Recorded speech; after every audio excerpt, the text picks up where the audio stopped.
Come on, man, ice me. Give him ice. Want some ice? I go get you some ice. Well, you know what? I just got this new job, so I'm going to stop drinking. You can't. Not if you're an alcoholic. Look at this, Michelle. There's a comment. Someone said that this is spot on, Michelle. I'm a drinking coach, and I caught that too. Yeah. Fucking Monique is sitting next to me. She goes, well, you made it yours, sugar. You made that material yours. And Buddy Hack goes, you're a fucking asshole. You know, that guy, I never heard those bits, and you... Oh, and then he died like 2 weeks later. Conversation's over, dude. Beat it. Big words from a guy wearing a rented tux. Oh, dude, that is it. You are so squashed. Come on, man. You want some of this? Bring it on. What's up? What's going on, huh? Doing all right? Yeah.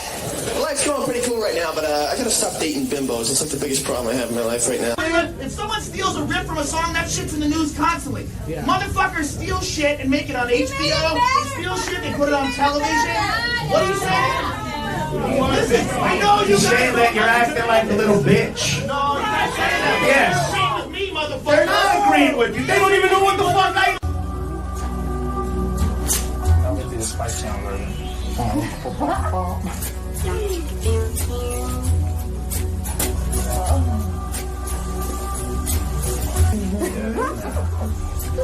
Thanks, Bruce. I'm back here right now backstage. I'll be interviewing the fighters as they come out of the octagon, and I'll also be previewing the fights, the final fights in each weight division. I'll be talking to the fighters. We'll find out who's injured, who's going to be able to continue, and who's going to go in if we need it.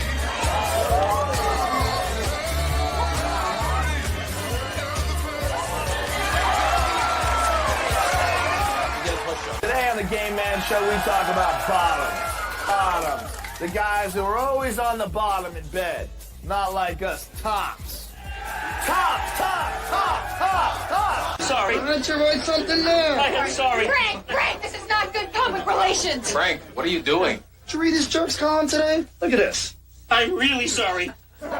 Call me the archetype of today's modern-day greedy ball player. You can't assault people. Hey. And they start going at it, and I was like, all right, Joe's gonna kill him. Hey. And we have to go still. The capoeira version is the same as the taekwondo version. Go stiff-legged like this. I'll stiff-legged on your knees. That's a serious goddamn...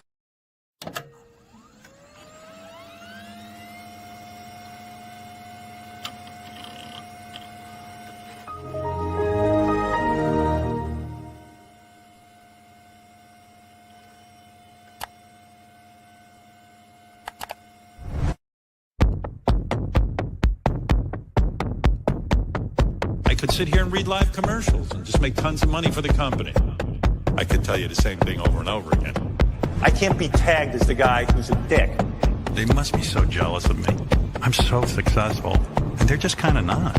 You know what I mean? I feel the jealousy. That's why I don't leave my house. Don't you also sort of harbor some resentment, even though it's not logical, but you resent your baby for being in the way of your career? Because we don't want the Japs anymore, man. Because I want respect.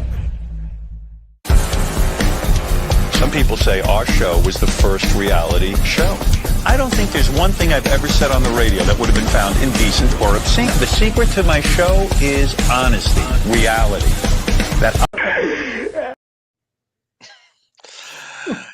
Anyway, I have a little homage to myself. Ready for this, guys?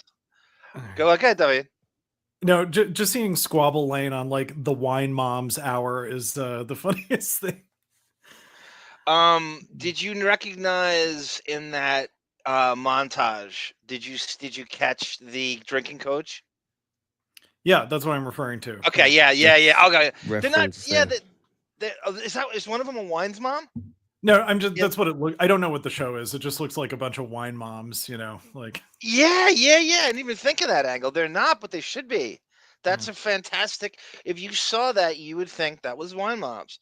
Before Bon Jovial reminds me of this is I want to kind of little homage to myself. I can't remember when you weren't there, when I didn't care for anyone but you. I swear you've been through everything there is. Can't imagine anything we've missed. Can't imagine anything the two of us can't do. Through the years, you've never let me down. You've turned my life around. The sweetest days I've found with you. Through the years, I've never been afraid. I've loved the life we've made, and I'm so glad I've stayed right here with you through the he got Sarah's hair going. Anyway, you know, if you think, I mean, I do know a lot of those lyrics, but I'm actually reading it over here, so I'm not looking at the screen, and I come back on and I see Sarah's lustrous hair cascading down the screen, and I'm like, what? It sounded like you were singing to her. It was the words. No, I'm singing to myself. I'm in the mood for some chicken now. Thank you for that. Kenny Rogers Roasters. Davyd, I mean, he was in your. Oh, by the way, before we went on, you know, we talked about this, Davyd. To answer your question about, yes, Italians are very aggressive and very loud, and have a lot of dominion on the beach. They're there all day.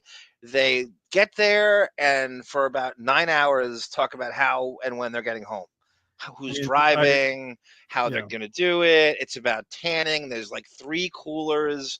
The kids are running back and forth to the thing, and the dad's screaming. It's all about tanning. They pulling out, you know, they have like 4 meals at so they'll have like an egg and pepper hero for some reason in the morning, and How do you chicken find cutlets anything here? You got hero. cereal on 3 different shelves. Look at Joe Pistone. Get cereal over here. My job, Maggie. No, go ahead. No, I mean, thank you for clarifying that, because I only thought Italians could scream and hit. So, well, that's their second time. Is that all you Italians know how to do? Scream and hit? But the screaming and hitting actually comes into play at the beach. They're not afraid to hit the kids at the beach. They're certainly going to scream at their kids at the beach all day. Hit them with the Euro sandwich, right? Hit him with the hero sandwich they got at the deli. You gonna walk out on me? You don't walk out on me. I walk out on you. That scene is shot in 1996, Little Italy, Mulberry Street, and you would think it was 1979. The way that movie does a really good job making you feel like it's 1979, but it's 20 years later. Nah, it's 17, 18 years later. So Debbie, don't ever I mean, the stereotypes are true in a lot of instances. Italians are all those things at the beach. They don't care if you're next to them. They will play their radio the loudest. Somehow Costco boxed wine will appear out of nowhere. Right. They're ready for 4 meals on the beach. It's a San Gennaro feast on the beach across like 15 picnic blankets, right? They're pulling out towels from like the 70s they still have. Some of these Italians will never buy new towels. Like, God forbid you bring them to the beach and cover the whole thing. Blankets from like TSS in Bohemia. It's a crazy thing. I highly recommend, and especially Long Island Italians at the beach. Yeah. Did you just go can't to the be beach less or than something? 6 people. No, last night I was thinking about my family used to go to in this town called Sayville, and across the street was Barrett Beach, and you would take the boat to it. It was this whole effing production and day, and we would have to lug coolers through the water as like tweens and on dock, and then take it like a quarter of a mile that way. And now you have those luggage racks where you can pull shit. You don't have like the pull out luggage rack where you can like drag shit with you all the time.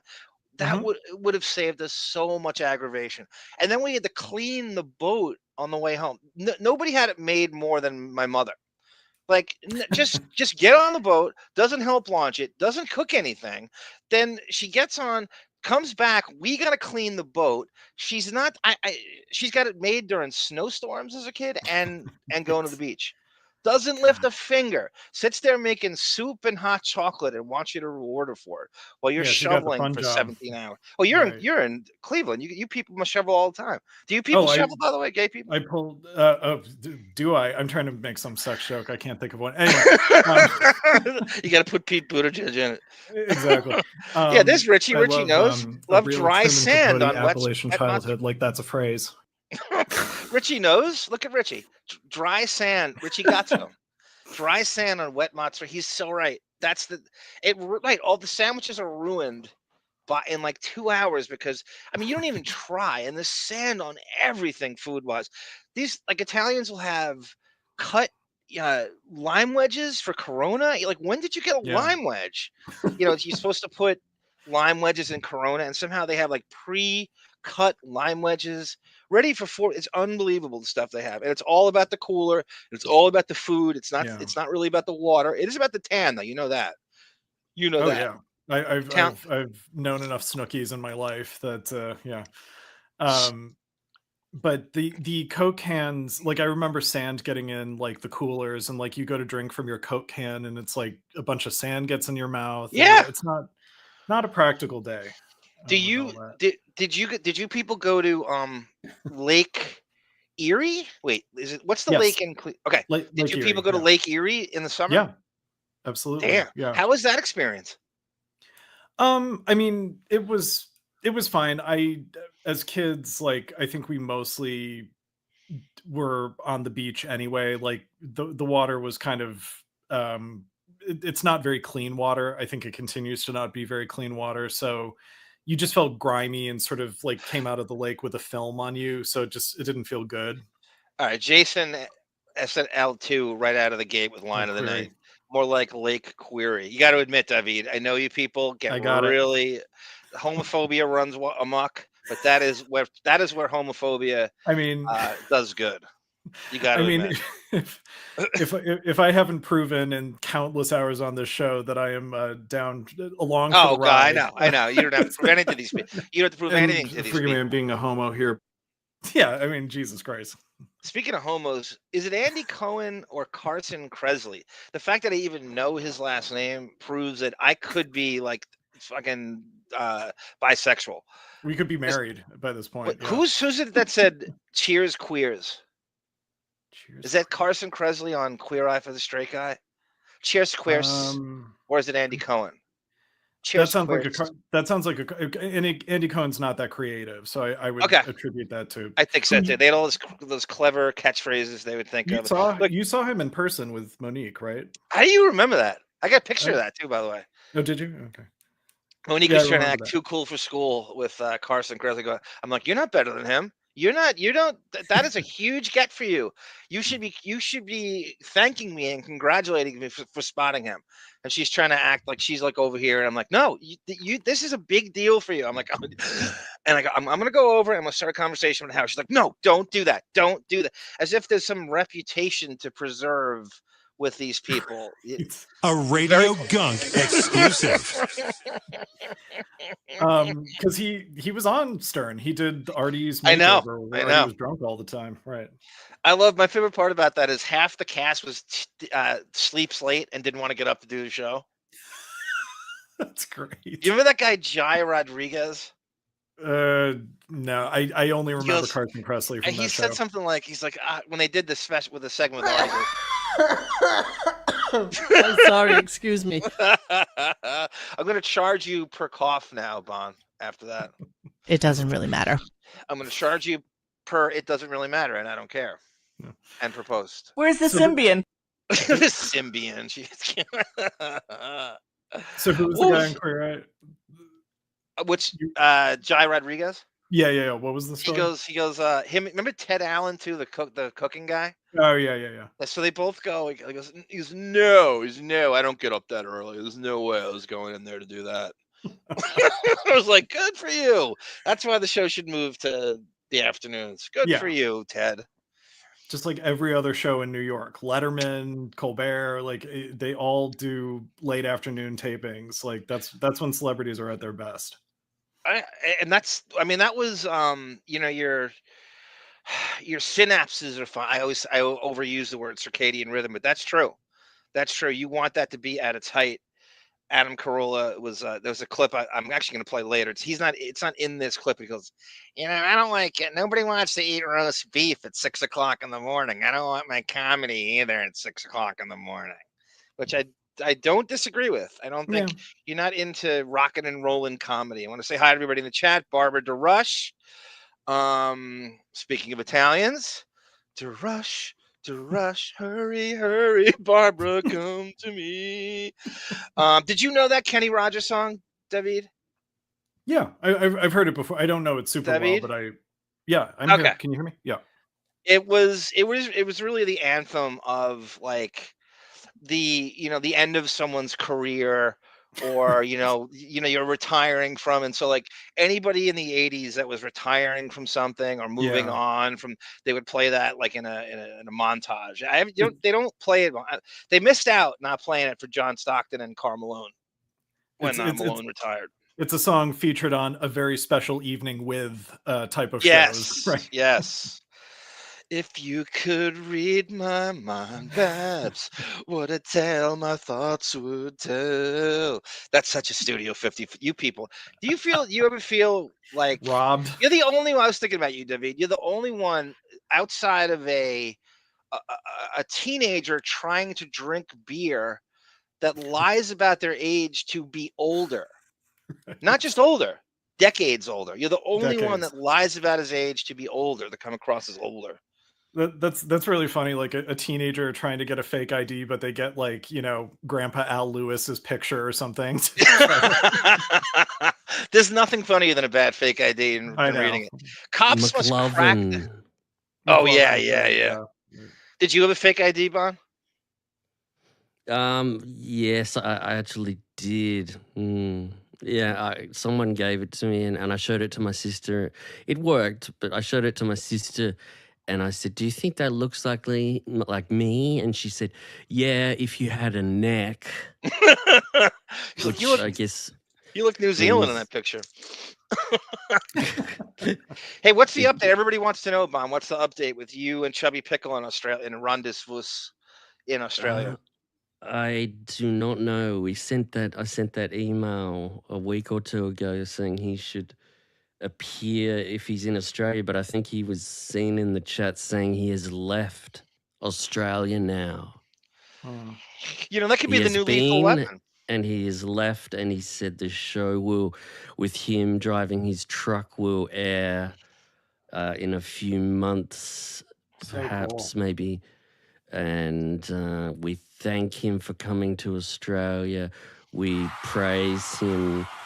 We hope he enjoyed his time here. That's never going to happen again, right? It's like the comet Kahutek in the solar system. We missed the one opportunity. You think this guy's coming through like he's going to I know, Marietta, Georgia? It's really weird. When he first started saying it, I was like, are you kidding me? You're bringing that truck? Yeah. And he had to put that truck on a ship a week or so before he came here. And it cost, I think he said, $20,000 for that truck to come to Australia. Jesus. You didn't hear the last one. He's taking Gayle King and Katy Perry to space in that truck next week. Classic. Holding up a butterfly in midair while the camera's on him. It's like Optimus Prime. That truck is Optimus Prime. I don't think people realize that. You and him could have shot. You and Chubby could have been like Lethal Weapon, the next Lethal Weapon, with Danny Glover and Mel. A better version of it, in fact. I got I don't know. We're gonna do a Mel Gibson Howard show down the road. It's gonna be fun. It's probably only constitutes one episode. I can't imagine going much further than. You remember when his dad, Hutton Gibson? I'm too old for this. Where'd you get Danny Glover? Oh. Where did you get Danny Glover? I can't believe he was manager of the Angels in Angels of the Outfield. Where'd you get a Danny Glover clip? When did you put that in? Everybody wants Just to know. like a couple of days ago. Oh God. I know that's what's really weird when you said You're it. incredible. I was scrambling. You are this shit. I wonder if everybody knows the line "I'm getting too old for this," shit, but it's so like, is that the oldest version of it? The first time you said it? No. Oh, yeah. He's here's a fun fact. Yeah, he said it in the first movie, and in the second movie, he doesn't say it at all. And it's Mel Gibson who says it. You're too old for this shit. Ah, okay. What about the third one? The third one, it's just such a bad movie. I couldn't be bothered watching it again to get the samples. Whoever says, maybe Rene Rousseau says it in it. Rousseau He probably does, actually. Is it one of these things? Is it one of these things where it's not said nearly as much as people think it is? So we've turned it into a much bigger deal now, and then it's like the legend has surpassed itself. I think it's said 3 times in the first movie. Okay. That's it. But it feels, it's just got a great impact. Yeah. So it does feel like it's heaps more. It is incredible. You are, I mean, I don't think there's any hyperbole when I say how amazing you are sound drop wise, and in several ways. Well, thank you, my to have dear. that, I mean, Very if that kind of doesn't, you. if that subtle one, if that doesn't tell everybody that I'm not exaggerating, that you have a fucking Danny Glover clip. Oh my God. And then Sarah follows it up. That's it. I don't know. If I'm Fred, I'm just retiring now before people like in the old days, Howard would have thrown this in Fred's face. He would have played clips of this. Go, this is how it's done. This is what you're supposed to be doing. And they would have had a huge fight, and Fred would have walked off the show, and you would have replaced him. And probably as soon as, if he wasn't a Buckwall client, you would have had his job. Because it's not just the collection of the huge collection of clips. It's how you pair clips together. Like the sequence of clips is hilarious too. So it takes a crazy wit and quickness to think of that on the fly in the way that he's doing it, and he's creating them. Like, has Fred ever made a clip during a show? I think you do that during this. Like, I'm kind of curious. No, I don't think he has.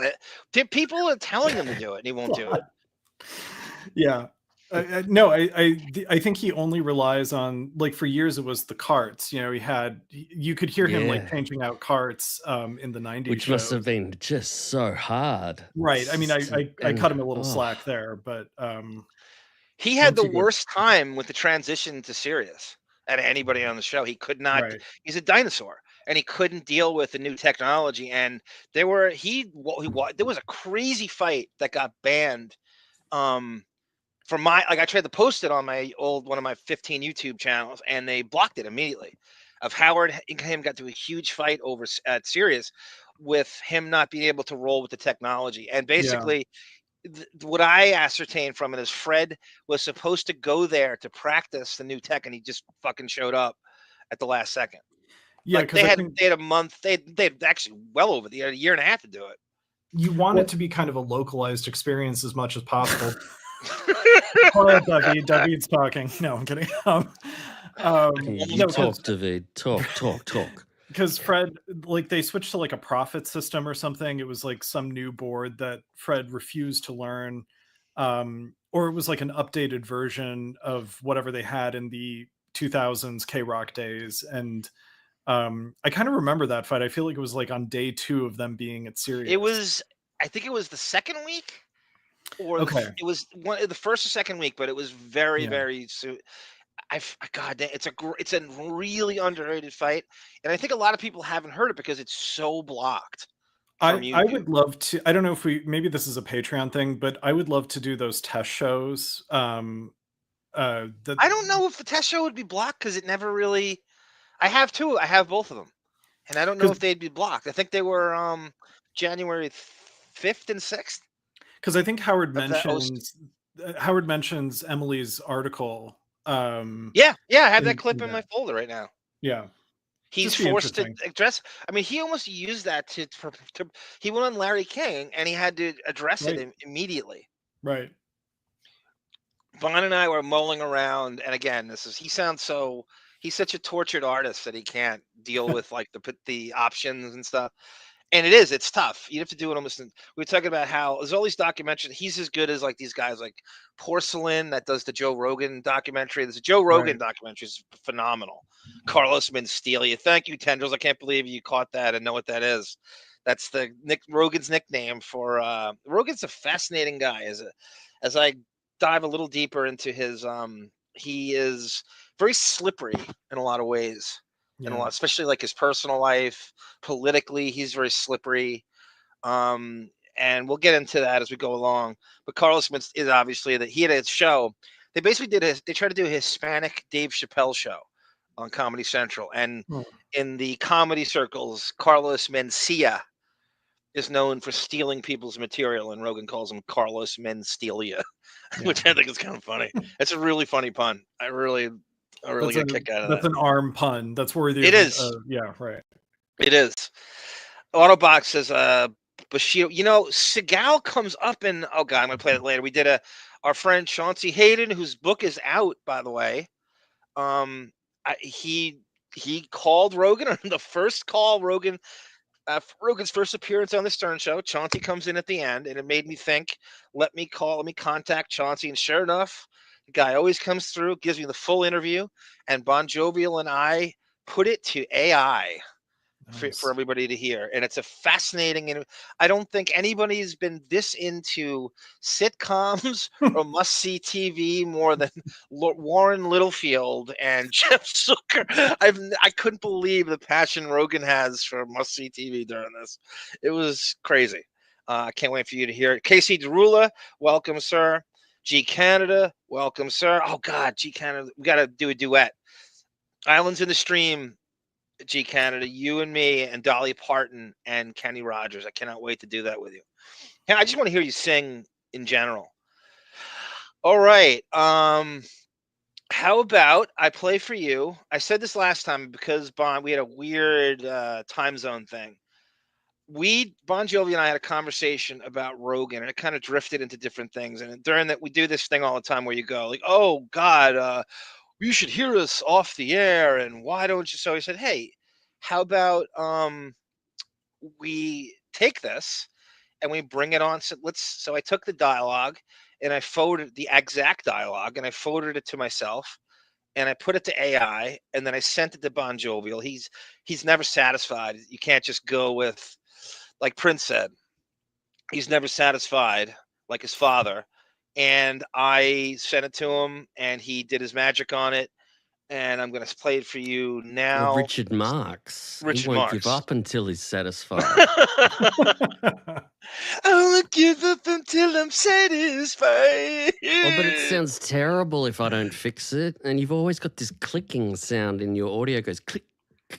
Now, every 3 or 4 seconds. I don't know where that comes from, but it's maybe to you. Maybe to you, nerd. Maybe to you, nerd. Not to me. Thanks, nerds. Thanks, nerds. Sky Sometimes Spectre, it's easier welcome. for me to just yell out the drop than press the button. Yeah. I can just yell, "Thanks, nerds. Thanks, nerds." She's what the kids call a basic bitch.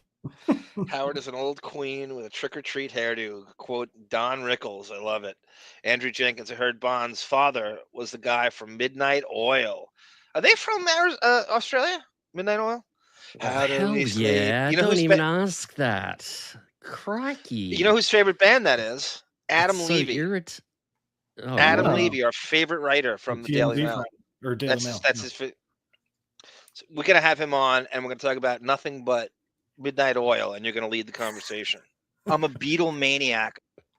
Yeah, Jason, you bring up Karl Malone wrestled Dennis Rodman and Hogan, and that was the best. Karl Malone looked phenomenal as a wrestler. Like, he can do everything a wrestler. I couldn't believe he didn't pursue it after that. He would have been I think he would have been huge. I think he would have been The Rock huge if he pursued it. He was that's WCW. I remember that very well.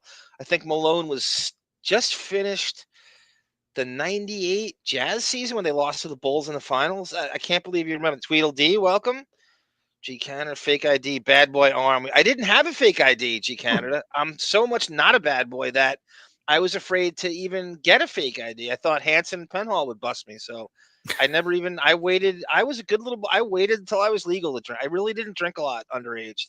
It was too difficult. It was too difficult. I couldn't you have to get your sister to buy it for you. It was just, I didn't feel like sneaking around. And I was kind of like just getting into marathoning, just distance running. So I just wasn't in party boy mode yet. But as soon as I got legal, I went crazy. I went to Vancouver as soon as I turned 19, says Autobot. Okay, here we go. Andrew Jenkins says the tariffs are tough. I imported a Vegemite, like 3,000%, guys. Is that true? Is that true, or is he making a Bon Jovial Men at Work reference? Making fun of me. I mean, that's possible. It could be true. No, Danny we're not Glover. putting the tariffs on. We're not putting the tariffs. You don't play that shit. You don't play that shit. You guys don't play that shit, Bon, right? You guys made big news here, though. I bet. Made worldwide. You got everybody freaking out, you guys. That's what's happening. America, the imperial force. Thank you, Chubby Pickle, sir. He wants to give us an update. After we do this segment, Chubby, I'm going to have you on for an update on your trip. Do you want me to send him the link? Send him a link, but I'm going to do this now. I don't want to divert myself. Yeah, again. he'll be in the background. I'll bring him on in the background. He'll just sit there, and I hope he's looking good. And yeah, tendrils. That's a great analogy. That's like Fred at Sirius was like. Is like someone going from 8-track tapes to DVDs. That's exactly the ear. That's perfect. That's great. Porcelain is great, Quitter. I agree. Sarah, the Sarah man, introduced me to porcelain, and I deliberately mispronounced it, and I called him Pork Leone. She's like, "That's ridiculous. That's not how." She's like, "That's not how you pronounce it." That's great though. Don't ever change, Davyd. Tell him to never change in soft Davyd voice. It sounds like a bar and grill pork recipe. Pork Leone. Leo Getz, you've done it again, Richie. You've done it again. But seriously, Bon, you are as good as these people. If you wanted to. Does anybody know the porcelain? There's another guy too that does it. He's really good too. They're both great. They basically hit the same targets that Red Bar does. So it's kind of like they go into the Rogan verse and they hit the guys that you like. Mike Red Bar's biggest targets are Rogan, Chris D'Elia, and Tony Hinchcliffe. He hates them the most. And he hits them the hardest in every one of these 10-hour Red Bar shows. He goes, anybody in the Brian Callen, the fucking Brendan Schaub, those are his big. He hates those guys, and nobody does it better than he does. We don't do that here, but they're that whole, that all the people that comment on these adjacent shows, and he started it all, and he went underground, and he lets his clips out on YouTube. So you can see he's a huge part of the porcelain documentary. They use his clips a lot. Stone Fox Detroit. Mel Gibson has done all the necessary mea culpas. We'll see about that. Yeah, I think Mel's I revisited some of his stuff. Wow, what a racist maniac he is. There's no faking that shit. No, it was a tirade. Maniac. Good Lord. Blaming the alcohol. I don't know what. You can't even blame the alcohol at that point. The spousal abuse alone. I mean, the offhanded racism and anti-Semitism aside, like misogyny, everything you could. Yeah. But you know that it comes from his father, Davyd Hutton Gibson, especially the anti-Semitism. And there's no faking that. It's just so ingrained in him, and the whole like religion. He hides behind the Bible and shit. He's all those like cliches. He's just horrible. He's just a wretched human being. Well, let's play the video. Let's play the video. Yes, you're right. Here we go. So this is the conversation Bon Jovial and I have about Rogan and Henry Rollins and preparing for the show. I thought there's some funny stuff in here, and Bon made it better than it could have been played. Let's play the video. A Stern Rogan video? Anything good for our purposes in it? I've got a bit more about Stern telling everyone Joe called strippers whores, and how Joe got real pissed off. It keeps coming up and Howard talks about it each time. There's a clip of Rogan denying he meant it in a cruel way. I found so many weird Rogan personal life factoids that he has shut down, but old school Howard was dragging out of him. Evidently, I'll give you a little context. This takes place at Hawking. I know, right? Very Stephen Hawking. I have the same mobility as him right now, by the way. Oh. I sprained my foot somehow in the middle of the night. Oh, One of those like you no. roll over and like pull your fucking quadricep. So this was done at 4:00 in the morning Eastern time, my time. Bon, I don't know what time was it Wow. for you. I think it was normal for you. I was 4 a.m. for me when I did with the Oh, sound. this was a month ago. I can't remember month ago. that. Come on, you Yeah. remember that? Come on. I'll make it up. Let's do that. evidently Yeah, it he's was had 7 2 p.m. abortions. And a sister that Wait. evidently he's old school Howard was dragging out of him. Evidently he's had 2 abortions. And a sister that gets less mentions than Ellen Stern. He had a girlfriend he's hiding that was a student during this time. And he refused to go any further with Howard. Super paranoid midget. I watched Rogan's whole stand-up show from 2019 apparently. Never seen him do stand-up before. Really full on. Not funny, just alpha male aggressive yelling. Obsessed with sex. Not likable. He and his rogalites have turned me off to any sexual stand-up. Very forced and rapey. Chris Rock once said, Joe Rogan seems to have willed and alpha-mumbled his way into showbiz. AI pronounced alpha male a fummel. I don't know why. Bon, what are you That's weird. using for your own AI with the Australian? Do you have a different program? What are you using for this? Yeah, I found a website that did it. Okay, I'm gonna yeah. fool. I'm using one now because I'm used to it, but I'm sure there's a zillion of them out there. I'm just playing with the same ones. I'm still getting just so I get good at it. This is interesting. So I didn't. News radio was supposed to be a vehicle for Dave Foley initially, says Tone Cott, and then from Kids Law, and then the other guys got more famous and they had to tweak everything. I didn't realize that. That is a great. I did not know that, Tone Cott. Thank you for that. I wouldn't have known that. Welcome, Zersky. If you've ever seen Henry Rollins try to do spoken word stand-up, it's about the same level of funny. My friend was a huge Rollins stand-up fan. He had the albums, would put 'em on. I did not like it.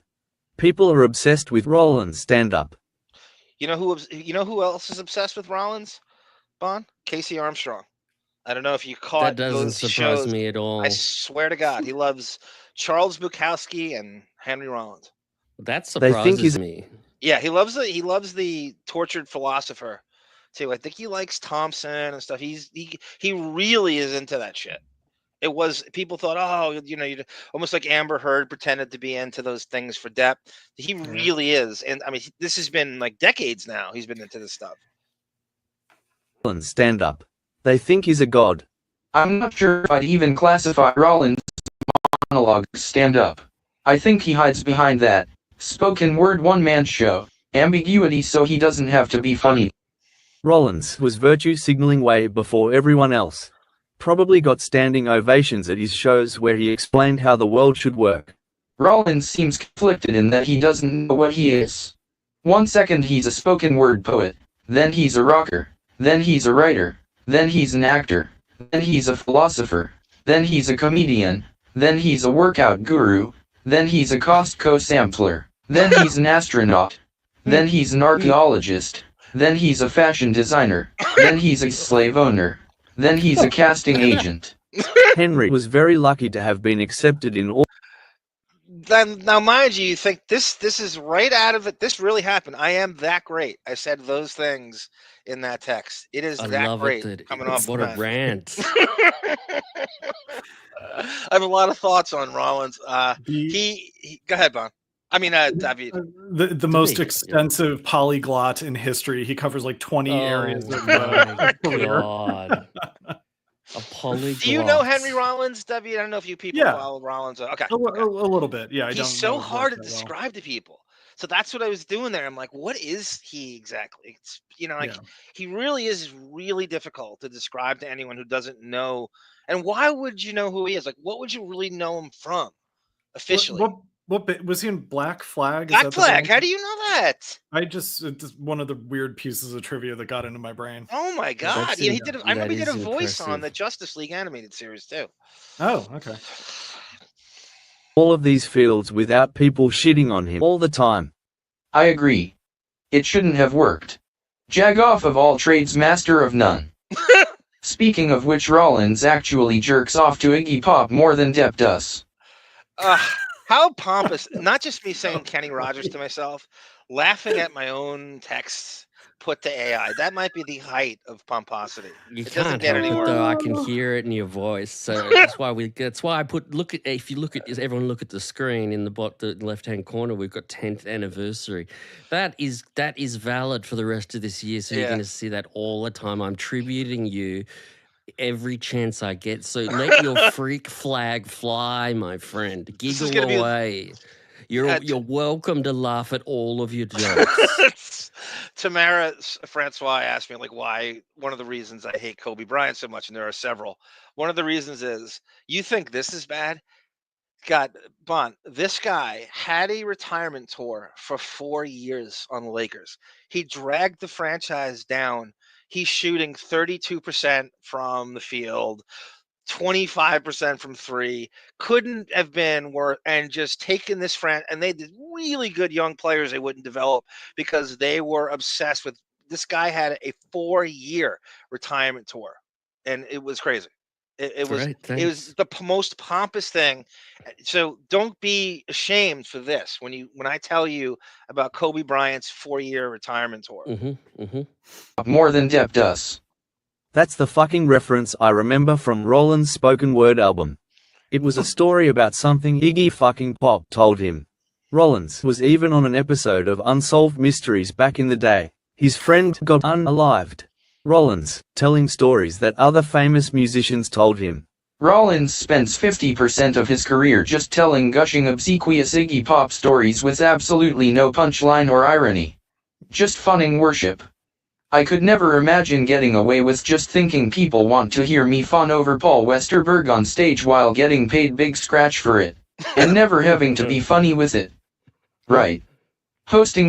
I mean, who's talking about Henry Rollins at 4 o'clock in the morning? Yeah, and Paul Westerberg. You like Paul Westerberg? I do like you? Paul Westerberg. This has come up on when we were talking about singles. You're a fan. You just when you threw it in, I knew you were talking. I just think of singles straight away. He's an incredible lyricist. His band is one of those bands that really never sold out, other than maybe sing. I think they might have done like a children's movie once, but like it's just they stay on the fringe and they have that street cred. Really, everybody sells out a little bit, but they've sold out less than anyone else has, I feel like. And really, my cousin introduced me to them, and he's a much bigger fan than I am. But which cousin is this? Anton. Anton. When is he coming on the show? You know, he dragged me to a signing, to a Westerberg signing in the West Village once. He has to come on this show, for God's sake. How many years do I have to beg for this? He would not. What he happened? couldn't speak when Westerberg was in front. He couldn't speak. I don't care about Westerberg. I want him on the show. Yeah. Okay. I'll keep asking him. Practically beg, timestamp him to this part in the show, Yes. and then get him to explain in a text, in a voice message, why he will not give me this. Okay, we got that. Seriously, remember this timestamp? It's like the 43-minute and 42-second I know mark. it is, and then have him listen to it. And Anton, it's 8:20 a.m. here, and listen to what I'm giving you right now. I know. Listen to this. Malone Zersky goes. Malone never met his kids, and Autobot brings up. He met Sean Kemp's kids, though, guys. You know that. You know that. There's Brendan. Brendan wants more Chubby Pickle. He says here. Beige frequency. Thank you, Twitter. I sent Chubby the link. Chubby, check your email. The link's in the email. Beige frequency. Everybody should check out Beige Frequency and Porcelain. They make phenomenal documentaries about these. A lot of this current.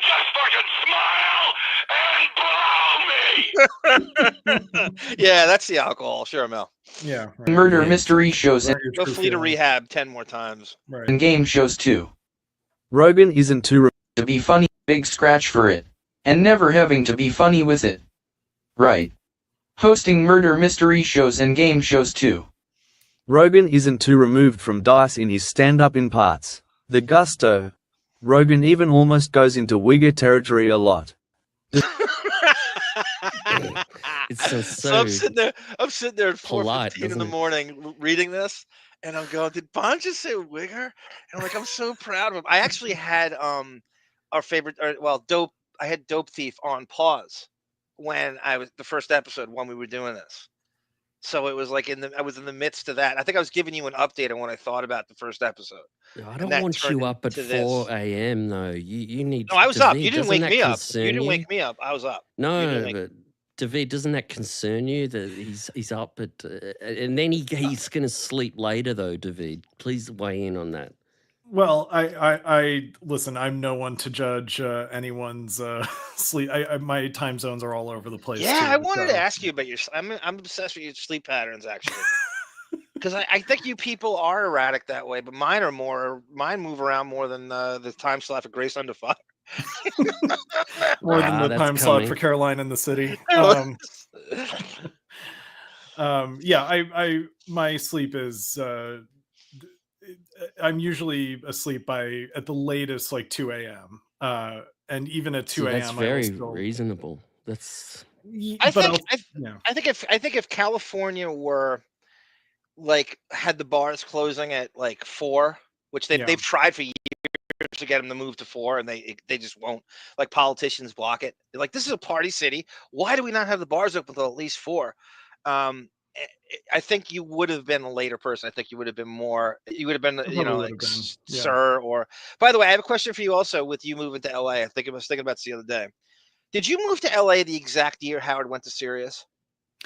No, I moved the year. So I moved in August of 2007. Ah, I just missed it. Okay. Yeah. Because I wanted to know if you experienced him on terrestrial in LA. Well, I didn't, but I did in Ohio because my mom was a listener. So I'd been hearing him on terrestrial my whole life. I just, as a kid, it was boring to me as a kid because I didn't understand what it was. But Lost on you as a kid, definitely. But I have memory. I mean, one of my earliest memories is hearing him say the word penis on the radio. I was like 4 and I was like, oh my gosh, you can say that word on radio. You can say it, right. What the hell is it? Cleveland is a very underrated market for him. Yeah. As far as fan base goes, Philadelphia and Cleveland, I sometimes think are better than New York. I think New York had more options, so it would steal listeners from them. I feel like Philadelphia had like the greatest, like, I guess, percentage of listeners. Yeah. I don't know. It's just a guess. Well, you see that with like Will Murray. I mean, Will Murray is a huge super fan from a lot Philly. of fans. Yep. That's the I was thinking of Will Murray Bond when we were watching Dope Thief, because it shows you Philadelphia, but it shows you the outskirts of Philadelphia. So they go to like the Amish country and then they're back in Philadelphia and they show you that whole world. Philly's a weird city like that, like where you're in a city and then it goes from Rocky to Amish and then they show you that. That's one of the good parts about it. I don't know a lot about Philadelphia as far as like being, you know, that I love about the show. It's one of the things I like about the show.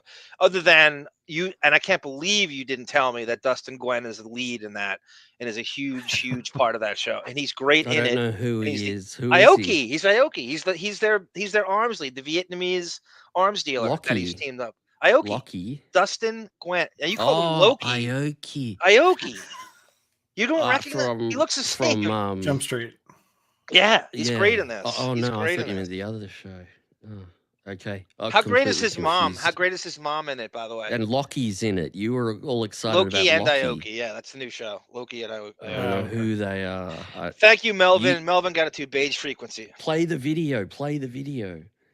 There's a lot of yo and talks about black rappers. Yeah, no, you're right. Rogan flirts with being a bro-wigger all the time back then. He walks right up to the wigger precipice. I have an angle on Rogan that modern-day Joe Rogan is as out of touch as Howard is, but in a bro-Austin bubble way. But Rogan has created a UFC mega bro culture echo chamber insulated bubble of vaccine-denying dickbags that never tell him how horrible his stand-up I or when he's pushing conspiracy caca. You show me a tap-out bumper sticker and I'll show you a anti-vaccine, science-denying, knuckle-dragging reprobate caveman cunts. Who Brutal. Oh my god. The AI voice is like begging to take a breath at some point. It does seem like that. That's some anger you can build up at 4:20 in the morning doing that, right? That you could. God damn it. you a anti-vaccine, stand-up I or... David's so brilliant. Let's hear AI get exhausted again by my stupid texting. My angry texting. His stand-up I or when he's pushing conspiracy caca. Created a UFC mega as out of touch as Howard is, but in a bro-Austin bubble way. But Rogan has created a UFC mega bro culture echo chamber insulated bubble of vaccine denying dickbags that never tell him how horrible his stand-up I or when he's pushing conspiracy caca. You show me a tapped out bumper sticker and I'll show you a anti-vaccine science denying knuckle dragging reprobate caveman cunts, who will hopefully tap out from COVID ironically. Haha. That made me think of an innocuous true story. About 15 years ago, there was a broad I was seeing and she goes, you should wear your fit. Oh, Bond's obsessed with this story. I think this is Yeah, what just back precipitated. this up a little bit. This is the best. Wait till you hear this story, David. Okay. Jesus, just Did this back it up a precipitate little, us John. even wanting to do this because you needed to see this? I don't. I Yeah, feel like that's you. That's why I'm. That's why you. At the end, is you said you've got to tell this on the show. You did say that. That's right. Just back So it that's up how a this little became. bit for David, because you're Yeah. gonna love this story. This is why I love that. This is what's got the 10th anniversary. This is classic ARM. You're all about to indulge in. It really is like a it's an innocuous story to a lot of people because it involves just wearing a fitted backward hat, and then that it turns into this. Welcome Housey football. Stone Fox Detroit is referring to when somebody called Mel Gibson out during the interview. Said, "I've done all the necessary me." Oh, okay, that's a good reference, Housey. Got He it. did say that. I didn't realize that. Okay, here we go. Here's me describing a story. Story. I love the story. hat stories. Good. I love that you put the picture when I gave it to you. Innocuous true story. You About demanded 15 it. years ago, tapped out from COVID ironically. Haha. That made me think of an innocuous true story. About 15 years ago, there was a broad I was seeing and she goes, you should wear your fitted hat collection backward. I think it looked good. I go, yeah no. That's too Dan Cortez a little too bro tapped out for me but I guess I could try it. I go out with this early 2000s Tampa Bay Devil Rays fitted hat turned backward, to go to a bar and grill opening my friend I worked with had. So that's the hat. That's the exact hat I was wearing that night. Oh. Tom Gargiulo's he tried to open up a bar and grill in my hometown of Sayville, and he's from Babylon.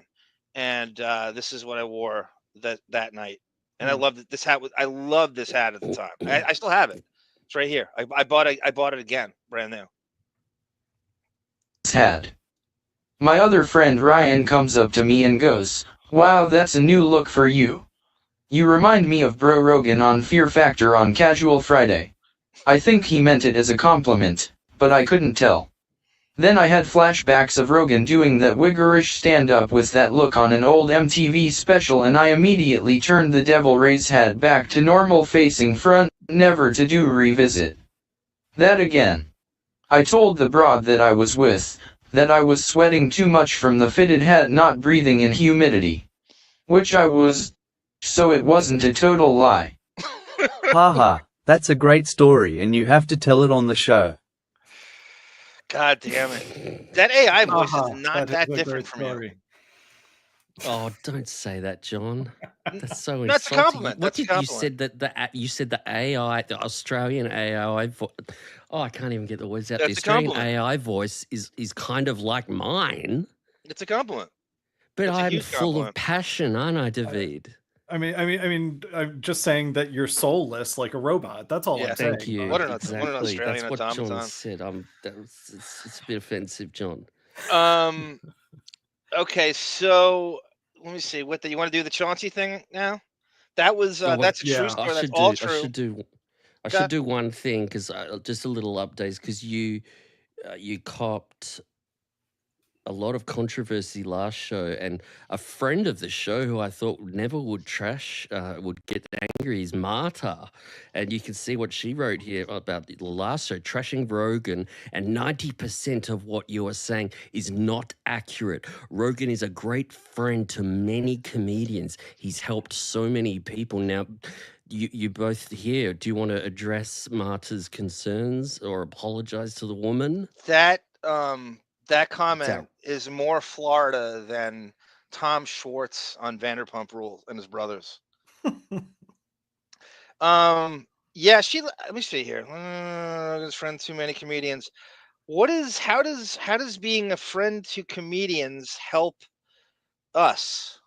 What does that do? Do I get a Do I get a percentage of Bert Kreischer's box office? What on earth does that do for think of all the good you could do while he's helping comedians? He's killing people with bad There's medical advice. misinformation, right? That's being Misinformation. put out, Saying right, that. yeah. I have no idea what that would do for anybody but him. Was that some philanthropic work helping comedians he's comfortable around? I what does hate it do for us?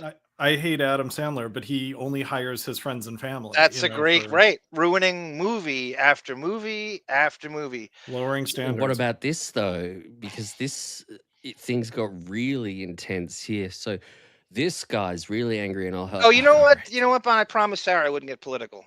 Okay, Let's all see if I right. can, let's see if I could dance around this. You want to play? I could. Oh, I don't know if I do can. you want to? If I can get apolitically dance around. Defendant he's gonna tell Rogan questions about hard hitting questions. Somebody wrote. I actually read that. I read somebody. I think it was like what's his name? I love this guy. Val Armour. Somebody wrote back. Hard hitting questions is Rogan avoiding. Oh, I forget what he said. Oh, I'm not going to get political because it's impossible to do this without getting political. I promise. Yeah, let's get rid of it. Let's get rid of it. Yeah. But another one that came up was Jesus Christ, Bon. This one's worth it though. This is really worth it because this is your friend. This is slightly different. This is your friend Brendan, John, making this comment. Great show. How do you know that's Brendan? Because it had his name. It's Fuji Vice. So you deduced that's his initials, and you no. You could see it on the post. Okay. Yeah, it was Fuji Vice. I've just got a thing. But this is your buddy, real life friend. He says, "Great show, but the sheer volume of ads makes subsequent re-listens difficult." And the thing about that is that I was thinking, this is like your ride or die friend, and tough. he writes it like tough. he's not. He doesn't even write yo armio or arm my star. Yeah, he doesn't even denote friendship. This could just be from a stranger. He doesn't have any. There's no smiley face. It's aggressive.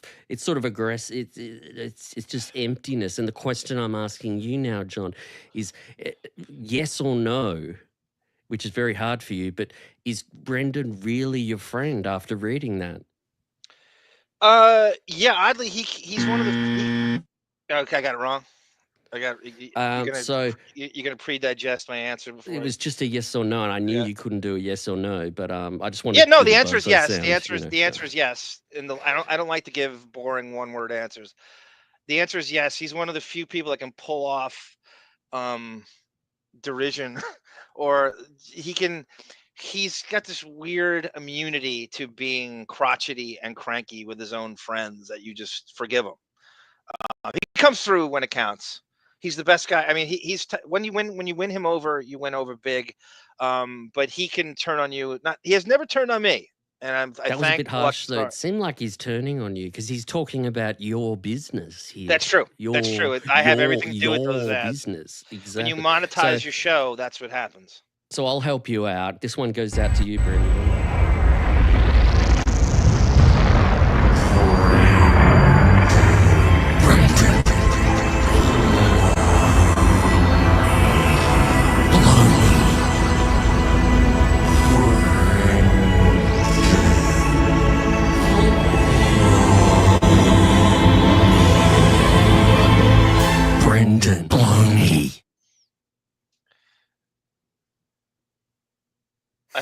I hope you realize that it's not showing us. I didn't know to speak. It's not showing us.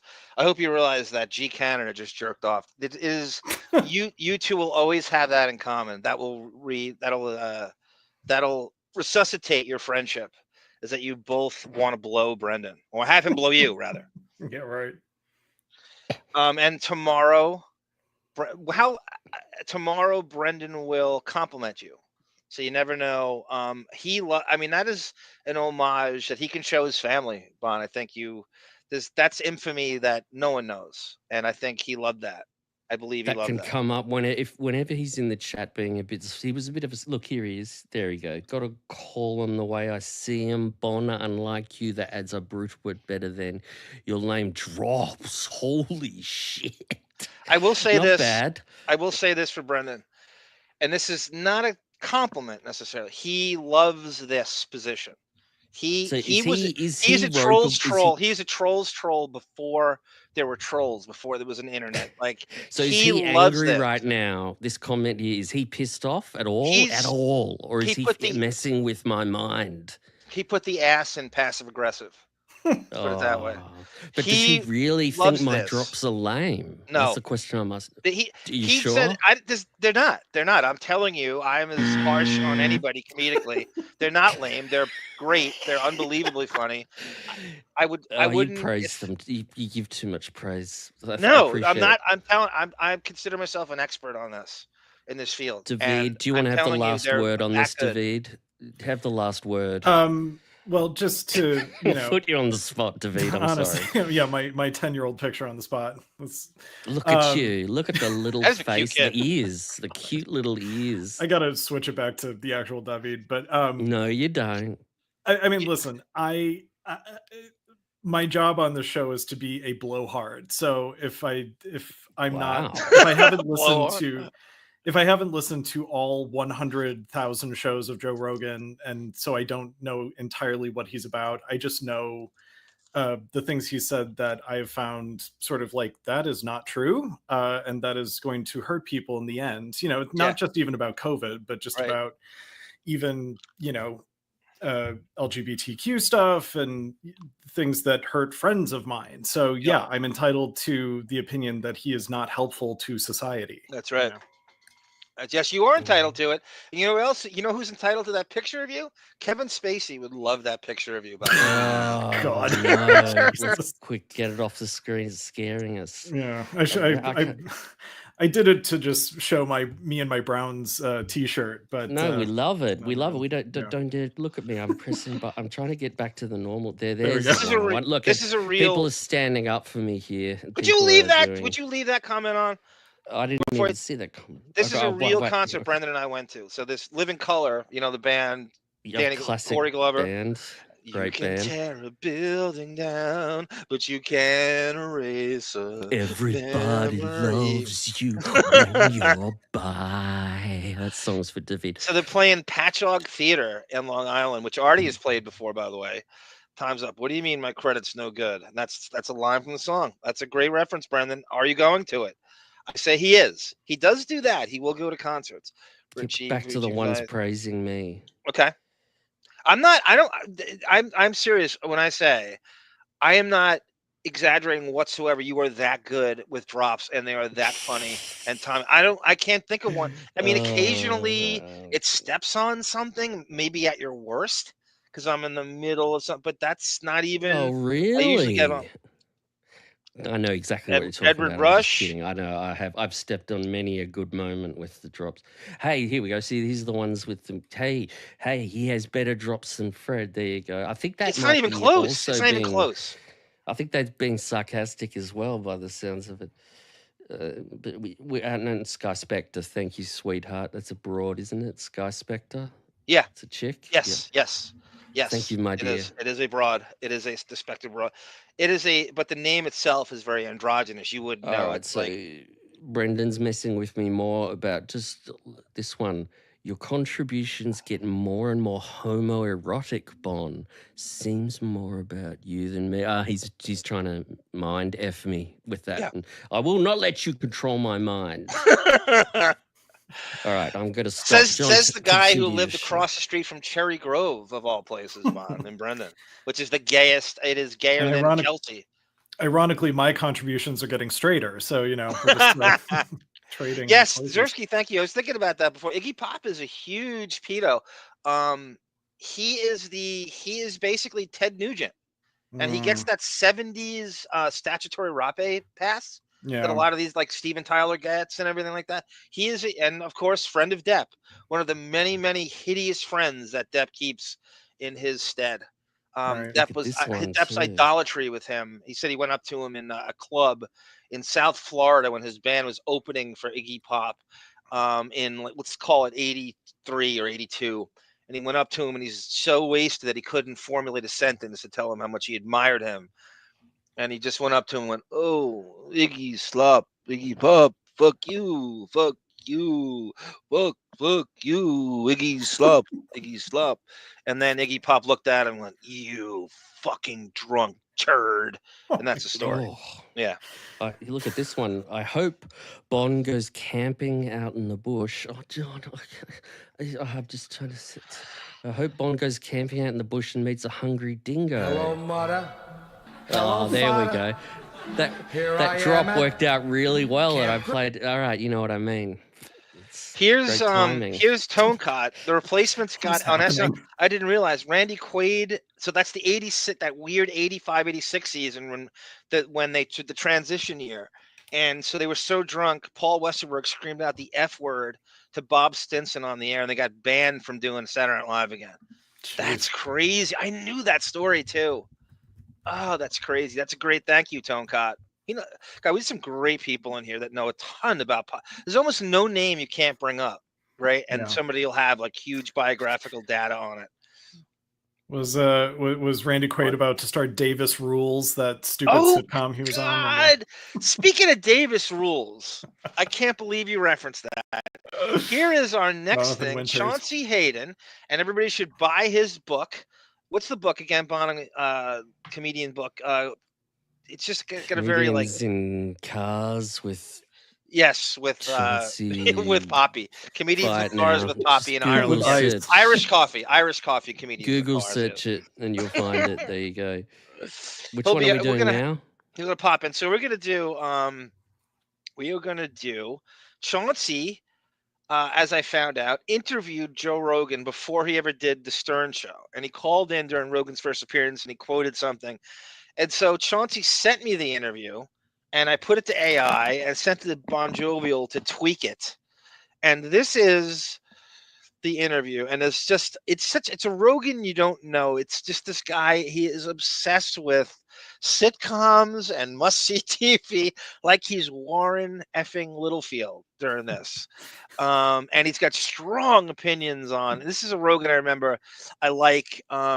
Just like really kind of loose cannon, shitting on people on the network. Everybody asked for it. We have Candy Alexander Dirt as to why she left, the sole black cast member, no pun intended, left News Radio. I think they had a fling too, by the way.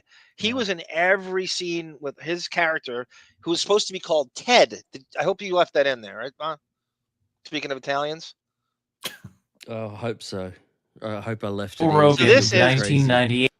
So this is Chauncey sent me the interview. I put it to AI.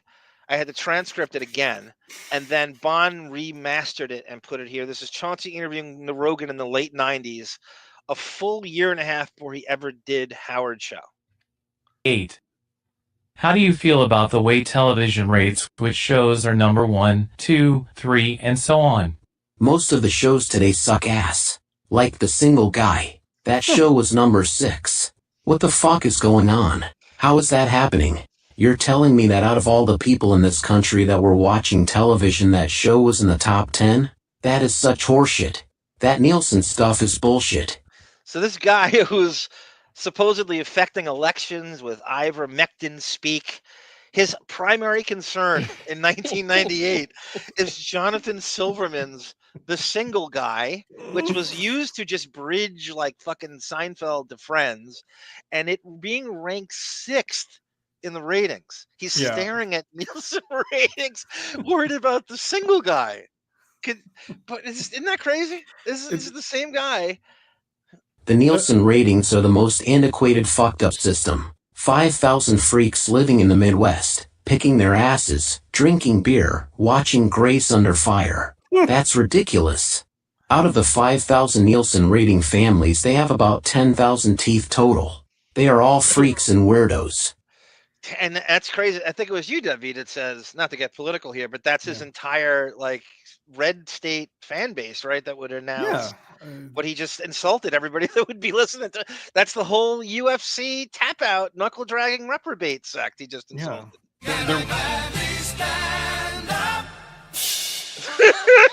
That fucking song. But that's, I agree with every word he said about the Nielsen rant, though. By the way, that was like great rant. Great rant. But he's also right that like the hamburger helper sitcoms, like The Single Guy, you know, that are just meant to bridge the white people jamboree that was on NBC at the time. You know, the references are perfect. Yeah. Like he took two shows. Couldn't be more cookie cutter, couldn't be more disposable, generic. Like this Jonathan Silt, that the show it's Seinfeld if there was one person, if it was just Jerry. Right. So they just kept doing these living in Manhattan, young people, white people. No, Candy Alexander probably was the only black person on the entire network at the time. Right. Other than maybe like Gloria Rubin and Eric LaSalle on fucking ER. That's it. Yeah, and then occasionally they would move to LA with what was that? It's Like You Know. Do you remember that show? Yeah. It's if you go through the list of those shows, it doesn't have to just be NBC. The sitcoms that have come and gone in the 90s, it is crazy. My cousin had a thing. I don't know if he goes anymore to the pilot. There's like it's like a museum where they show you pilots that never made it. Like the Writers Guild gets to go to it. So they show you these shows that got... Is that Anton? Yeah, Anton. Yes. Okay. I love Anton. And so there's just a bunch of like movie stars a lot of times in this, like that did a sitcom that it didn't get picked up, it didn't go, and they're trying to like kill it because they don't want to be known as selling out. And there's a zillion of these, and I just wonder how these people never have to work. Like they haven't done a thing in 10 years. They get these holding deals, and they don't do anything. And they just film one show. Go ahead. I'm sorry. There was so much money for development back in the 90s because there was no internet. And so they made so much money from your Seinfelds and your Friends that they like, it was a bucket of water in the ocean to pay out someone $100,000 to write a pilot script for a new show and you know, film the episode, you know. Did Artie officially have one or two of those? Yes, he did. He had a production company I think he started a production company before he was on Howard. I don't know if they got anything on the air. He might have had some stuff in development. That would be the greatest Artie contest that he would, I don't know what he would do for you, but hang out with him for a weekend. You have to name his production company for him if he didn't do it himself. There's a zillion things you could do. We could have like Too Fat to Fish Productions. Right. Similar to Tone Cut, because I lived in the Philly suburbs for 17 years. Huge Stern fan back then. They even got to do the Channel 9 show back in the Kenneth Callan back. Yes, Philly guy. Captain Jenks is a Philly guy. Oh, God, I didn't know Mark the Bagger was. Thank you, Tone Cut, once again. Here we go. It just doesn't make sense to me. You would think that there would be a system where we could tell what people were watching by monitoring their cable service. Exactly. That's what everyone has been saying for years. It just doesn't make any sense that Hollywood bases its choices on that Nielsen crap. Everything he said is spot on, and I have said that a zillion times at that time. We would have gotten along magnificently, Rogan and I, in the 90s. I used to constantly talk about. I would go on hunts. Who has a Nielsen box? I would ask people. We'd go out to bars like a full. Does anyone have a Nielsen box? We'd scream it out, and nobody ever. I'd never met in all these years. It's almost like they have an anonymity or like an NDA.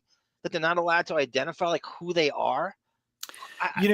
I think I heard an interview with Garofalo where she said her family was a Nielsen family. I'll try to find that because I think you're right. I think her dad was right. Carmine. Garofalo. Yeah. Right. Exactly. And there seems to be more new sitcoms than ever before. What do you think of them? Look at Soul Man. I hate to mention the NBC shows because I'm trying to be a team player. Okay, this is so. Davyd, what did you bring up? Davis Rules before with Randy Quaid? Yeah. Okay, this is another one. So this again, Dan. This is exactly what I can't believe he knows. I barely remember this show.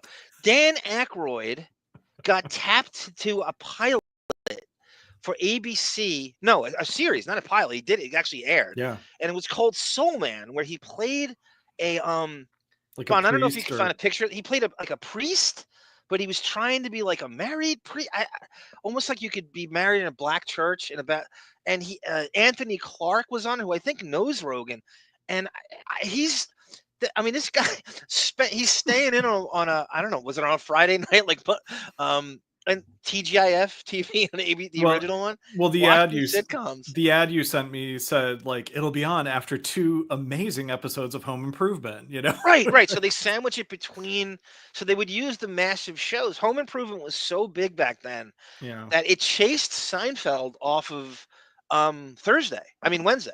Yeah. It was on, Home Improvement was on Wednesday, right? And then Seinfeld was afraid of it, and they moved it. Seinfeld was on Tuesday, Wednesday, and Thursday. My sister and brother-in-law were the first persons I ever knew that watched Seinfeld. Like in that early, 1990 year, that first season when no one thought about it. They were the only ones I know watching it, and they got me into it. And then it moved around and finally caught its little lightning bolt. But they were terrified of Home Improvement. Seinfeld was, and then they moved it, and that shit. So they tried to use Home Improvement to launch all these stupid shows. And Dan Aykroyd, it was at a point in his career where movies don't want him. Saturday Night Live had passed him. He's been off the show for like 20 years at that point. What do we do with him? And I think he did a cash grab, and they must have given him a ton of money to star in that thing. John Goodman, who's Bon Jovial's favorite blues brother, was in that show as well. But I don't know. There we go. Thank you, Bon. There it is. It's as bad as you think it is. Look at it. Well, but also the other photo that has, it's like the group photo with like the 3 sons. They are, as I said, I texted you, they're the bizarro Home Improvement sons. It's the bizarro Jonathan Taylor Thomas and the bizarro Zachary Ty Bryant. It's just amazing how much a carbon copy of Home Improvement it was in terms of the casting. But Davyd, they were, this, they're shameless. When you get an idea, you steal it and run it into the ground until it goes away. And they would do it with all these sitcoms, and they would, no matter. I mean, CBS really now is ground zero for that. Like CBS takes shows that, their formula is the most shameless, because they take shows that were successful 15 years ago, take the same actor, rebrand it. So instead of The Cosby Show, they'll call it Cosby. And they take Bill Cosby and they do a shittier version of the massively successful show he did on NBC that was next to Cheers. Yeah. And they just call it Cosby. CBS does it. And they're that shameless. CBS is the worst. Even a show like King of Queens, people think, now I sound like Rogan. People think King of Queens is, oh God, I love that show. It's a fucking Honeymooners ripoff. Yeah. They took Everybody Loves Raymond, which was hugely an original, and they took it and we're going to take Everybody Loves Raymond and we're going to combine it with the Honeymooners. And we're going to go put this derivative piece of shit with Kevin James playing a fucking UPS guy. And it's actually, Dice had a show called like Blessed His House or something, where Dice played a UPS driver before that. It's that bad. There's always, there's always the Alex Jones and then the Glenn Beck who takes it mainstream, Yes. There's always someone who has to be the underground thing. I was watching something on Paramount Plus the other day, and there's a trailer for some new CBS sitcom with like Will Sasso. And it's like those Mad TV guys. You're such an expert on Mad TV. It's ridiculous. But those Mad TV guys, right? That's a fascinating base of people. The careers of the Mad TV, Artie, at one point Artie was like one of the top 3 most successful Mad TV graduates. I know. Yeah, that's interesting. Mad TV does not have the star making power that SNL does. It should be, because they're super talented. All of them talented. Are. Yeah. So many. What's the girl, the little blonde girl who did the? Nicole Sullivan. Nicole Sullivan, right? Deborah Wilson. Yeah. Will Sasso did the funniest fucking Tony Soprano impression. It was Sopranos on PAX. Yeah. And the point of it was PAX is so censored, and the Sopranos. The Sopranos. I remember that sketch. Yeah, they're so profane. Curse every other minute. How would you possibly put that on PAX? And he plays Tony's. It is such a funny sketch. I think it actually might be copyright friendly too. But here at some point. the trailer for the Will Sasso sitcom I saw that they have on CBS, it's like it's like a parody of bad sitcom writing at this point. I'm not surprised that they're lazy, but just that anyone would fall for the that's what she said kind of like line delivery that still is going on in sitcoms. It's such a dead art. I can't believe the resurgence The Office has had. I don't understand it. It was on. It was good. It was on NBC at a time when, like, things were dying and NBC got shitty, and it was like 30 Rock and that, and it was good. But it was a time when it was a slightly above average sitcom, and now but it was done in that sort of single cam way where it seems artsier than it is, and it is massive. I don't know how it got a second life. I can't figure it out. My nephew graduated high school, I don't know, 4 years ago. And in the yearbook, they're quoting The Office. I'm like, what? Where did this come from? So it was massive. Yeah, but not at the time. Like, it wasn't. It got bigger in retro. Like, now, it's so weird. I can't explain it. I think it's a really cozy show to people. It is cozy. So I think especially coming out of COVID, like, it's a really bingeable show. So I think, especially during COVID, I knew a lot of people who were like binging Friends and The Office. That's all they were doing, you know. And you thought James Spader was better than Steve Carell on it, W? That's crazy. I mean, listen, I said that in private, and that's really ballsy. Nobody says that. PC23 goes, Rogan is a bitch. 5 years ago, he thought moon landings were fake. Now he thinks we'll be ready minds in 5 years. Oh, did he really think that? Jesus, I didn't know that. There's no walking that one back. Jeez. Throw that in this. Jesus Christ! If people were taking medical advice from a comedian, we don't want them in the gene pool. That's right. That's right, Jason. To mention the NBC shows because I'm trying to be a team player, but a lot of them suck as too. I watched Soul Man the other night, and I almost had heart palpitations. Why do you think there are so many bad shows on television today? It's so hard to get good writing. It's the hardest thing to find, so basically the networks put a dozen shows out there and hope just one of them hits. The pilots are always mediocre. Even News Radio's pilot wasn't nearly as funny as our funniest episode. Have you seen Jenny McCarthy's new show? No. I want to see it, but I can't. This is great. Like, he's that riled up. It's the opinions on these sitcoms. He's staying in to watch Soul. It's like he's heading the network. Right, yeah. Like, who would be watching that? Like, it's like the way Howard watches gay reality shows. He's watching. It's like he's worried that News Radio is gonna get whacked if they're going against these things, or this is the threat. This is the competition that's threatening. Right. In the same way that Howard is like, quote, furiously studying Rick Dees and Imus and the Greaseman, you know, like, just to see what he's competing against, which I don't believe for a second. Rogan's doing the same with the NBC competition. So stamp out all your enemies. He's an authority on Leah Thompson's performances in Carolla in the City. Carolina. I didn't even know how you know these shows. Like, I mean, I was kind of around. I was flipping through through late 90s NBC occasionally as a 7, 8, 9-year-old. You know? Okay. I mean, I guess your brain's so precocious that I didn't like the shows. I didn't get them. I just was like, oh, and people are laughing. There's a studio audience laughing at this. What is this? You know? Yeah, my nephew, who is a little bit younger than you, many a Friday night watch. That's how I know Boy Meets World. That's how the Mr. Feeney stuff. That's how I know. So he's watching all that shit, you know, all the TGIF, and he was watching a ton of sitcoms too. So, okay. And Joe Rogan wants to check out Jenny McCarthy's show because they share views on vaccines. So that's right. Has she ever? Do you remember she came at Amy Schumer? So Amy Schumer had all the plagiarism stuff, and because she was more famous than the comedians she stole from, and she stole. Yeah. Believe me.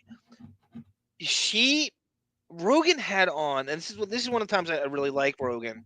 He had on some writer from her show. I forget, he's a real, just like loose cannon, fucking just like screaming mental patient. I forget his name. He's kind of famous in the podcast world now.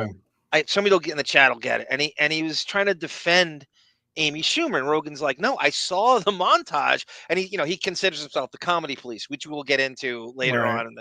He goes, it's dead. It's not parallel thinking. It is dead. And the head writer she had is really, I'm not saying she threw him under the bus directly, but it goes on to him that if you don't recognize that, you're also stealing as the writing staff, that somebody in your writing staff stole it and used it and she didn't catch it, but she's also stealing. For Inside Amy Schumer, for her variety show. Right. Right. But not just that. But for her Stand-up act. special. She's stealing full bits. Right, I've seen from it, like yeah. Patrice O'Neill. And so the comedians was like Wendy Liebman, Tammy Pascatelli, and Amy Madigan. What's her first name again? Kathleen Madigan. Kathleen Madigan, yeah. And they all agreed. They're all like, yeah, I toured with her and she opened for us and she stole our jokes. That's how you do it. Have you seen the clip of her? She was on Ellen, on Ellen's talk show, and she does a bit that Ellen did like 10 years before that in front of Ellen. Yes. About eating popcorn. Yes, like, in that's big part of the handfuls. montage. Yes. Yeah. It's shameless. It is the worst. It is the biggest. It is, and she's bragging about how she used to shoplift all the time. It is Winona Ryder level thievery. It is crazy to not get. It is undeniably. What did I say on Vanderpump? It's indignant kleptomania. Indignant. Yes, that's a great line. Stringing those words together. Right.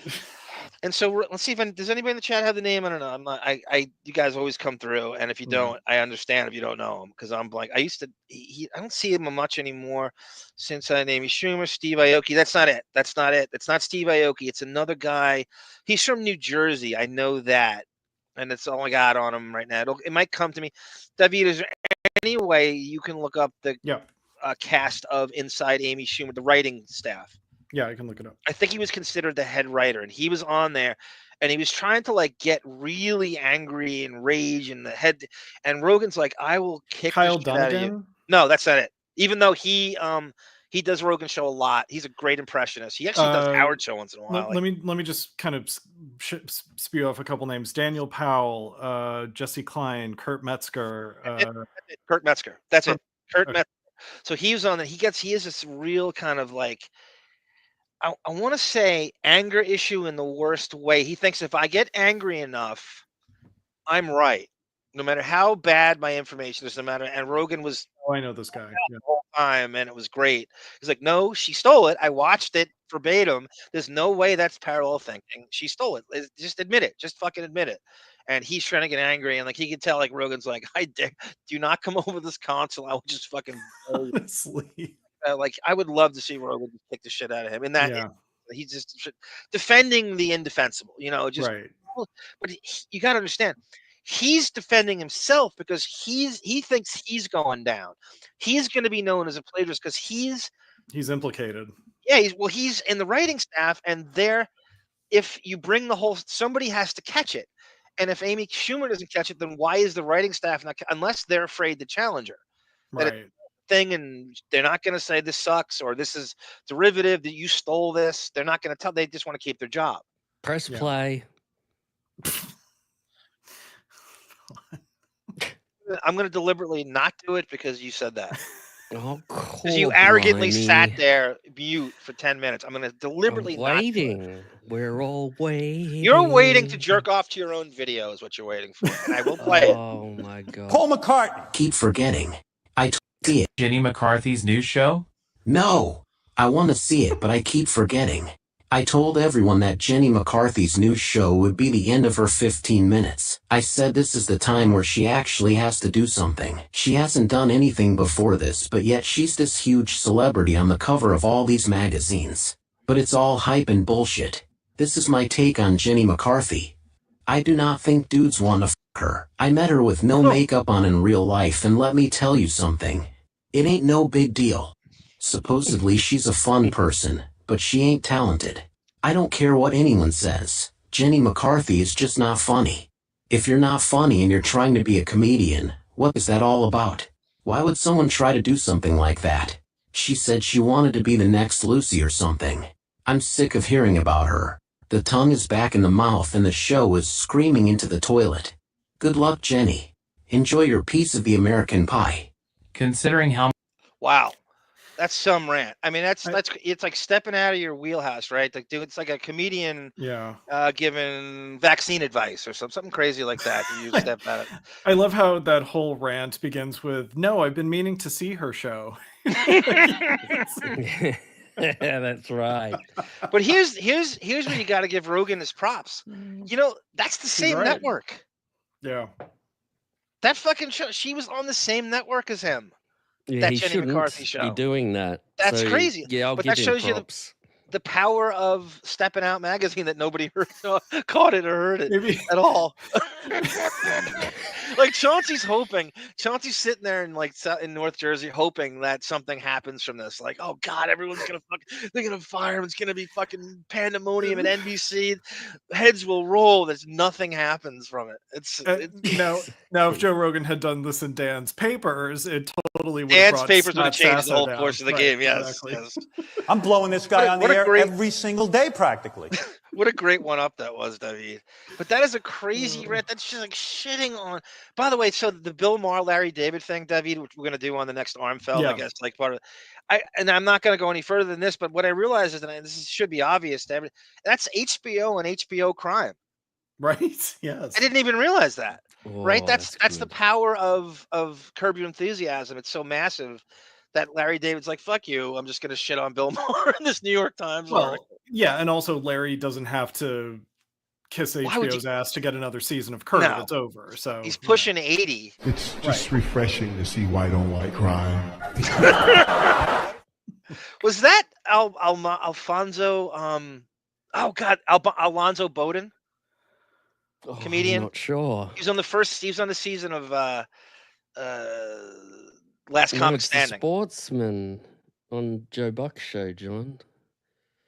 It's Wait the a minute. guy- Oh, that was Michael Irvin. White on white crime. That was Michael Irvin from the RD Joe Buck show. Okay. Oh, yeah. Because you Paul made Rudd. that comment. You made a something on something crime comment. Yes. Here we go. Yeah. many bad shows are out there. It has to be a good feeling that news radio is in the top 10 each week. Yeah, being on a bad show is 50 times harder than being on a good show. Could you imagine what it must be like doing Grace Under Fire? It's been on for several years, and it never made me laugh once. So we get Jenny McCarthy reference. This and this is this is made for us. Yeah, Soul Man, single guy, Grace Under Fire. Have you ever seen anyone so obsessed with shitty sitcoms like this? This is Joe Rogan doing this. Well, you know why? Who is this guy? We talked about it last time, where it's like Joe Rogan is good at sort of getting in at the ground level of some new trend in media, you know. So whether it's like being on an NBC sitcom in the height of the 90s, or the early reality TV boom, or the UFC, or the podcast game. So he probably does sort of like, what's the next elevator to take me to the next floor of show business success? No, you're so right. You know? You're so right. You got to give him a lot of credit in a lot of ways. He definitely is planning progressively for the future of where things are going. To get into the podcast game when he did is just unheard of. Yeah. And to think it was going to work. And Maron, the same thing. Mark Maron had his show. And a lot of times it's guys who don't have options. In the case of Rogan, he seems to get jobs even like back then. Did you look up the agent thing I asked you to do? It didn't come up with an uncle that was an agent. It Okay, said he's maybe distantly related. might have been a bad to- rumor. It might have been a rumor. Okay. That's fine. But Rogan seems to, as Chris Rock said, will himself onto aspects of show business that just keeps and undeniably. And I don't know. He just plays the game. And I Yeah. don't know if it's a conscious thing or he's seeing things like, but it is crazy how he gets at stuff first. And even like being on news radio, he had no business being on that show. Right. And to be, you know, he's criticizing all these shows. News radio is either the best, worst NBC sitcom, or it's the worst, best NBC Yeah, sitcom. oh God, you know? that's so well said. It is. It's a sitcom. Let's face it. Let's not Yeah. give it more than it is. It's not the Larry Sanders Show. It's on network. There's only so many things you can do with it. It's as Davyd just said. It's funny compared to Caroline in the City. Yeah. What are we comparing it to? News radio is a show that I often confused with either Spin City or Suddenly Susan. Like I didn't know which show I was watching. And let's face it, isn't it just like a kind of knock off rich man's WKRP in Cincinnati. Right. Isn't it? Without the turkey drop. There's right. no doubt about it. They were going for that. Let's Yeah. do a new WKRP in Cincinnati. We'll set it in New York and we'll just change some stuff. And there's no doubt about it. Welcome, Kathy Scott. Good to see you in there. We're gonna do the next Jump Street's coming up soon with Casey and my nephew. That's a real death row scene. Hooper 45. See, Bon. See, let's see Fred Norris do that. I watch and stare at it and think, what is going on? But the people on that show have to show up every day and bang this slop out and piece it together.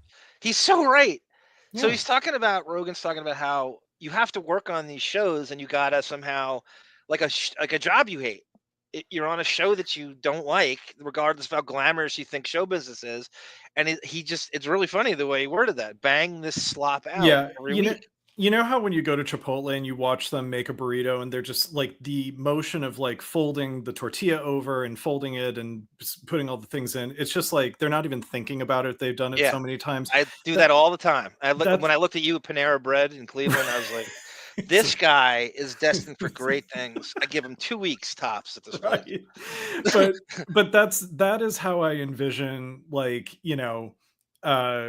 again, like oh god, I'm blanking on like Jenna Elfman going into Dharma and Greg, like just with, like timing instincts. Like it's not even like I've got to find my character. It's like no, it's sitcom timing is a muscle memory thing that you just like.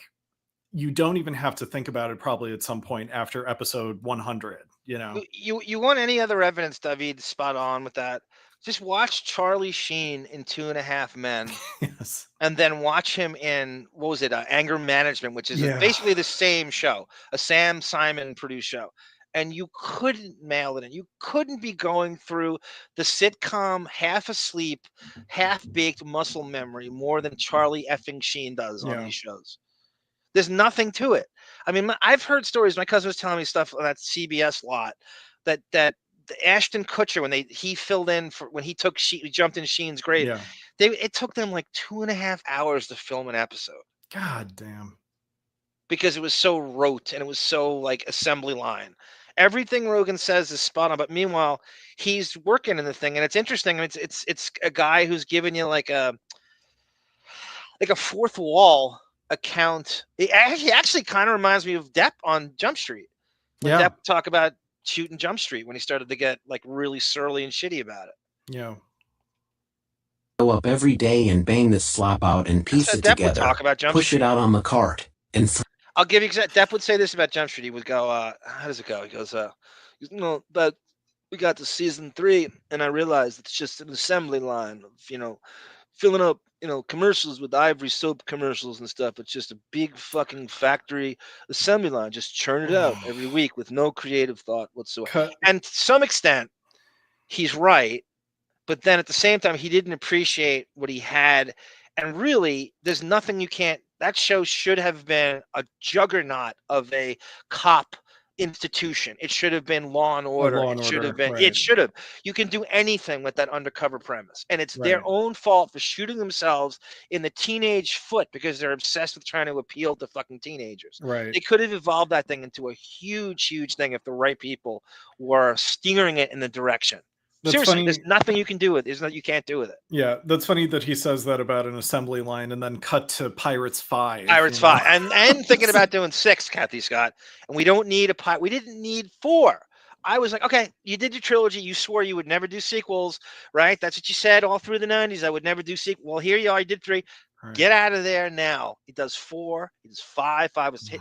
And now the 6 is a rumor. He's never confirmed it. Go fuck yourselves. I also count Lone Ranger in that too, by the way. It's basically Lone Ranger is pirates, cowboy and Indians pirates. Right. It's the exact formula that pirates same is. Crew, same director. And crew, same director, same fucking Bruckheimer behind the scenes. Yeah. Jason says that he was a Nielsen family 3 months ago. God, wow. Jason, is there any way you can provide us? I believe you, but can you provide us proof of any kind? I would love to see what's the process. Is it a box you have to fill shit out? Like, what is it? Could you did you find yourself like manipulating it with things that you just because you liked somebody that you wanted them to get the rating point you had? On to the audience. I think some of those Nielsen freaks actually like that show. Unlike a lot of sitcoms, news radio has a large ensemble cast. There is really no one star. I think the best shows are like that. It's hard to base a show around one person every week. The best shows are based around a couple of people, like on Seinfeld. But it is hard at times having 8 people in the cast, because sometimes one of the cast members will get upset because they don't have much to do for a couple of episodes in a row. It's real hard to write for 8 people. It's a lot easier to write for 4 people. Making a show with 8 people and trying to have none of them as peripheral characters is very, very hard. Yeah. A good example of that is former News Radio cast member Condi Alexander, who... Bon, I got to compliment you. You left in all the I don't know what you cut, but you left in all the greats. Your editing is great here because everything I wanted is here. And I didn't say shit to you about, you just edited it on your own. You took this like renegade editing thing, you did it. I didn't say shit. And you kept all the great stuff. So what he's about to say is there's a very attractive black actress on news radio named Condi Alexander. And she, for some reason, was always in scenes with Rogan on the show. And she's in the little thing I played with Costas in the beginning when Costas judo flips him in that really funny clip in the beginning. Right. And she's in that clip. And this is like sports where you have this ensemble cast of 10 people and you're not getting enough playing time. It's like, being a basketball player and you're like, I want to be traded. Well, I know I'm better than this. I need my minutes. My career is short. Get me out of here. I'm no 8th man. I'm a starter. Get me out of here. Well, it's the same issue with SNL, that you're constantly auditioning for that show every week, even if you're in the cast, That's a great point. And this show is so many sketch comedy X's on the show, right? All these people are out of really improv and sketch. Mm-hmm. Rogan's like the only one that's not. Right. Hard. A good example of that is former News Radio cast member Condi Alexander, who recently left the show because of lack of airtime. She got pissed. Will Condi's surprise departure hurt the morale of the show? I think it will hurt us. She was a key ingredient to the show, and when you take out a key ingredient like that, something is going to suffer. The character you portray is a tough, wisecracking kind of guy. Just how similar are you to the character in real life? Pretty similar. I don't really act. I just go in there and talk. I give Rogan a lot of credit here. He's being very candid about the face of sitcoms. He is not embellishing himself. He's just saying, I'm not a good actor. Just show up and be myself.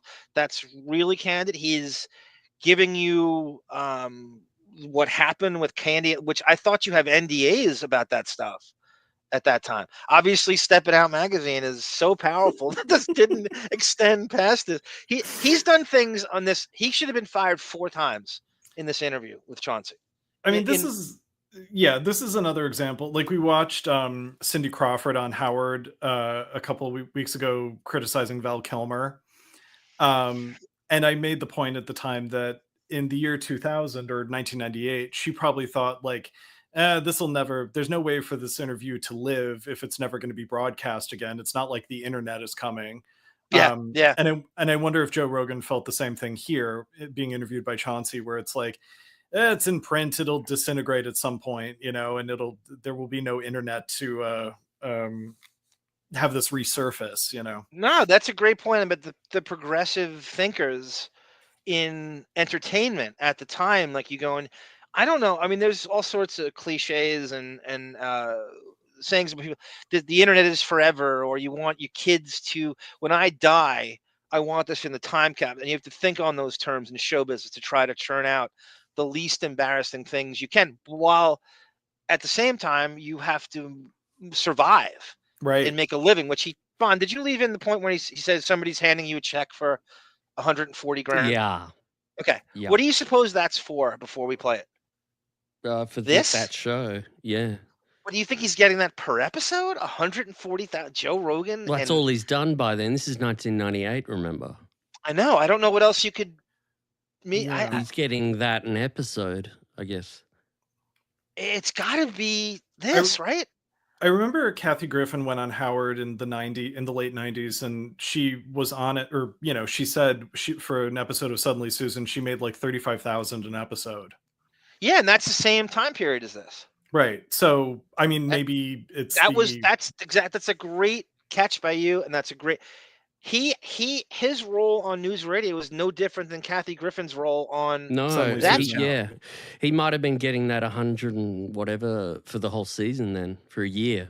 Could have been like a half. True. Yeah, could have been. It's a bit low though. Or maybe Kathy Griffin's getting paid 70 cents on the dollar or something. I don't know. Yeah, they don't. Who knows how they negotiated? But he wasn't. Bon, did you hear? Ray Romano was supposed to get that job, and he was too slow for news radio. His delivery, his approach, his whole presentation was too slow for the slick improv. I'm sure it was. Yeah. Well, that show was just garbage, though. News radio. I mean, did anybody enjoy that show? It was a slightly above average sitcom for the time. I can't even remember him on it. I can't remember Joe. No, nobody Wasn't does. Phil Hartman on it? Yes. Is that right? Yeah, Yep. I just it was remember made for the him. white corporate class that watched all the NBC shows. By the way, Tonecut's comment here, if Bill Hicks had been on Herman's Head, that's the pairing I want to see: Bill Hicks and Hank Azaria. That would have been chemistry galore. No, that is a great comment by him. Like what happened?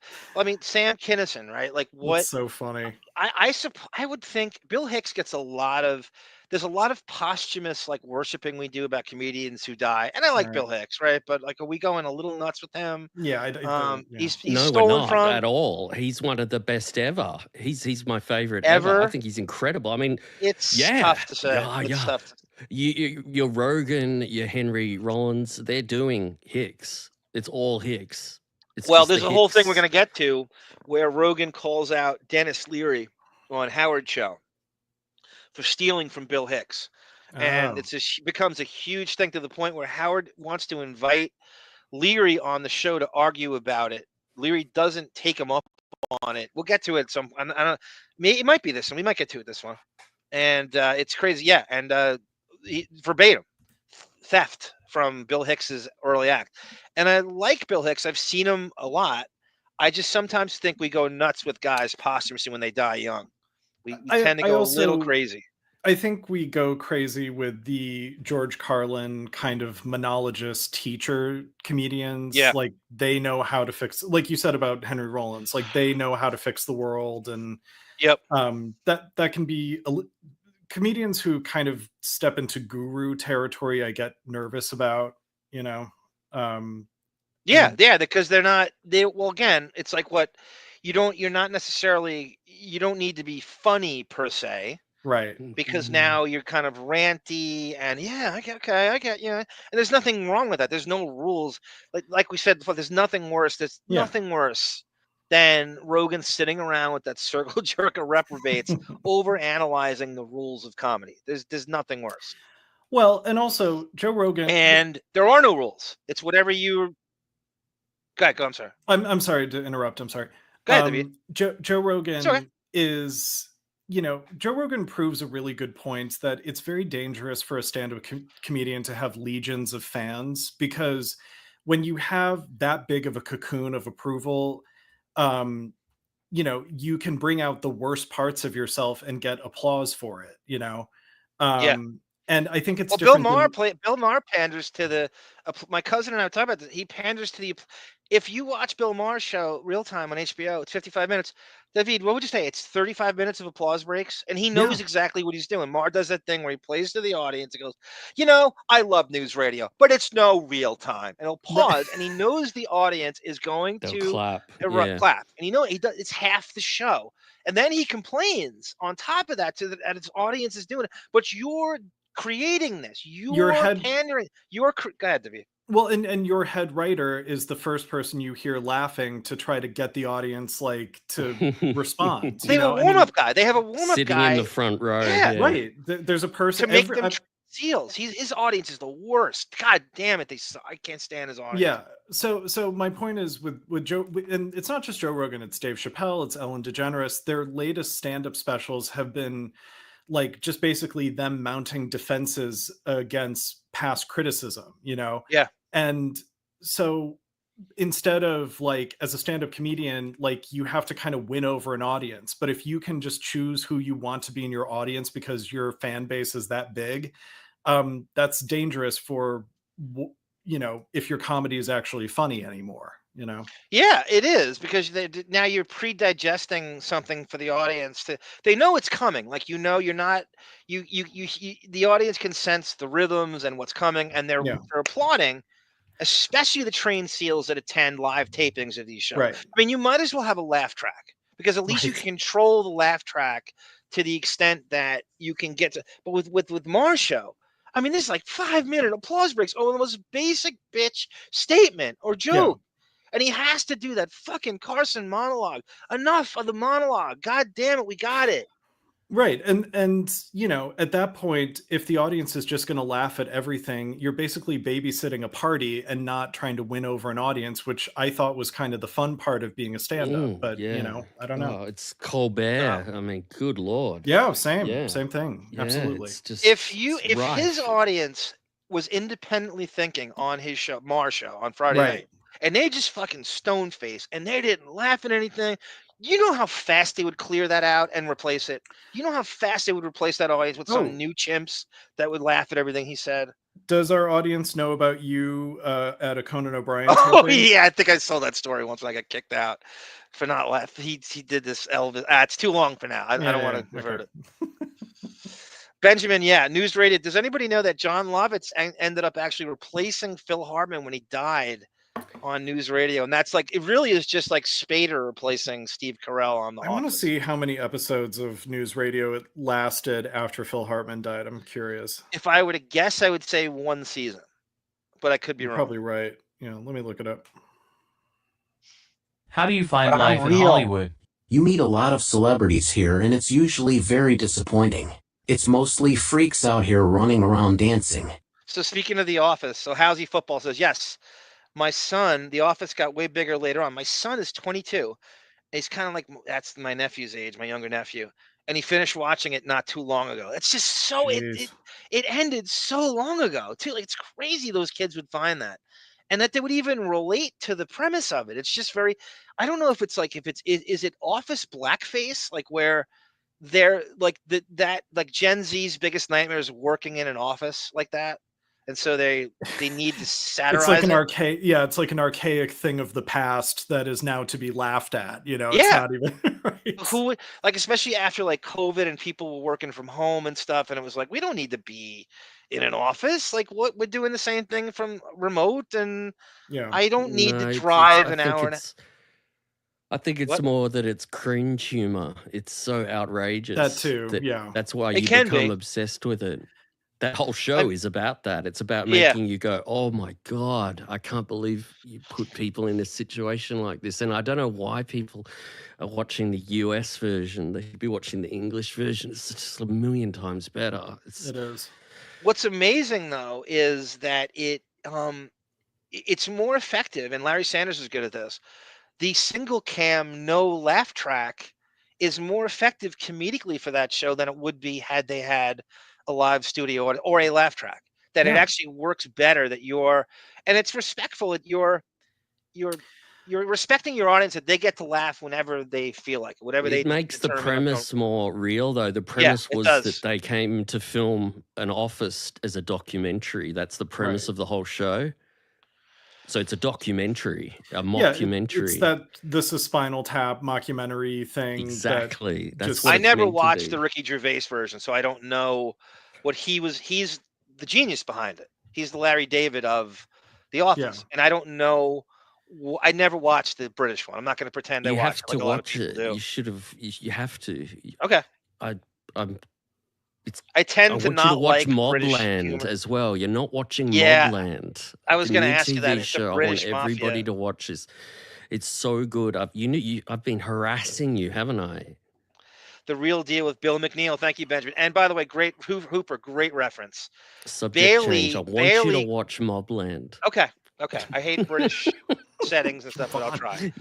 He completely ignored what I was saying. It's like David. watching a Western when I watch British humor and stuff, but I'll try. But it's as good as Mayor of Kingstown. That's what I'm saying. That's if Kathy high Scott praise. is watching All right. right now, Kathy Scott, I want you to watch Mobland. Pierce Brosnan, Helen Mirren, Tom Hardy. Give it to me. It's brutal. I'll give it to you. This is how little Bon Jovial knows about comic books. He's he's God. pushing the show on me, right? And he goes, how do you segue into he goes, a Tom comic Hardy's book? in it. He goes, Tom Hardy's in it. McBain is in it. He means so McBain is a character on The Simpsons. From the Batman movie, and he had this but you call him mask on that made McBain. his voice go like this. I'm going to take you. It's a horrible Bane. It's a horrible Bane. Bane's Batman, supposed to I be don't South like American. you anymore. I want you to die, Batman. I'm going to blow up the football field, and then you're going to be angry. That's what the movie was about, and I hated that movie. McBain is a Simpsons character. Yeah. Bane is the Batman villain who's supposed to be South American. McBain, so you voiced called him by McBain. Yeah, and that was driving me voiced crazy. by Albert Brooks. Right. Oh. McBain, he's supposed to be an action hero, right? Davyd on he's he's supposed to be like a really amiable Bond villain that Homer ends up working for that he doesn't realize is a Bond villain. So he's like the nicest guy in the world, but then he's trying to kill James Bond, you know. He basically does Tom Hardy basically does a Sean Connery impression to play Bane in the Dark Knight movies. And I cannot stress to you enough. Bane is South American. He sounds like fucking who played Machete in the Robert Rodriguez film again? What's his name? I don't know, but he's South American. Bane is. And I thought he was no, American. he's not Sean That's why he's Connery. angry at Batman. That's why he knows Batman. It's horrible. How could he be It's a horrible South take on American? Bane. That's the connection. Trejo. This is Danny Trejo. this is That's the what way Bane sounds. Bane's supposed to sound like Danny Hold Trejo. on, let me put this on. Batman, I'm going to take you down. Dark Knight, no Dark Knight. That's who he's The doing. football field will explode. You will not be happy. Tom Chisano. Jesus. See, that sounded pretty good, didn't it? Yeah, Everyone in the it's better chat, than give me him. thumbs up in the chat. Give us a thumbs up. We It don't have was- Sarah here. I'm missing Sarah so much. Christopher Oh Nolan my is God. the worst I am fight the sequences in Bane. cinema. Yeah. I am The worst. Bane. Is Bane... The Joker is now gone. I can't believe you know that. Forget about the Joker. This is a new movie. The other one with the three-face man is gone. Three Faces died. Three Faces dead. Three-Face. Now it's three. I think you deliberately. Right. I think you're doing a Howard, and you're deliberately getting his. That his was Christopher Nolan's deliberately. wrong. I know. Yeah, I that know. really you do. pisses you Yeah. off. Sorry, doesn't it? Autobot corrected me. He's right. I'm thinking of Hank Scorpio. McBain is the Schwarzenegger parody that they do on The Simpsons. I'm sorry. Okay. Got that My wrong. Hank Scorpio over here.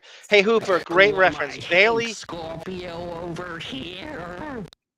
Bailey is her last name Quartermain from WKRP was gorgeous, very underrated, very Oh, my similar God. to Hanson's girlfriend on Jump Street season 3, Jackie Garrett, and she is the Marianne to Lonnie Anderson's Ginger on WKRP. That's how they said that.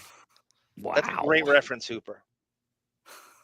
You Let's go with started the out as video. a stand-up comic. Have you ever taken an acting lesson? Yeah, I took 4. But this is the thing. If you can lie to a girlfriend, then you can be an actor. And I've lied to girlfriends. I've lied to cops. I've lied to a lot of people. Is he lying to his audience on his current show all the time? Ooh. One wonders. One has to wonder. Wonders. Yeah. I've lied to a lot of people. That's usually where I do my best work. I don't think acting classes can tell you something that you already don't know. My opinion is you can take all the acting lessons you want, but if you're not good, you'll never be good. Considering how hard it is to make it in Hollywood, you made it fairly quickly. That's how it is. If you're nobody and all of a sudden somebody... There's a lot of parallels to him and Depp. Depp would say that same exact thing about acting class that Rogan said. And like Rogan, Depp got off the bus from Miramar, Florida, and was plunked right into Nightmare on Elm Street 1. There wasn't a lot of struggle, and he got this and that. Rogan made it very quickly for what he is. And you wonder, how they're so jealous of each other. Everybody is in Hollywood, that there must have been his comedian friends. Well, motherfucker, how did he get? What? It's an amazing career trajectory, and he didn't have to sell out. I mean, look at this guy here. Look at what this guy started out before and after. He changed. Joe was just Joe. It's just Joe from the block from the start. He's just a backwards baseball cap. Not nearly as much of a change, right? Exactly. So, and sometimes it's just growing up. Like you're not going to be. That's Rogan. That's a 20-something, just in Hollywood. Like I'm trying to remember. Rogan's born in '67. Let's say he got there. Yeah, early '90s, right?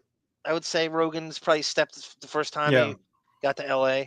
Did he live in Colorado for a while? He tried to do like a Thompson and lived in Colorado. Somewhere like in the beginning stages of his podcast, I thought I heard him say that he lived in Colorado. At the age of 7, he moved with his mother to San Francisco. They moved to Gainesville, Florida. It looks like he lived in Massachusetts in his early 20s. Yeah, that was the early, right. I'm just saying, like, when he was established, and I'm saying, like, 2008, that kind of, like, mid-2000s kind of thing. Maybe. Like yeah. Those years. Just to I don't know if I'm sure you know this, but just I didn't know this. Rogan had no intention of being a professional comedian, but was a fan of comedy from a young age, later saying, oh, never mind. I thought he came here and like he came to LA in like 88, I think.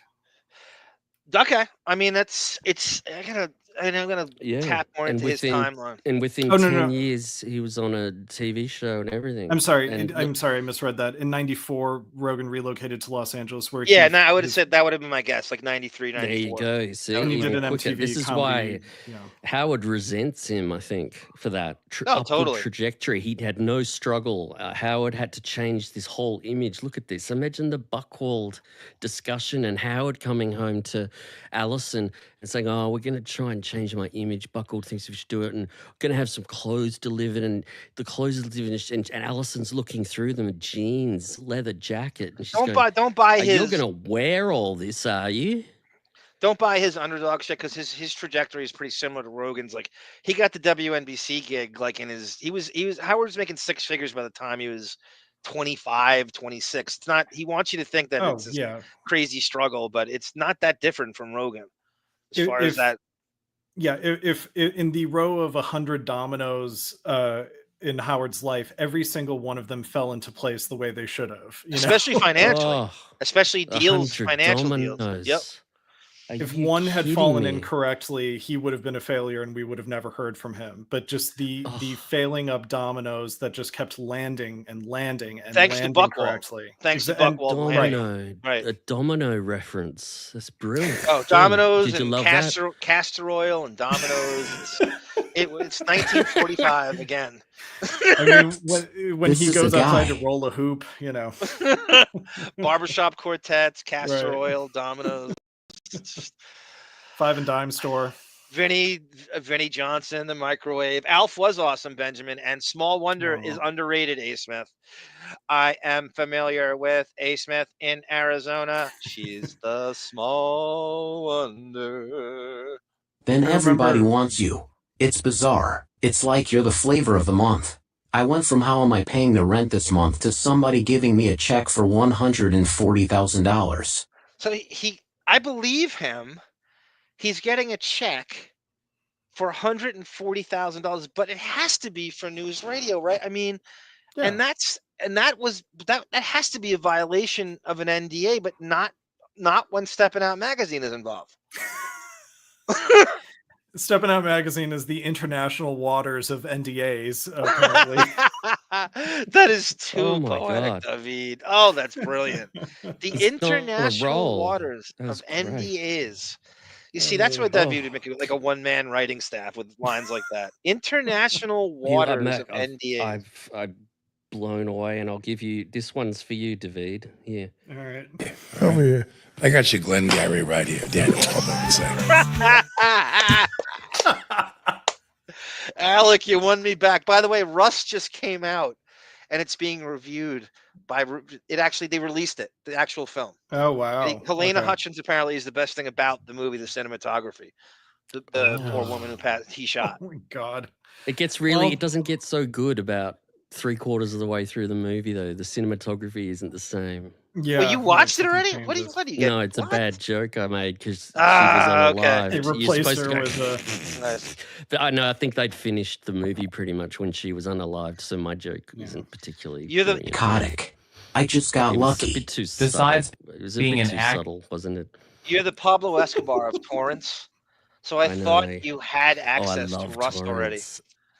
If I had, I would. If I had, you would have known. I would have been sending. I'm just bringing up pictures of dominoes right now for some reason on Google Images. I can't believe I brought up pictures of dominoes. Davyd, the great A. Smith has a question. Have you ever seen Yes. a craft service table? Yes, I was on the show The Fosters on Freeform, and they had a craft services table with donuts. Have you ever seen and one that you tons of didn't stuff. like though?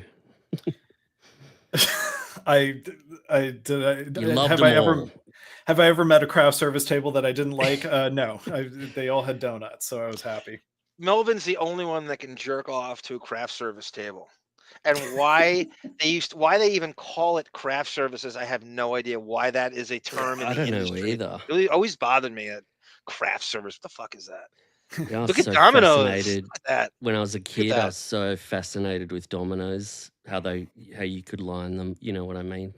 They absolutely fascinated me. I see. Josh. Oh, sorry. No, good. I see John going up to a craft services table, not knowing what it is, expecting to find like glue and pipe cleaners. You know. Yes, that's what I would have thought exactly when I heard them saying it all the time on Stern. I was like, craft. Oh. Good looking out, Jason. He's gonna report to Nielsen that he watched Lotus Notes for us. Thank you, Jason. That's okay. This is towards the end. Comedian, you're also an expert at martial arts. I don't think there are too many comics out there that can also kick your ass. I don't think there are too many either. Actually, I don't have to prove myself. When you're confident in your ability to fight, you don't have to run around proving it. I don't need to do that. So when somebody gives me shit or calls me a pussy, I just walk away. How would you describe your comedy? I never thought I could make it as a... I give Rogan a lot of credit that he could be a much bigger alpha male. Yeah. Like I said, knuckle dragging, tap out bumper sticker reprobate there. And but he says, I'll walk away because Rogan's smart enough to know, right? He has a lot more to lose than the guy he's fighting. Right. When you get that in your head, like this guy can sue me, whatever, that's a pretty logical thing. That's a very pragmatic approach to someone who his hands are considered lethal weapons, whether you want to believe that or not. I mean, that's. Oh, sorry. Go ahead. Okay, go ahead, Debbie.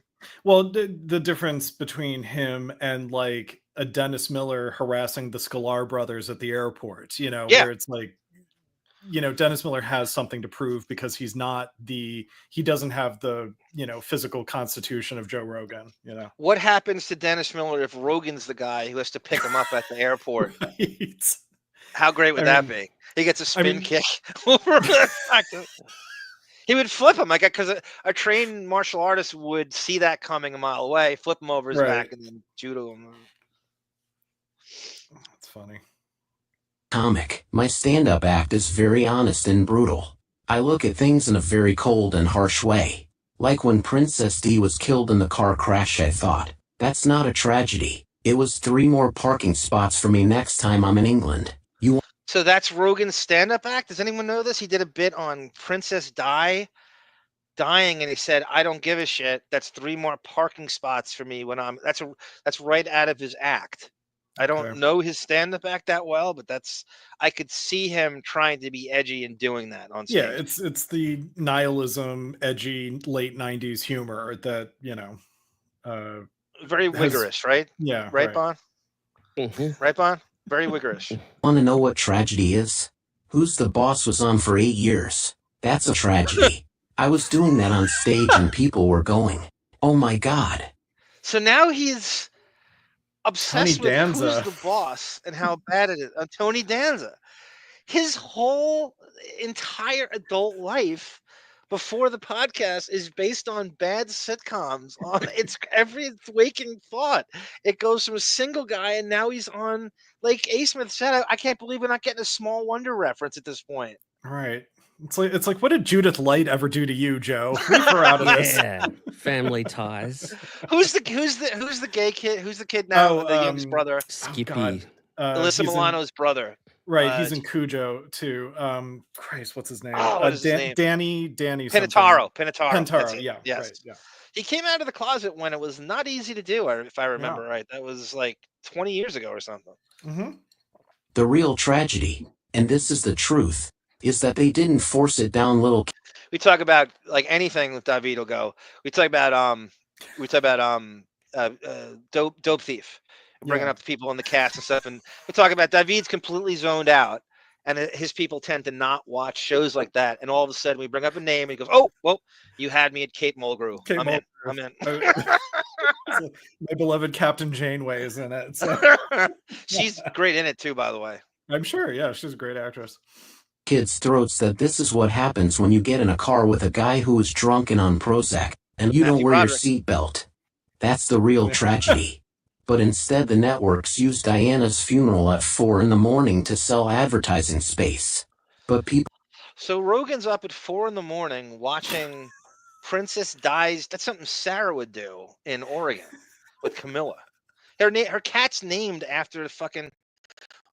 I don't know anything about the royal family. Camilla Parker Bowles. Okay, yeah. Right. That's where she got that name from. That's crazy. People don't want to hear that.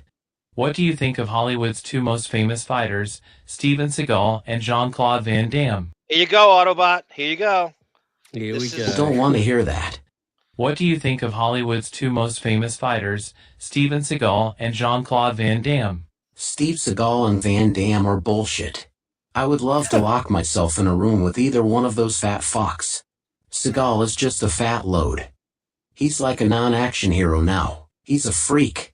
He walks around talking like the Godfather, wearing a girdle and a ponytail. What's up with that ponytail?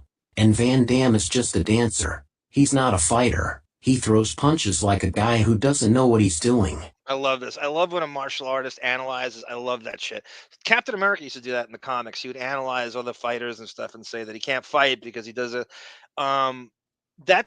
Did this seem like to you guys that he had that rant ready for Chauncey, that he has gone off on, that Chauncey's either setting him up or he has this like canned rant about fake martial artists in Hollywood, like a Van Damme, like a Seagal? It was so packaged. He's ready to go. He's ready to go. Like a spastic. Anybody who watches Van Damme throw a punch knows that he's not a kickboxing champion. The way he even kicks is wrong. The stuff he does in his movies is fucked up. It's not real. Van Damme is not fooling anybody. He's the champion of shitty movies. Is there anything left about you that you would want people to know that they don't know already? Just that I'm as normal as anyone else. When you see actors who try to look so different or like a big star, keep in mind that they're just freaks full of insecurities and problems just like you and I and everyone else. I mean, good job, Bon. I don't remember really missing anything. I don't know what you edited, but everything I liked is in there. Give us your money. Give us your money. Give us your money. Give us your money. You think this shit comes easily? You think Arm spends hours and hours and hours and hours ferreting because he loves it? You think Davyd learns the theme song to Cheers live on the air for his health? And what about the Sarah man? She doesn't want to come on the show anymore, but everybody still loves her. Give her your money. What about Australia? You think it's cheap to broadcast from Australia? It costs hundreds of dollars an hour. Give us your money.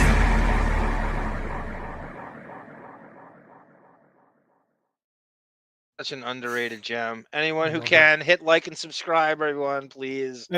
And whatever you can donate would be much appreciated for my medication that has been the co-payment. I almost had a I almost had roid rage. I told you that story. I'm not going over it again.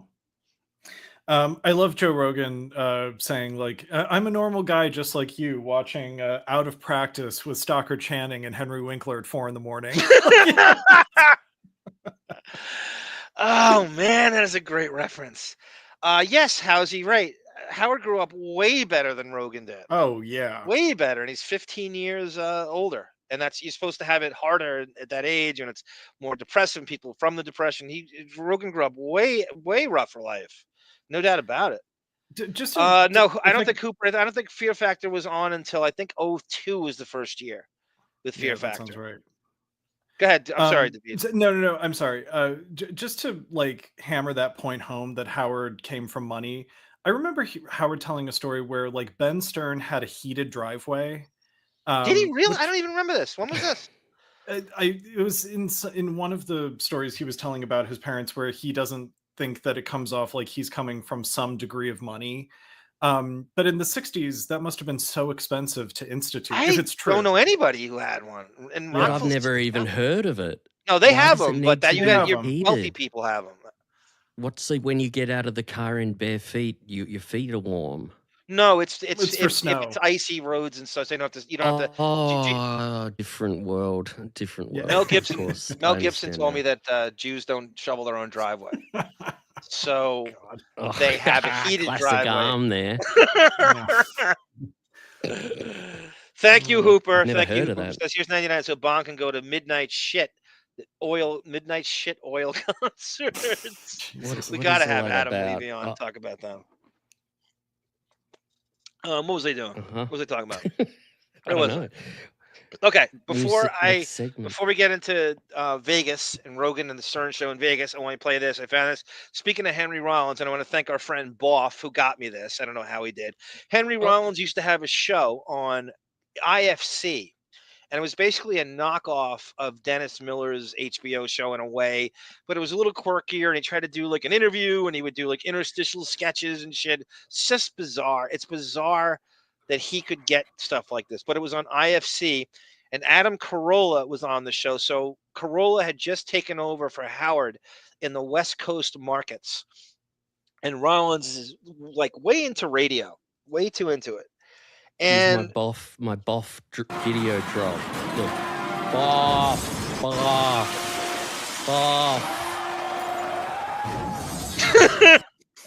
That looked like the fight scene at the end of Dark Knight Returns. That Christopher Nolan does not know how to choreograph a fight scene.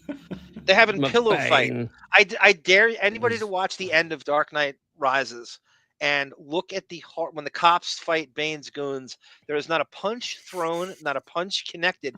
They are having pillow fights with each other. It is comically bad. They're having pillow fights, not a shot. I am McBain. Exterminate. Bon Jovial calls me McBain. Christopher Nolan's like, yeah, let's just film the walkthrough of the fight. We don't need to film the actual scene. You know, it's like he didn't want to. No one looked at it. They just go, "Hey guys, just kind of slap each other," and I don't know, like you're watching a college play or something. It's bad. Imagine him watching this show right now, Nolan. He would be saying, "Why are they making fun of my movies?" The worst fight choreographer I've ever seen in the history of cinema. Ever. Is that Nolan? Ever. Nolan. Oh gosh.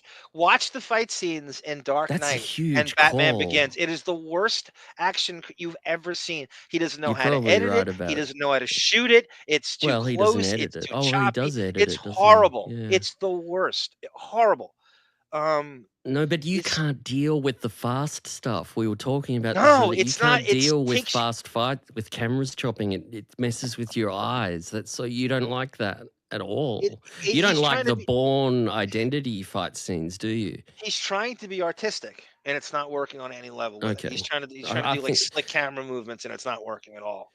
You were saying that, I think you were saying in your messages that it overwhelms you when anyone makes fast edits, like video clip type fast edits overwhelm you. So I'm thinking, in the case you'd prefer it was one camera away from the two people fighting. And if you're going to shoot an action scene, shoot it. Shoot it Yeah. right so people can see it. Why are you shooting it to not see it? I was talking about fucking Because they're not Dope real. Thief. They have to. No, They have it to doesn't cut. look They have to real. do the cuts. Dope Thief All right. is, and I Okay. believe they're trying to save money, so they don't shoot they're avoiding expansive action sequences because it's just moving and you can't follow it. And why What's even your have favorite it? fight scene, Davyd? What's your favorite fight scene?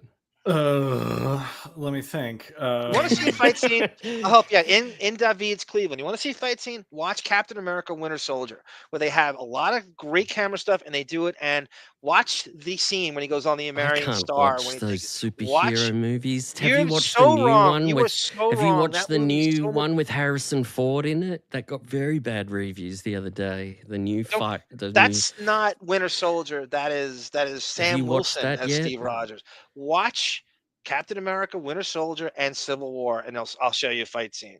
Oh, what about Fight Club? Fight Club had some great fight scenes. Or They Live with Roddy Piper as Autobot. I can't believe Brendan didn't say it. Anyway, back to this Henry Rollins show. let's get- Adam Carolla taking over for Howard, and this is great. Thank you again, Boff. Adam Carolla talks about that Howard wanted to bring him over to Sirius, and this is what happens when you negotiate with Howard over money. This is great. So, in that, you're filling in these massive shoes of Howard Stern, of course. And so, anyone going in there is going to get, love him or hate him, they're going to get compared. Right. Brutally. And so, what's have you grown tired of the Stern word? It's weird. I mean, Stern and I are friendly, which is interesting and he's a cool guy. Surreal. Yeah, I mean, he's not he's a likable guy. I like Howard. Completely likable. My initial sort of take on it was, it was sort of like everyone would say, well, this is intimidating. I mean, you're coming in to fill the king of all media's shoes. How are you going to do this? And my sort of take was, look. Did either of you, did anybody here ever hear Adam Carolla's terrestrial show that he took over for Howard? It actually was good. I listened to it all the time. I downloaded it. It was good. It was, he basically had, he did his own thing and he was adhering to the terrestrial rules. I think the show was, it was 3 hours, but edited down with all terrestrial bullcrap. It was like slightly under 2 hours in terms of total minutes. He had guests on that Howard wouldn't have on. It was strictly it was almost like the NBA Western Conference markets. It was like Phoenix, Denver, Utah, LA, Seattle, Portland. It was like those markets. And he West took, Coast.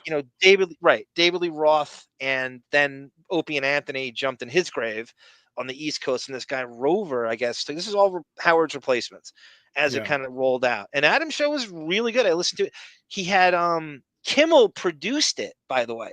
So one of the many things Kimmel was involved in that show while he was like best buds with Howard. And they did a contest once where they had to book a guest, and the guest would the person would win. And so the winner of the guest booking was Howard. And so Howard was the guest on Carolla's show, and they did a crossover. I don't know if anybody remembers that. So Howard did his show, and he did Howard's show at the same time, and that won it. Howard beat Dirk Nowitzki, was second place guest for Carolla. What? So Howard returned to K-Rock to do the interview? No, he was on Sirius, and they did he called Carolla. They did a simulcast on Carolla's terrestrial show. Carolla was offered the Artie job first. Right. So when we have Casey on, I want to ask him about all that. And another question I have for Casey is, if I was his drinking coach and he had it together at terrestrial, what would have been his plans in moving to Sirius? Did he really want to stay with them? Did he have an exit strategy? What do you think would have happened to him if he had it somewhat more together on the way to Sirius? Does he think he would have lasted in what it is now? We'll have to find out when you ask him that question. Yeah. I can't visualize him on the Sirius show. I just can't picture it. I mean, I could see him kind of, there were other people that predate. Ganji predates and outlasts Casey, and And so I wonder if he just would have hung with that clique until Casey might have been fired on the air with the rest of Howard TV, He would have had a more, I don't know, like it's almost like terrestrial would have fit his thing better. I don't know. I can't see him lasting past Artie, at least. Did Casey and Sal and Richard overlap? No. Okay, interesting. That would have been kind of interesting. Let me say, hold on. Let me think. Yes, they did, but just for a couple of months. And so Casey barely sees Grillo for a couple of months, and then Sal and Richard, the Stuttering John contest happens in 2004. Casey's only there, I think, for a couple of more months. Okay. And then he leaves in like 2005. And that's a crazy exit too, with Chiasano and stuff. And he accuses Chiasano of I think he's accusing Chiasano of, without saying it on the air, he's accusing Chiasano of doing a Letterman on interns and sales assistants. Okay. I think that's what he's saying.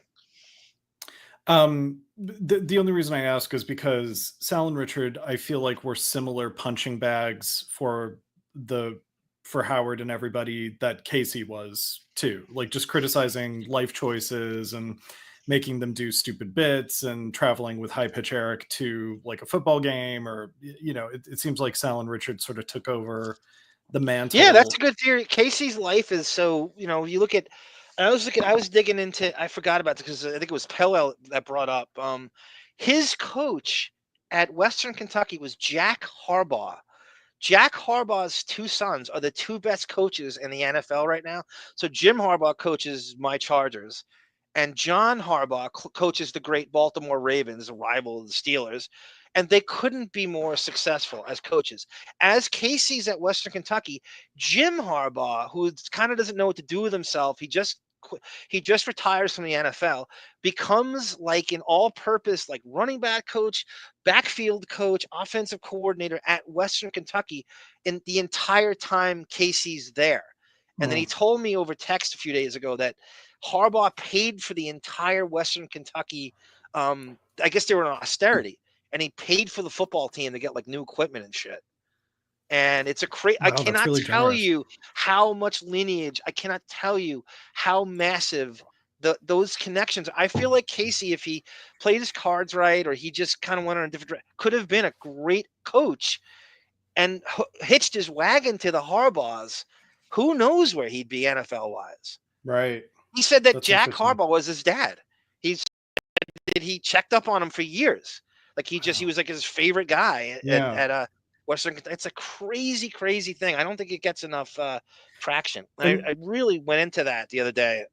And Casey's biological father was a football coach too, right? Yes, he was a classic like wrestling football coach dad. Hyper competitive. Worked in the same district he went to school in.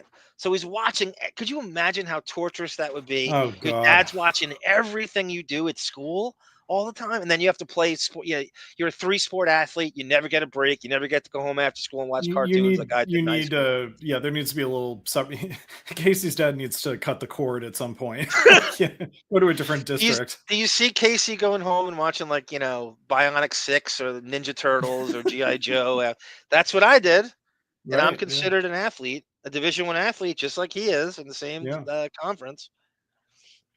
But it's a fact. If anybody, when we have him on, I really want to go into even if you're not a sports fan, it's fat. I cannot tell you. These are two Hall of Fame coaches and massively successful, Jim and John Harbaugh. And if he hitched his wagon to either one of them, who knows what he'd be? Maybe he'd be a head coach somewhere. You know how Greg Popovich takes all these guys and they all become head coaches? That could be what his future would be. That's interesting. Brad Pitt left Jennifer Aniston. Now Jennifer Aniston wants to fuck you. Now, you don't look as good as Brad Pitt with your shirt off. You probably don't screw as good as Brad Pitt, but are you going to tell her to fuck off? Hell no. This is an opportunity. What do you love the references of the time, the love triangle with Jennifer Aniston and Brad Pitt. By the way, that divorce is still going on. The Angelina Jolie Brad Pitt divorce is crazy. It has been. It's twice as long as they've been married. The divorce, it's still going on. They what just is had up with that? Their 20th anniversary divorce recently, right? I'm sure. I'm gonna have anniversaries for the divorce. That's really funny. going to do? You're going to tell Jennifer Aniston, put something on and get out of the room? I want to watch, because I'll never live up to Brad Pitt? Hell no. So that was kind of, my take was, yeah, he was good, but it's still a great opportunity. Sure. And first off, the Howard Sterns of the world come along. I was going to say once every whatever, but it's really just once. Yeah. Because there's only one Howard Stern. You know how Howard played everything, that was semi-complimentary of him and JD's, except us. Yeah. We talk about him all the time, and they would never like this thing. So JD mysteriously didn't fish this for him at the time, and you'll find out why in about 10 seconds. I do believe there's only one Adam Carolla. That doesn't mean I'm ever going to get the ratings he got. That doesn't mean I'm ever going to get the publicity he got. I do feel like I have something to bring, and I'm not intimidated by him as an artist. Well, at any point were you courted or tempted by the allure of satellite radio? Yeah. Well, I was, and Howard and I had a little dispute about it because Howard was going over to satellite, and he is a fan of my work, and he wanted me to go with him and go do something over there. And I just kept saying, well, how much money are we talking about? Not that that's what it's all about, but, people pull that bullshit all the time where they go, whoa, I see, it's about the money. Well, no, it's not about the money, but how much fucking money are we talking about? Yeah. Oh, I didn't know it was about the money. I thought you're an artist. I thought you had an opinion. I thought you want to express yourself. Yeah, not for $5 an hour. I don't want to express myself. I'll fucking do that at home, I mean, the thing is like, look, you want to pay me $30 million a year? I'm there. You want to pay me nothing? I'm not there. It is about the money. It's not all about the money, but it's a factor. And I never could get a clear answer on how much money it was about. Stern got a little PO'd because he was like, oh, I see, it's about the money. And I was like, it's not about the money, but we got to discuss a price at a certain point. Sure. Right. So that was I had some discussions with XM and Sirius about that, but they were just discussions. They never really got into it. Anything. Right. How great is that clip? I love that Howard can take the attitude of being disappointed by someone for making it about the money, but that's when all has he ever done anything magnanimous like that? Right. That was about the art of it. But this now, that's a massive clip, right? And I'm not saying IFC it's no Dan's Papers, but it was on the map then. It was pretty big. Now you know why JD didn't play that. That's crazy. So basically the story goes, and it came out a little later, he was offered Bubba's afternoon spot. We know what Bubba got through Opie, because remember Bubba did Opie's podcast, and they were talking about the Days of Tears. They gave Bubba $300,000 for the entire show and staff. Oh my God. That includes Brent, that includes whatever his name is, Spice Boy and Manson and 25 Cent. $250,000, I think, for the entire show. Now Adam's coming from he has Love Lines, and he had the Man Show. He's a name, and he's a good, and you put that on in the afternoon, you got a pretty even if you just did him and Drew doing Love Lines, they have the money. You know what Howard makes. He's that cheap. He disrespects the brand and the audience that much, where he couldn't even go to that. You know how little that would have, if they gave Carolla and Drew, even if it was just Carolla, $3 million a year, he would have taken it, and that would have been the afternoon show. That would have been great. But they would have wanted to give him $500,000 probably. Well, that's what he's saying. He just goes, they offer me $3 an hour. That's how low Howard would go. This clip is That's what Artie would have been getting always in the first year at Sirius, probably $500,000. Everybody wants to know how marble hoarding, how cheap Howard is, and he tries to control the narrative. Jackie talked about that, and whatever. There's your proof. Like, this never comes up. Yeah, Howard's not going to break 6 figures for you. Sorry. Yeah, but so Adam must you're have talking been about saying... a massive. He has 2 channels at the time, right? He has to, and it's a huge story, and everybody knows he's making $100 million a year, and that whole over and over again. We see it over and over again. You can't even pay a second-tier afternoon drive because even just a small 7 figures, that's what the going rate is. How did they not cough that up?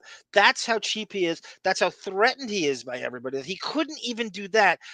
And I'm not even saying Bubba's not talented at what he does. I mean, there's a wrestling audience. It's not my thing. I don't mind Bubba. He's okay. I mean, it depends. But Bubba was willing. He was on the balls of his ass. He had no options, and he had to take it. And he's got more energy than Howard does. I mean, he brings energy to the show, even if it's not my type of thing. Oh, but, that's very true. But I said this on Gunk 100 times. We played some Bubba stuff when Bubba was going after Benji's, telling him how shitty Benji was. It was great.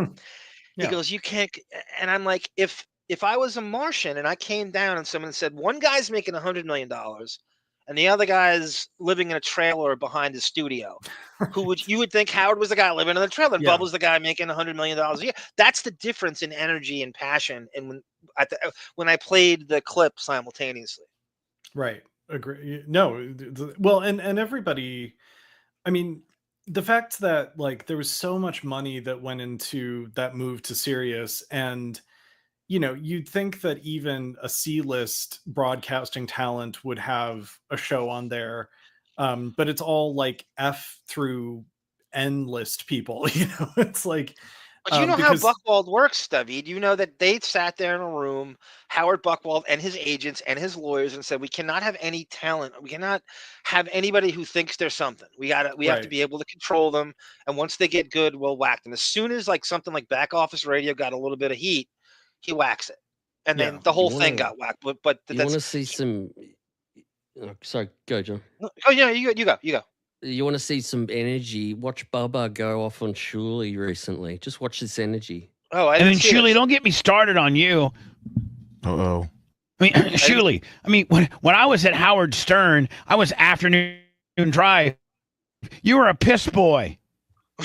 You were like, oh my God, I hope that they call me in for one particular. You were hoping, Shuley, that you got called, that Howard would call you into the studio to ask you some stupid ass question.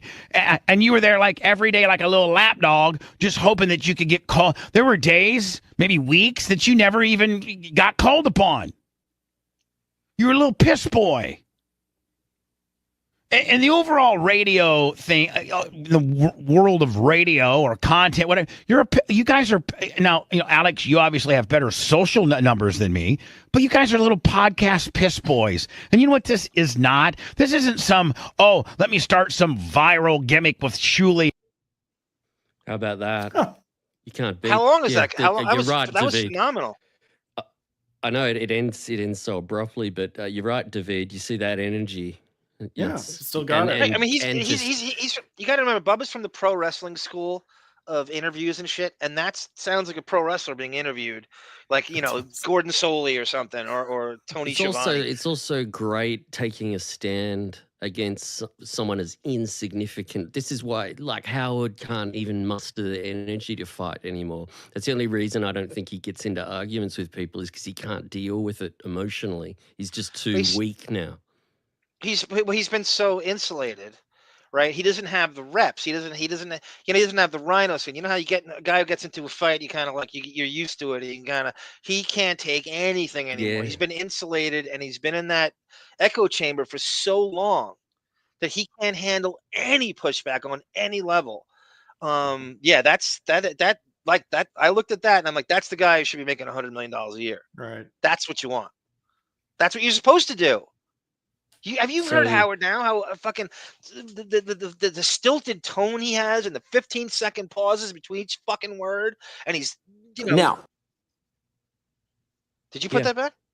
Yeah, I paused it. Continue. Okay, this is almost over. He's not a counterpart. No, wait. So I just wanted to say, so what happened was Howard backed off from Adam, because Adam must have just said, when Howard said, "Do you want to come to Sirius with me?" Adam said, "Yeah, maybe. What figure are we looking at?" And that's all Adam may have said. And then Howard went, whoa. No, I want someone who wants to get paid very little. I don't want someone who just says, yeah, I'm interested. What figure are we looking at? Give me the numbers.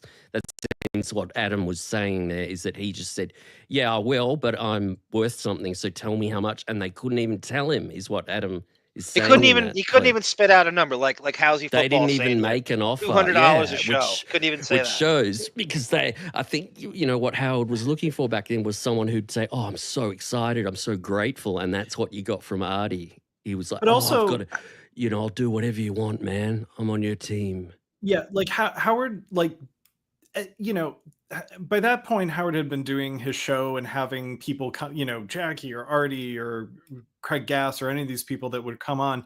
It's like, you've been doing this long enough that you must have like boilerplate pay scales for what you offer for this kind of thing. And the notion of giving Adam Carolla this thing of like, oh, I don't know what we would pay you is just kind of a way to make Adam feel too uncomfortable to ask for any money. It's a manipulation tactic. But at the same time, David, and you're absolutely right. But at the same time, here's why he's so terrified of his own money situation. Because once you know what he makes, everybody knows he made $100 million a year. Then you're telling Adam Carolla, oh no, we don't have it in our budget to pay you whatever. $1.5 million a year to do an afternoon show on these two channels. Reasonable. Right. As soon as his salary got out, that's why he doesn't want anybody to know anything about money with him, so he can play those games. Or he thinks the audience or he thinks his friends are that stupid that they don't know what he makes. That's how ridiculous it is. And at the same time, you have Jimmy Kimmel as a common friend between the two. Right. So Kimmel's sitting there going, Carolla went to Kimmel. He's like, Jimmy, you gotta be kidding me. I just wanted 1.5. He fucking offered me $200,000 a year. Right. That conversation happened. Yeah, and I think both Howard and Robin does this too. They count on people being too uncomfortable to call them out for their lying. Yeah. That they're con artists, and that's what con artists do. They sort of count on people's like politeness and discomfort in awkward social situations when when they're lying to them. So, and not only that, there's an idolatry, your favorite word, of these people that he brings in, and that they're going to idolize him so much that they're not going to they'd never negotiate with your idol. Well, right. And who would explains... even like Bubba just brought up Shuli there, right? Shuli's he like Bubba said it, not so much.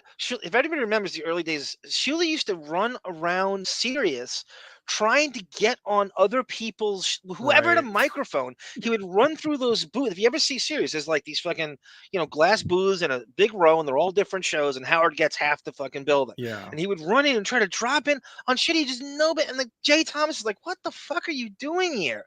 Right. And I don't know if Jay Thomas felt like, oh, I got a show on Howard's channel on Friday. I guess I got to play ball a little bit and let this fucking insignificant fucking peon attention whore annoying piece of shit come on my show when I don't know who he is. I don't want him on here. The audience doesn't want him on. Could you imagine going somewhere no one wants you that often? He came in dead last in the Stuttering John. Can I say that again? Behind Joey Booth. Behind That's the 70,000th time you've said and that this. never sank in, and that never sunk in. Tell them again, John. Tell them. He came in dead last in the Stuttering John contest, behind Joey Boots, behind Chaunce, John the Stutterer, behind John the Stutterer, and it never occurs to him. This is how delusional he is. This is how someone who thinks on these. You're that attention starved. You're that much of a showbiz. Since you brought up Jay Thomas. Since you brought up Jay Thomas, look what Shuli did to Jay. And I don't know if you've seen this before, John. You're going to laugh at this. Just very funny. In fact, I know you're doing stand-up comedy. You're doing Caroline's this weekend, or what are you doing? Shuli is doing like 45 minutes, and he says to me, will you MC it or introduce me or something? Right. I go, okay. I'll do it. So I'll have my Christmas party there, and we'll go over, right? At Carolla. Like, ladies and gentlemen, I work with Shuli. He's a great guy. Here he is. Now, you're downplaying it. No, they went on the. I went on the internet. Jay Thomas at Caroline's. Jay Thomas and Friends. Ticketmaster. I'm saying the schmuck's going to make money off of me, right? All of a sudden, it's your show? So I say, you're not getting paid? I don't have an act. Wow. You don't even have a comedy I don't have any comedy act. What am I going to say? Wait a second. I'm hoping I get a phone call during the thing. Maybe somebody will call me and I can. You're going to be at Caroline's tonight. Isn't that little scumbag Shuli? Jay Thomas is like the best person or the worst person in Shuli's case because he will call you out on that. He will go, and you think about this is like just this little manipulative little con man huckster making his way, trying to use these people to that somehow. I mean, he thinks he's literally going to get famous by doing that. That somehow that scam is going to work. I'm going to use Jay Thomas as a heat shield at Caroline's, and this is going to get me famous. He's too stupid to see what I'm up to. Like all the people he did, when they did the Beetlejuice tour, right? That he's, you know, like he's getting all the money, or he's Ronnie's block party. Like, right. I'm the comedian. Everybody else is a gimmick. That's like Eric the Midget going to the football games and selling tickets to meet him at the game. That's a really good plan in show business. Use Rhea Perlman's husband on Cheers from seasons 5 through 7 to get famous in 2006. Jay Thomas's level of fame is weird too. He did Mr. Holland's Opus. Remember he played the gym teacher, the football coach in Mr. Holland's Opus. Yeah, they talk about KC. Yeah, he would have been like, again, I don't know, like his personality, but like if he just hitched his wagon to Harbaugh, could he have been, like A. Smith says, a strength and conditioning coach, or just something that you don't see, a scout? So I really believe he can almost contact Jim Harbaugh. He has enough of a connection to them that he could contact Jim Harbaugh on coaching the current San Diego Chargers to this day and say, hey, you got anything for me? And I think he might come through. I'm not even kidding. I think they were that close with the heart. He was there the entire time Casey was there. I'm not saying it would definitely work. I'm saying there's a chance. Right. Can I say one more thing about the staff, the Stern Show staff? One of the valuable things about Sal is that he's kind of a cheerleader for, I'm doing this because I love the show and you shouldn't care about my, like he's always yelling at other people for putting the money ahead of, aren't you a fan of the show? Yep. You know, why wouldn't you work as hard as I do?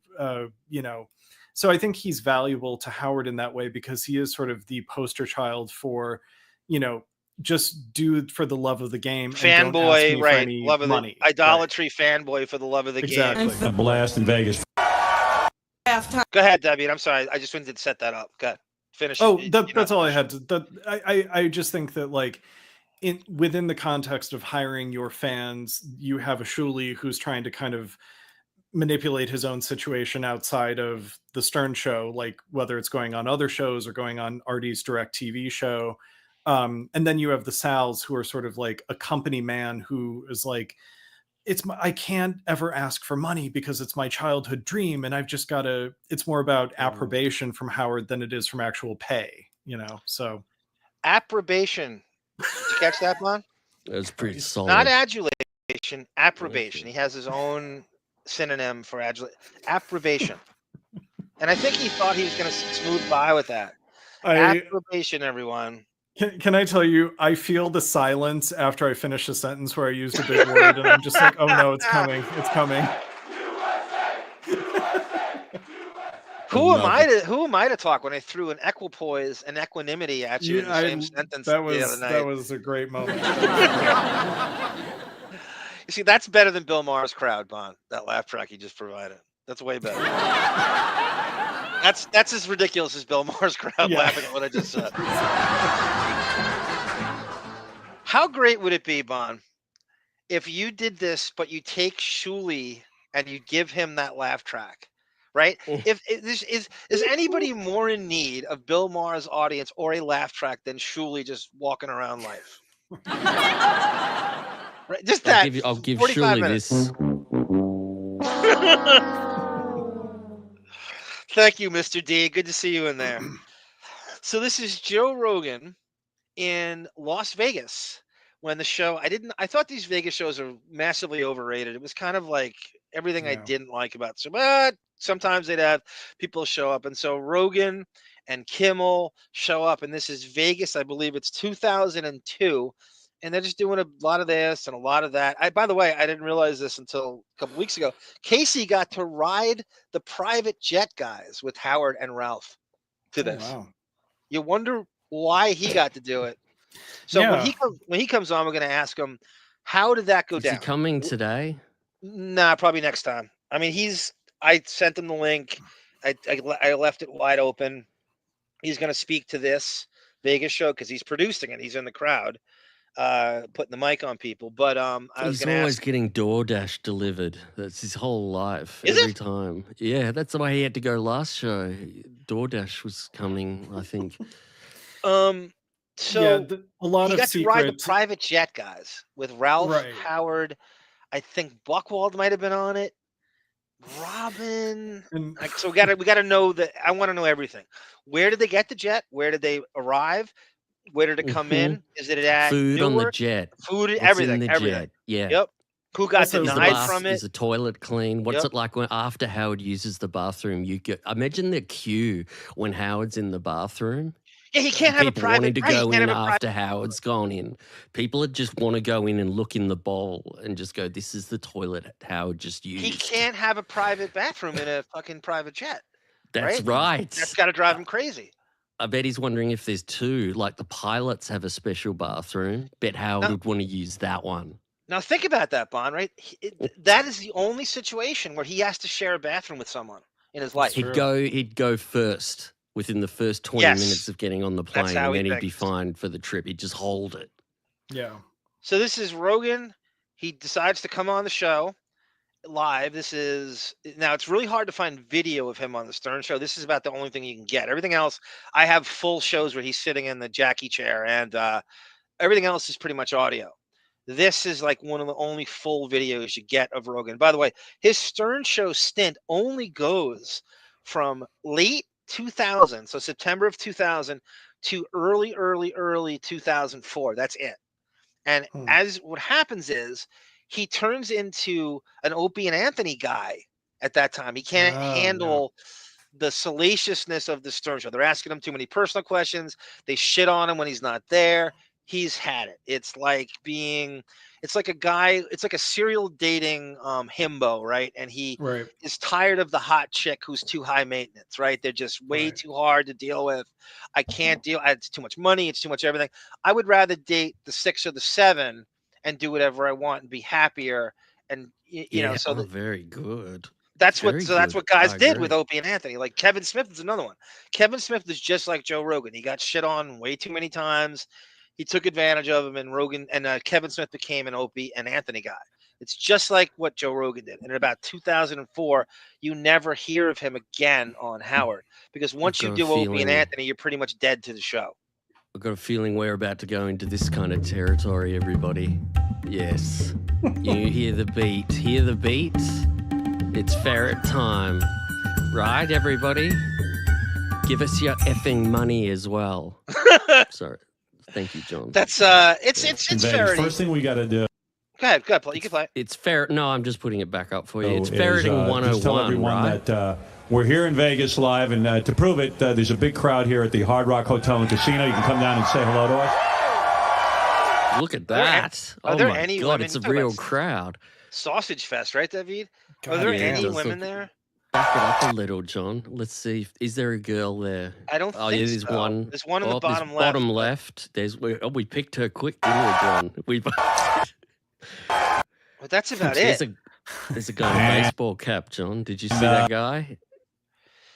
Yeah, but Just that's see a sea of that's- potential. Yeah. He's on the right there. Beautiful. Joining our little table right now. You got to look at Fred here without the shit in front of him.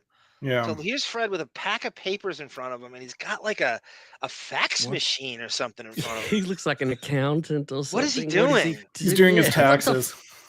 He does Look at not this need to be in pile. frame, by the way. He does not need to be here. Oh, that looks dirty. All that pile of papers looks horrid. God, He's writing a letter to his accountant to send Will a check for his wedding. That's what he's doing right now. Oh, John. I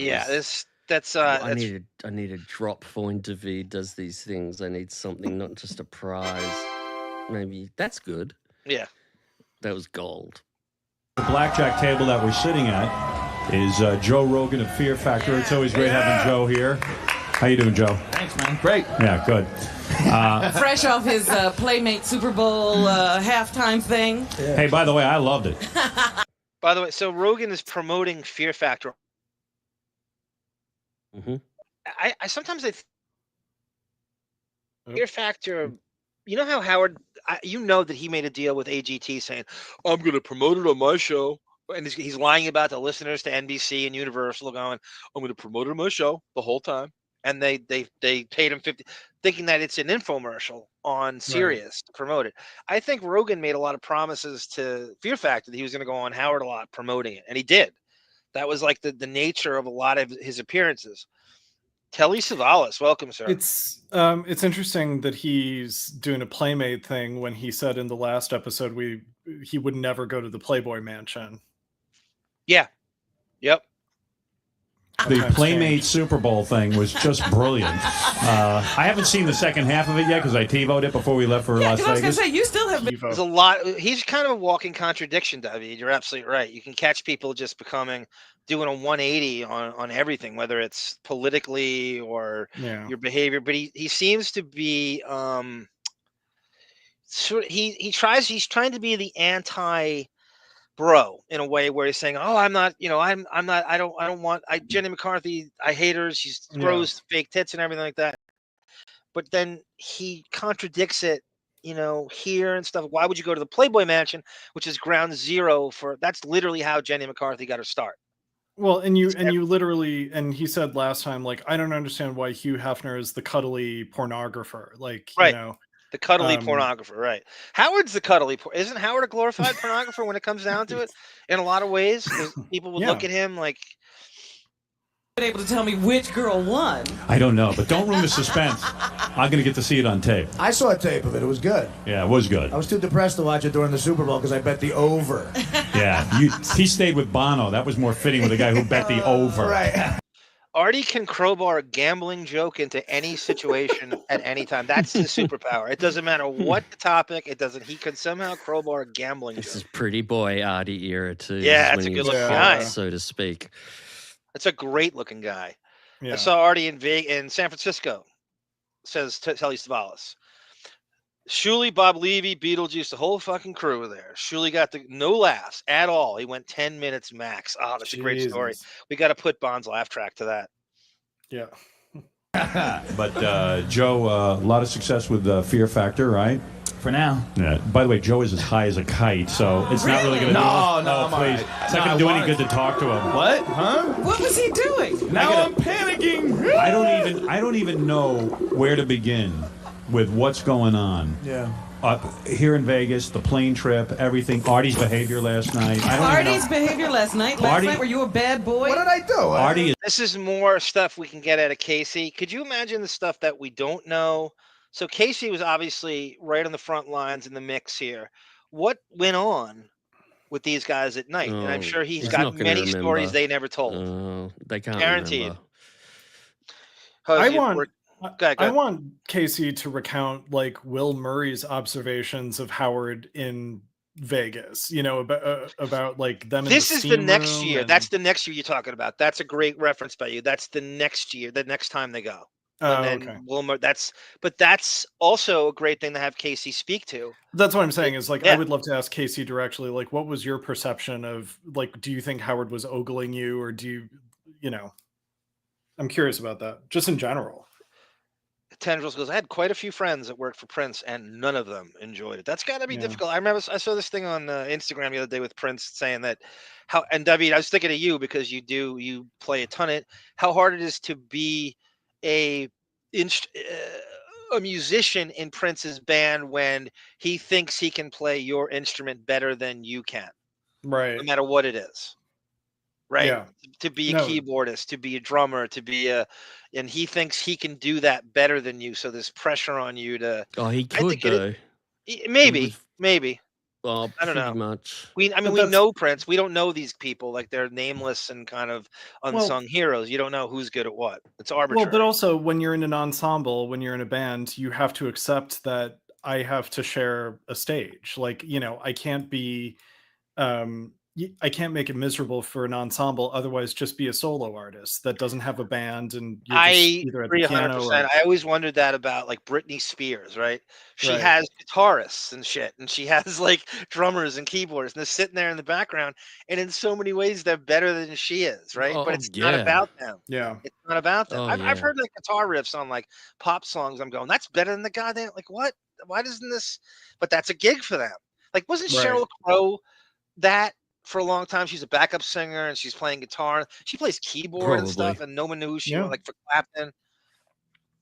So Yeah, those I mean, are people out there that you don't know who they are. Well, and that's the thing is like, there are songs where maybe there's like an instrumental section that's really famous that has nothing to do with the singer.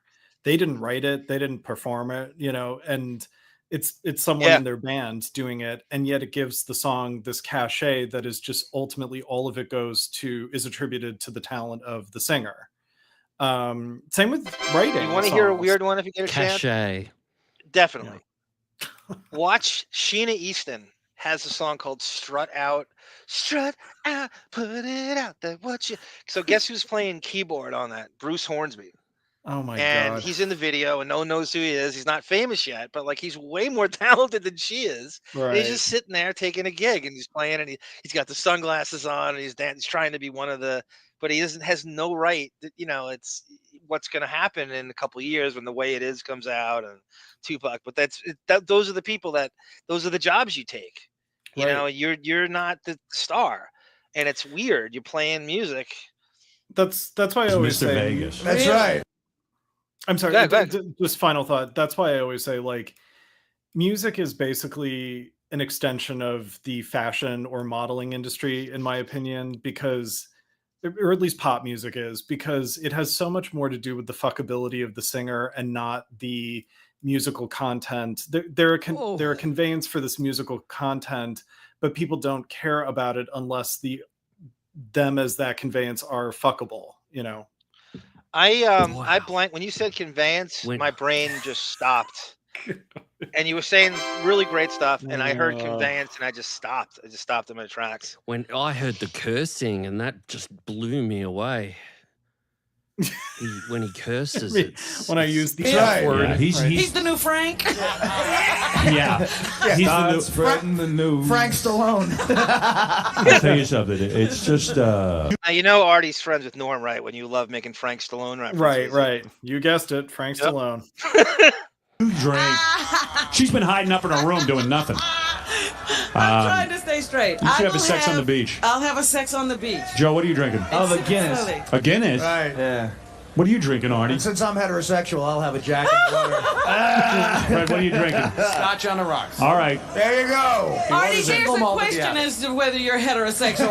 Guinness is one of the greatest things you can drink if you want to drink. As a drinking coach, I recommend Guinness.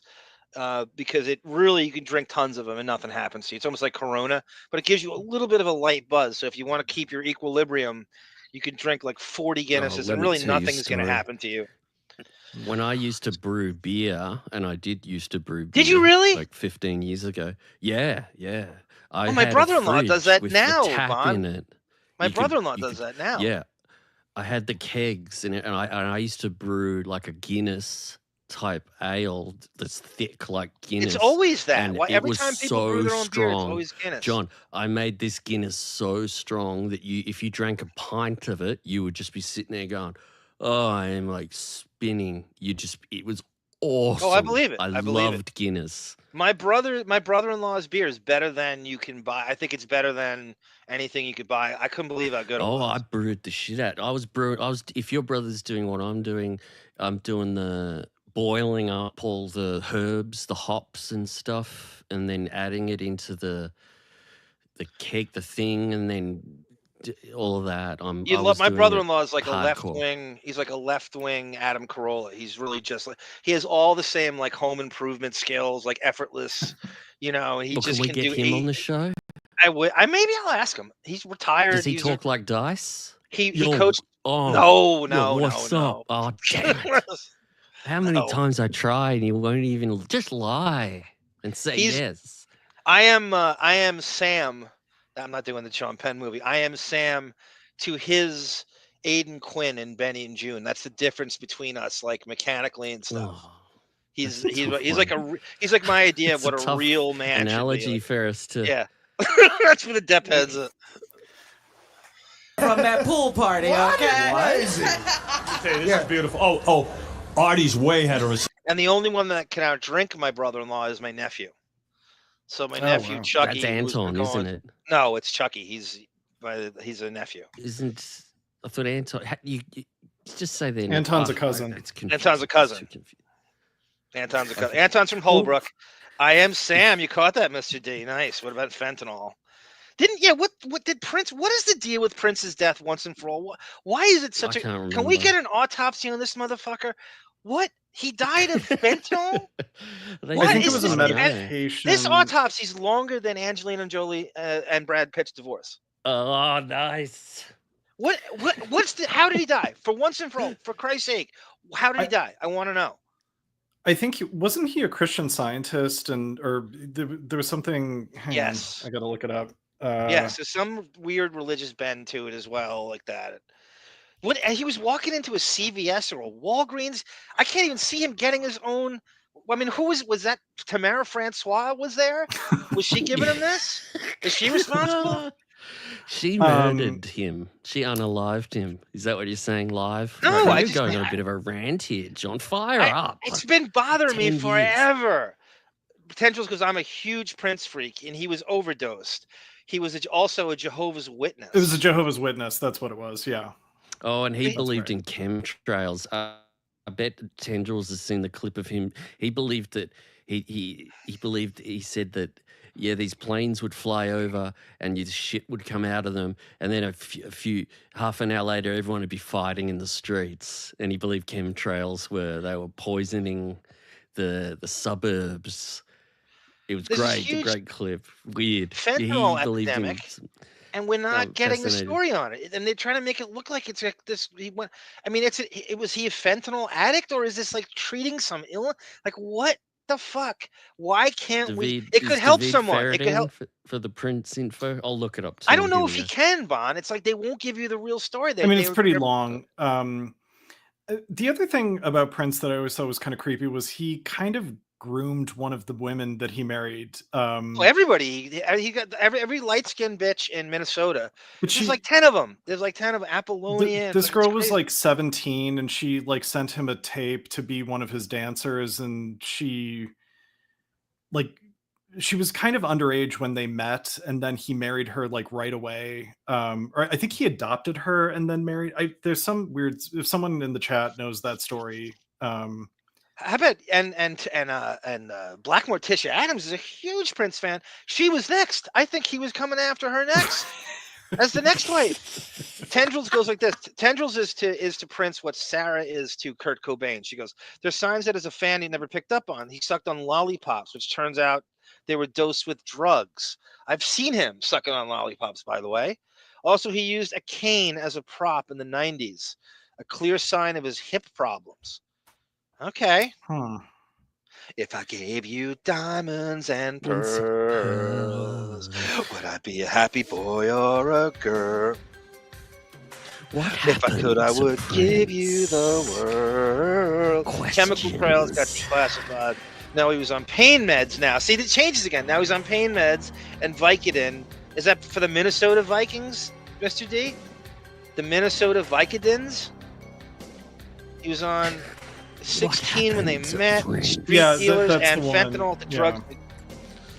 Lotus Notes. It's much stronger. Okay, so into the death of Prince. Yeah, so this girl, she became part of the band, and when she became of legal age, then they married. It's super groomy and just strange. I never really got over that aspect of Prince.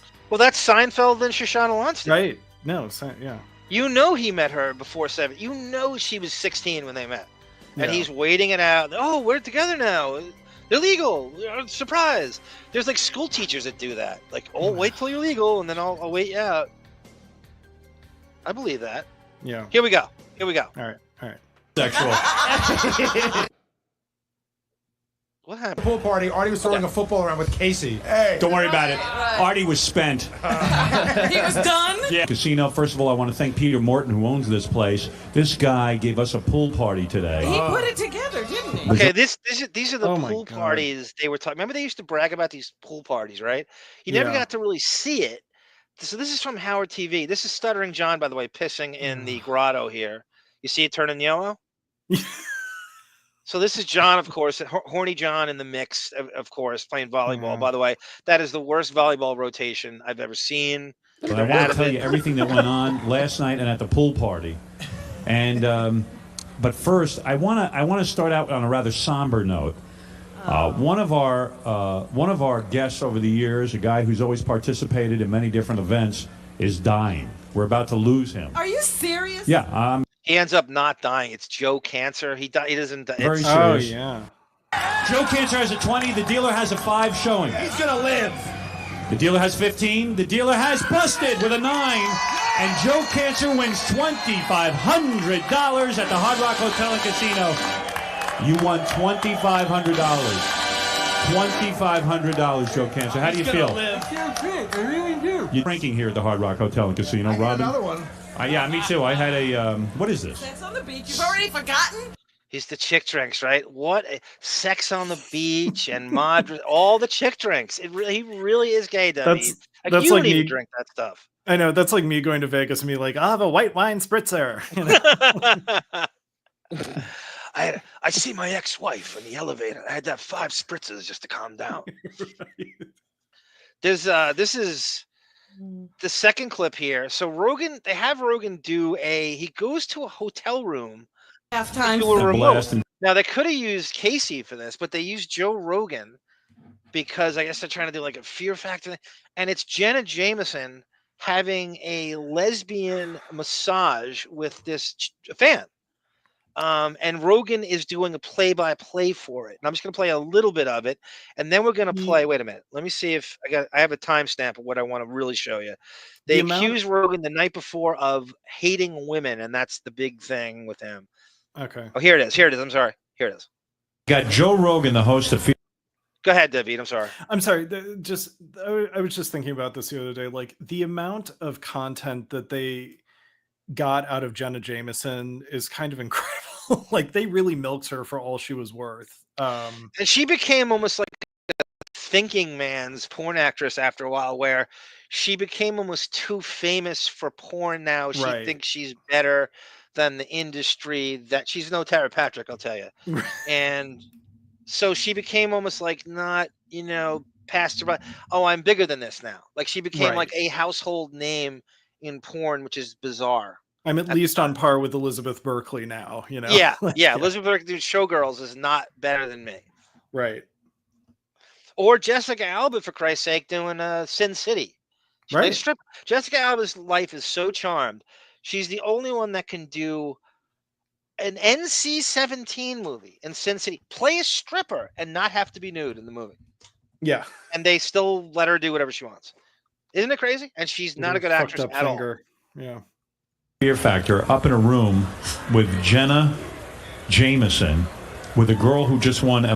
Apparently, Rogan at the time is a huge Jenna Jameson addict. Like he's got all her movies and he watches them all the time. And Mr. D says once Jenna became Howard famous, she stopped doing porn with men for years. I hate men. She just did women. No more. That's what happens, right? They just do lesbian scenes.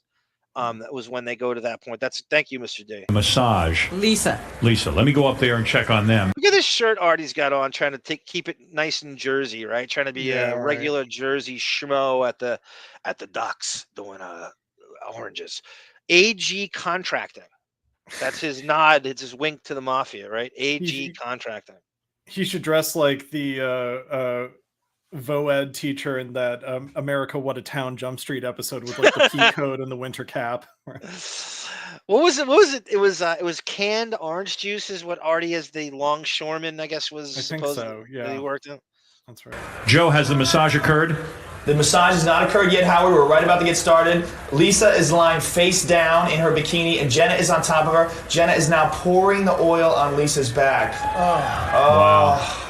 Oh God, this is so hot. Joe, get the phone near Lisa, who won this exciting blackjack hand. by the way, is Jenna naked? No, Jenna's in her bikini too. I see. We're up here. Oh, Jenna's rubbing her down right now. How's that feeling, Lisa? Great. Does that feel good? Talk to Howard. It feels really good. Thank Howard. Thank you, Howard. Is Joe Rogan naked? That's what I want to know. No, that is what he wants to know. That is Wigorous playing Howard. That is exactly what he wants to know. Will Murray, right? Howard stole my line that I was about to ask you to pause to say. Not naked. Hey, naked Joe Rogan. Well, what's going on now? Look at how gay Howard look at his hand flip back. Watch this swirl, and he's got the Prince. Look at how homoerotic Howard looks. Give us a Oh my play-by-play. God! Jenna has her head buried in Lisa's bottom area, and she's rubbing her lower back very sensuously. Oh, and So she's Lisa's got the on oil. Lisa's on her stomach. Yes, Lisa's on her stomach face down, and she's moaning with delight. Jenna is now rubbing her lower back, and she's got her face gently pressed against Lisa's buttocks. Oh, you can't do that, Jenna. Please put your tongue away, please. Joe, let me ask you something. I know you love doing Fear Factor, but this has got to be better. This would have been KC if Joe Rogan wasn't there. Am I right? Am I right? How do we miss all these obvious cues? I don't know, Mr. D. We bought into the Howard is certainly, and there's a lot of pillows there he could bite.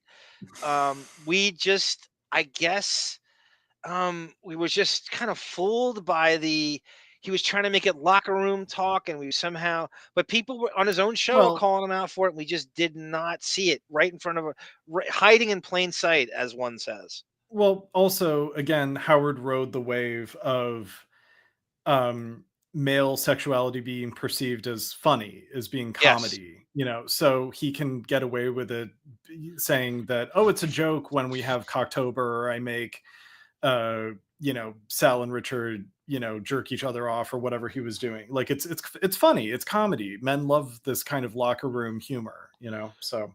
Davyd? Okay, keep going. Oh, sorry. But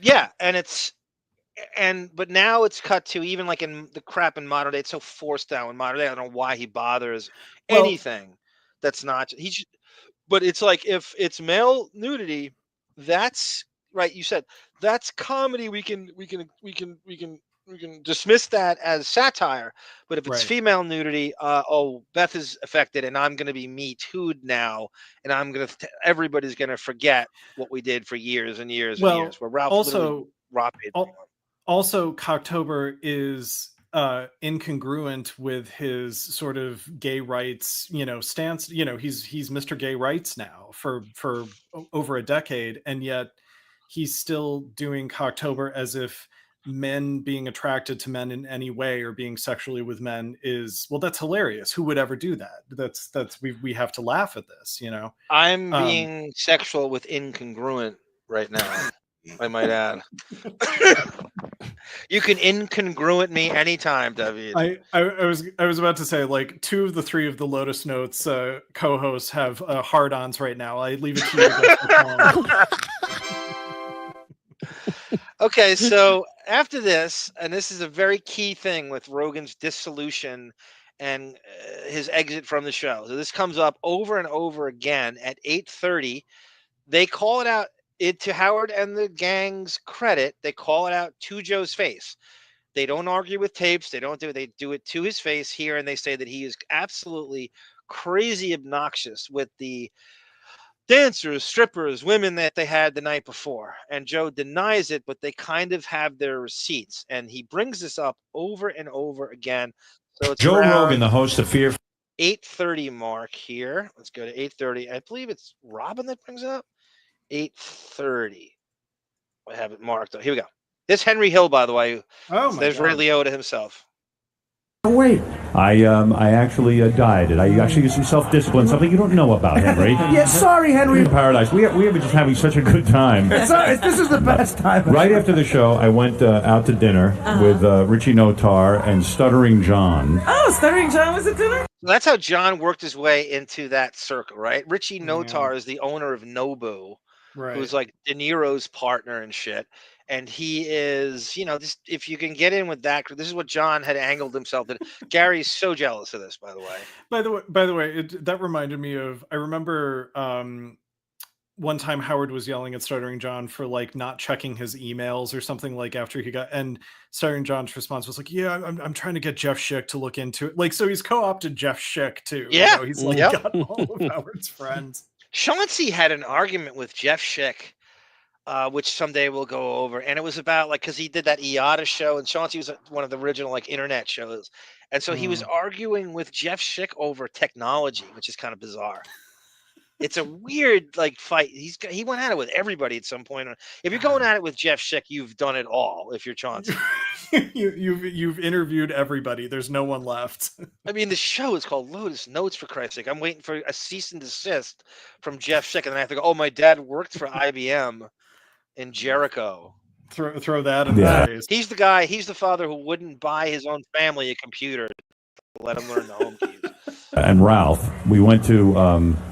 Where the hell did we go? I don't even know. You left the hotel? Yeah, we went to another hotel to eat dinner because there were so many people here who were tracking me down. Yeah. So we went out to some dinner, which was really nice. And then we went over to Club Paradise. Right away. And I figured I'd just walk in there and not really know anyone. Sorry, Howard does that all the time where it's like, we went out to dinner and where the hell did we go? And it's like, how do you not remember? Right? How do you not remember the restaurant the night before? It's the too cool for school thing, but if I was the owner of that restaurant, it's like, oh, Howard was here, and maybe he'll mention us on the. We'll get a plug, and then he just skirts by it to mention the nightclub that they go to after the restaurant. From what I understand, 19 out of 20 times Howard eats for free when he goes out. Yeah, right. From what I've heard from Chauncey and people like that he is, and you don't know the plugola he does. On the you have no idea. We were fooled by it, and the shit he was incorporating into his show, he's shitting on Drew Barrymore for doing, what was it?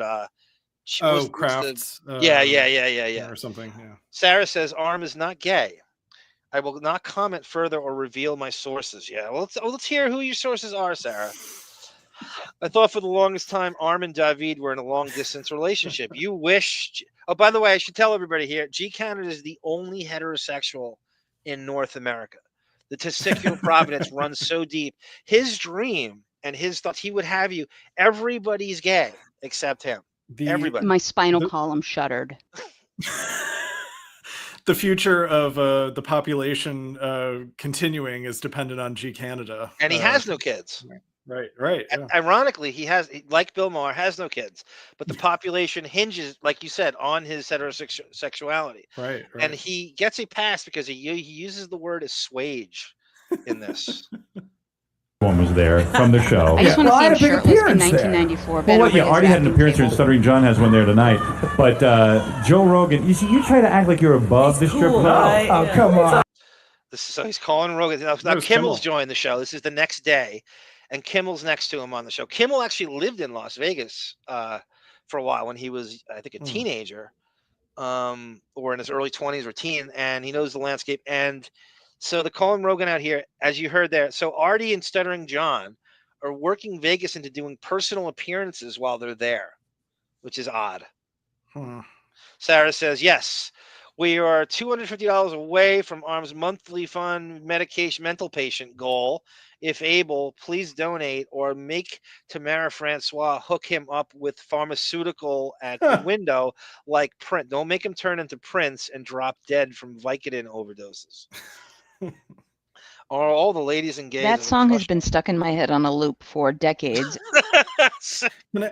Can I have one Sarah drop request? Thank you, Tendrils. The She-Ra drop where she had such high hopes for the She-Ra. As a little girl, I had so much hope for the She-Ra arc. How did you? Yeah. Well, I mean, it's amazing that you did you rehearse that? Pretty fucking good at that. Do you know who She-Ra is?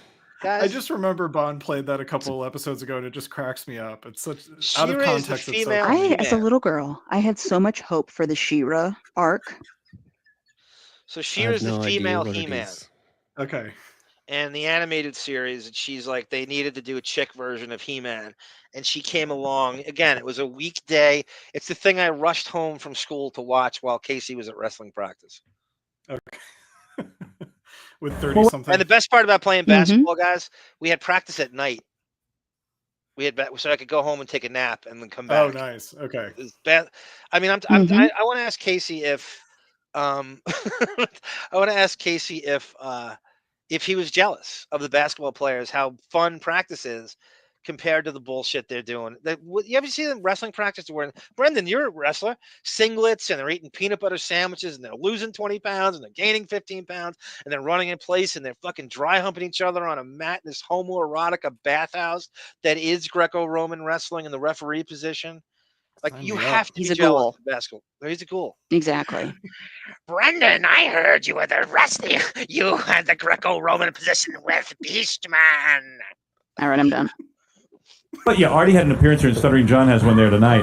But gets off on it. Joe Rogan, you see, you try to act. What about Merman, Brendan? Have you taken Merman on the ferry to Cherry Grove? So you should be grateful.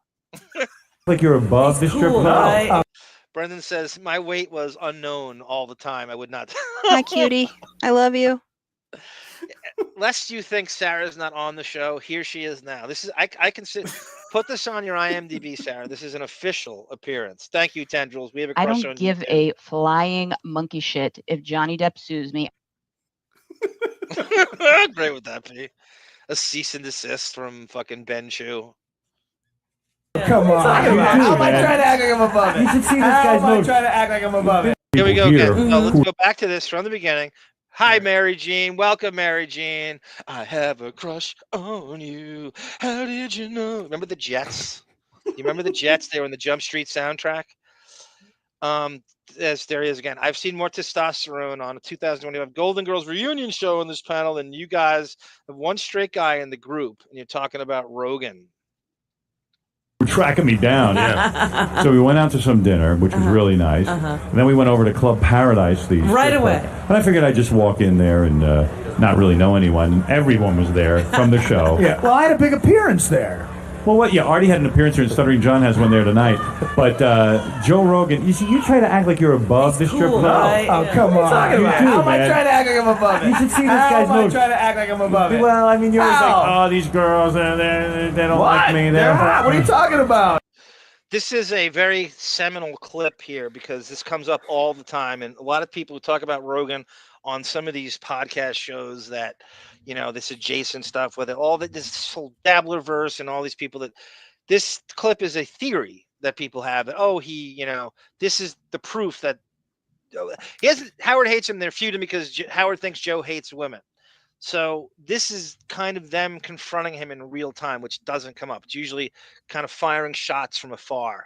That this is the real thing. Act like I'm above it. You should see this How guy's am I moves. trying to act like I'm above it? Well, I mean, you're always like, How? oh, these girls, they don't What? like me. They're hot. What are you talking about? Yeah? No such thing. All right, I thought you were, and then I always see you sitting there. What are you talking about? You know what? You're making this up. Club Paradise is perfect. Joe uses the word whore about 20 times an hour. Yeah, he goes, oh, these whores, this and the other thing. Meanwhile, you love these I don't girls. say it that way. Yeah, you know, Howard, affectionate way. I think you're angry with women. Well, he does that whole routine about the girls who are angry because he's using $1 to get them to take off their clothes. Yeah, that is a good routine. I'll be using a bumblebee costume for that later. When we were at the pool, Howard, Joe looks at me and goes, look, these are lower shelf hookers here tonight. Oh, really? That was the first crew. They were lovely First girls. crew. Oh, stop, Howard. That first crew was rough. Come on.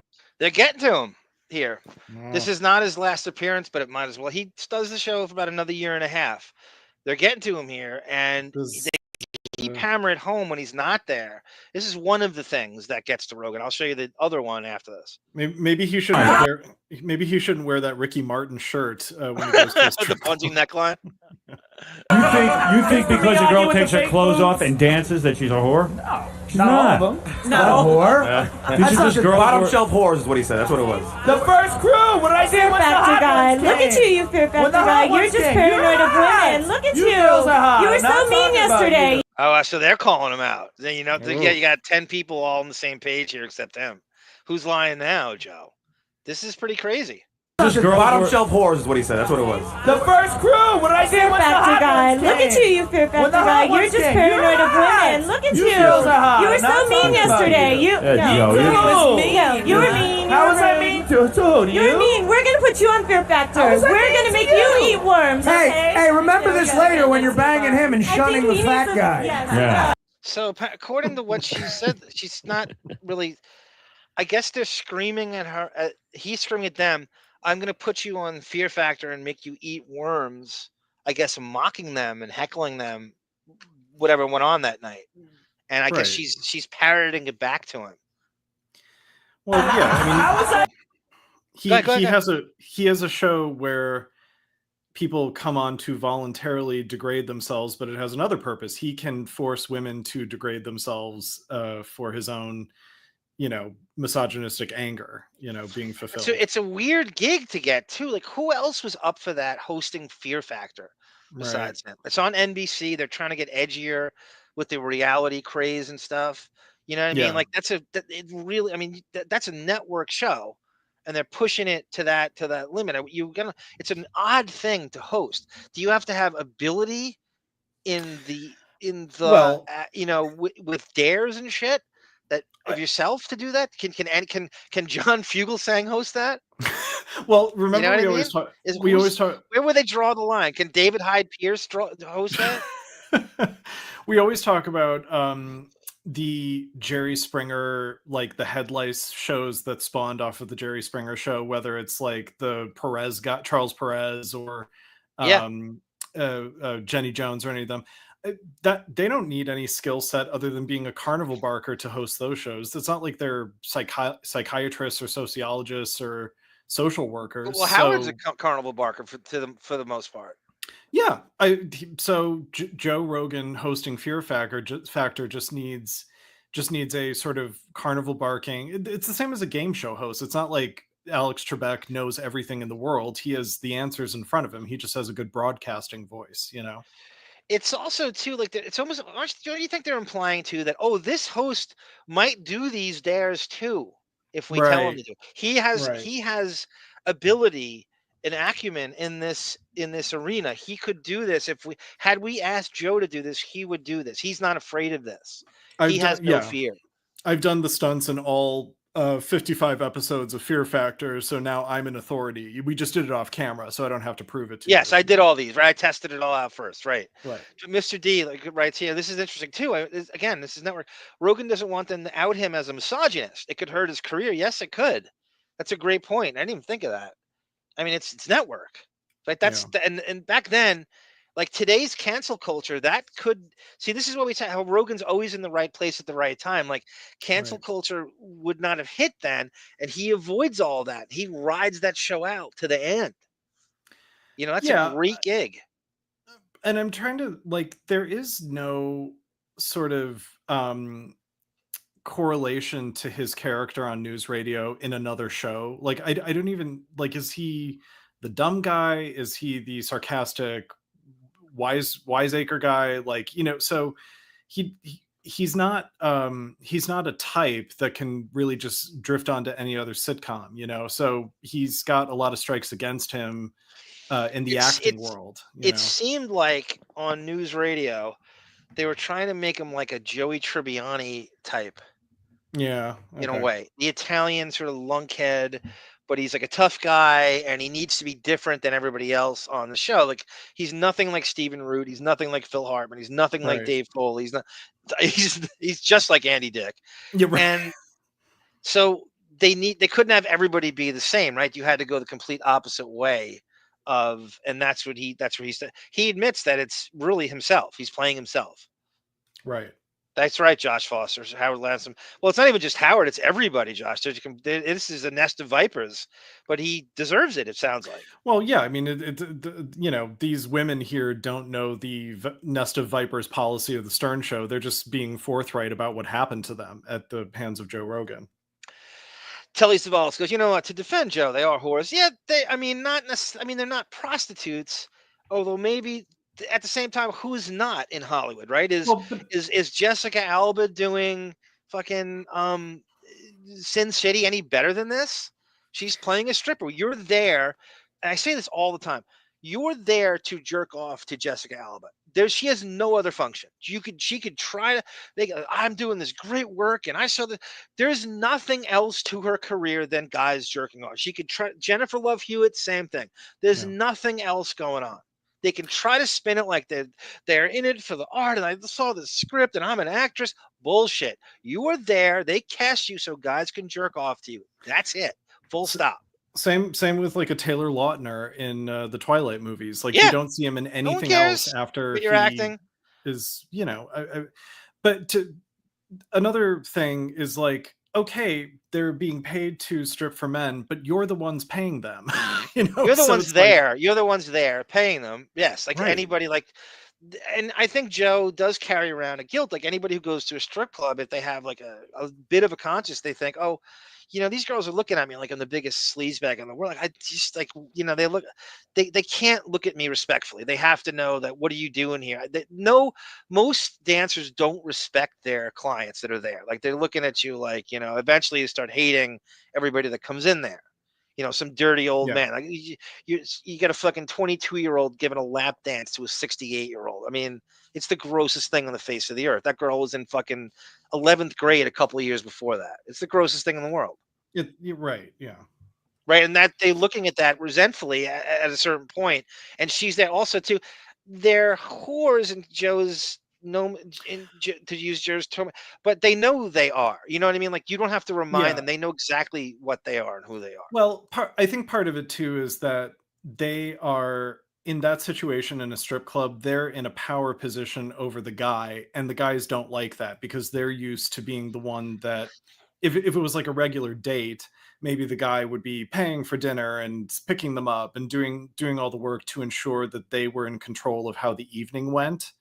And now the tables are turned, and someone like Joe Rogan panics and sort of like, I have to find a way to downsize you emotionally so that you just have the reminder that, like, even though I've come to your place of business, you're not better than me. You're not better than me. It's always about you're not better than me.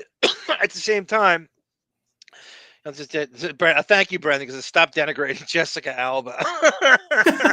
As if Brendan's disturbed by that. That's the last I'm guy. not angry with him anymore. That's gold. That's classic so Brendan. That's so Brendan. Oh. You know, they're in this industry and they know these guys are coming in at a certain point. You're kind of going, all right, well, I mean, that's why the shelf life on these dancers is so long. They can't wait to get out of there, and they do it.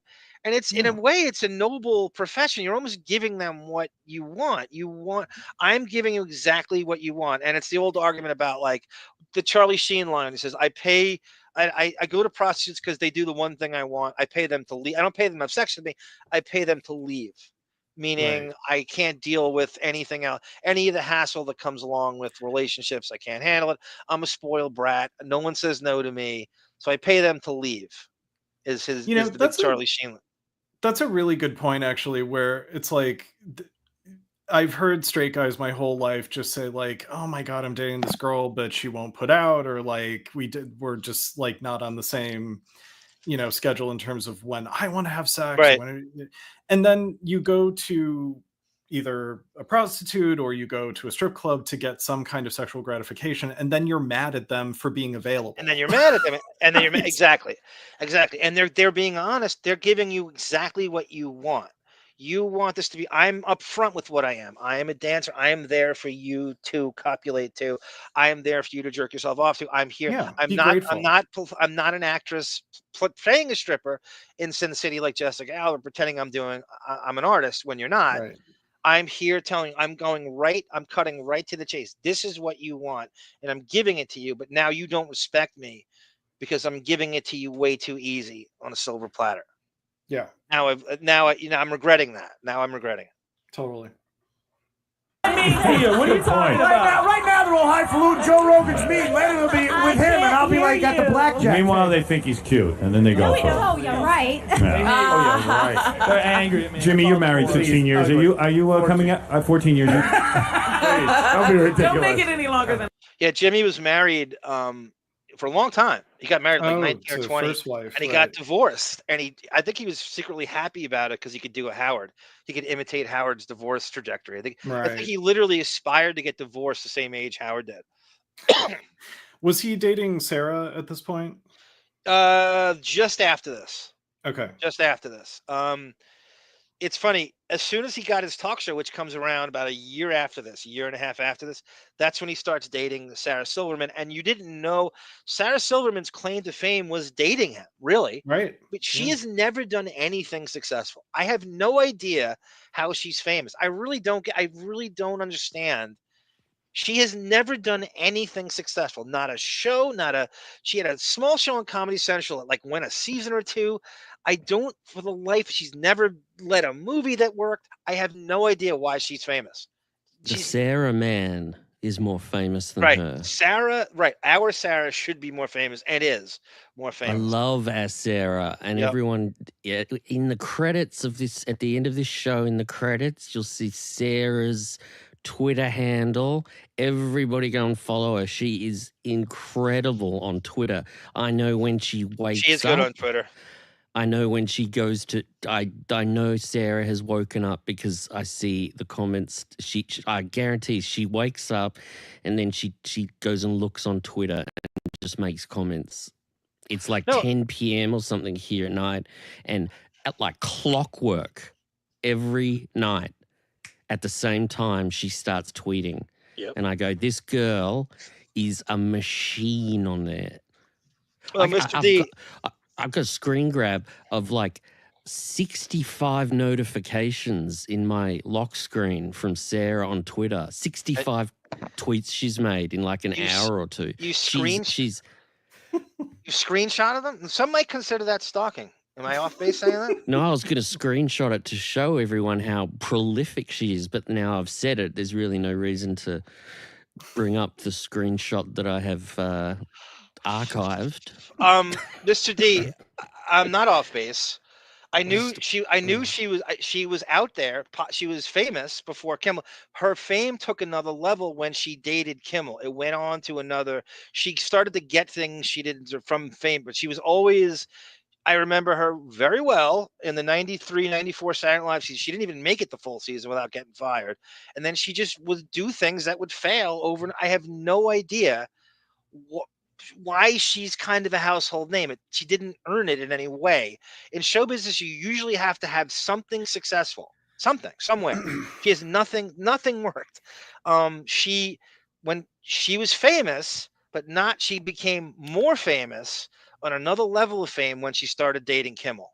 That was no question that helped her profile.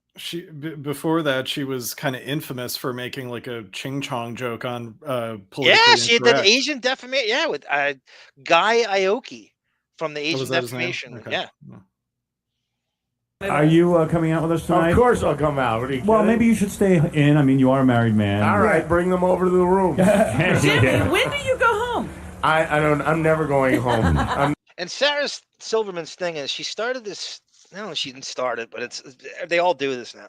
A lot of the female comedians, and this is someone who I think women can be very funny as guys sometimes, but they all do the same thing.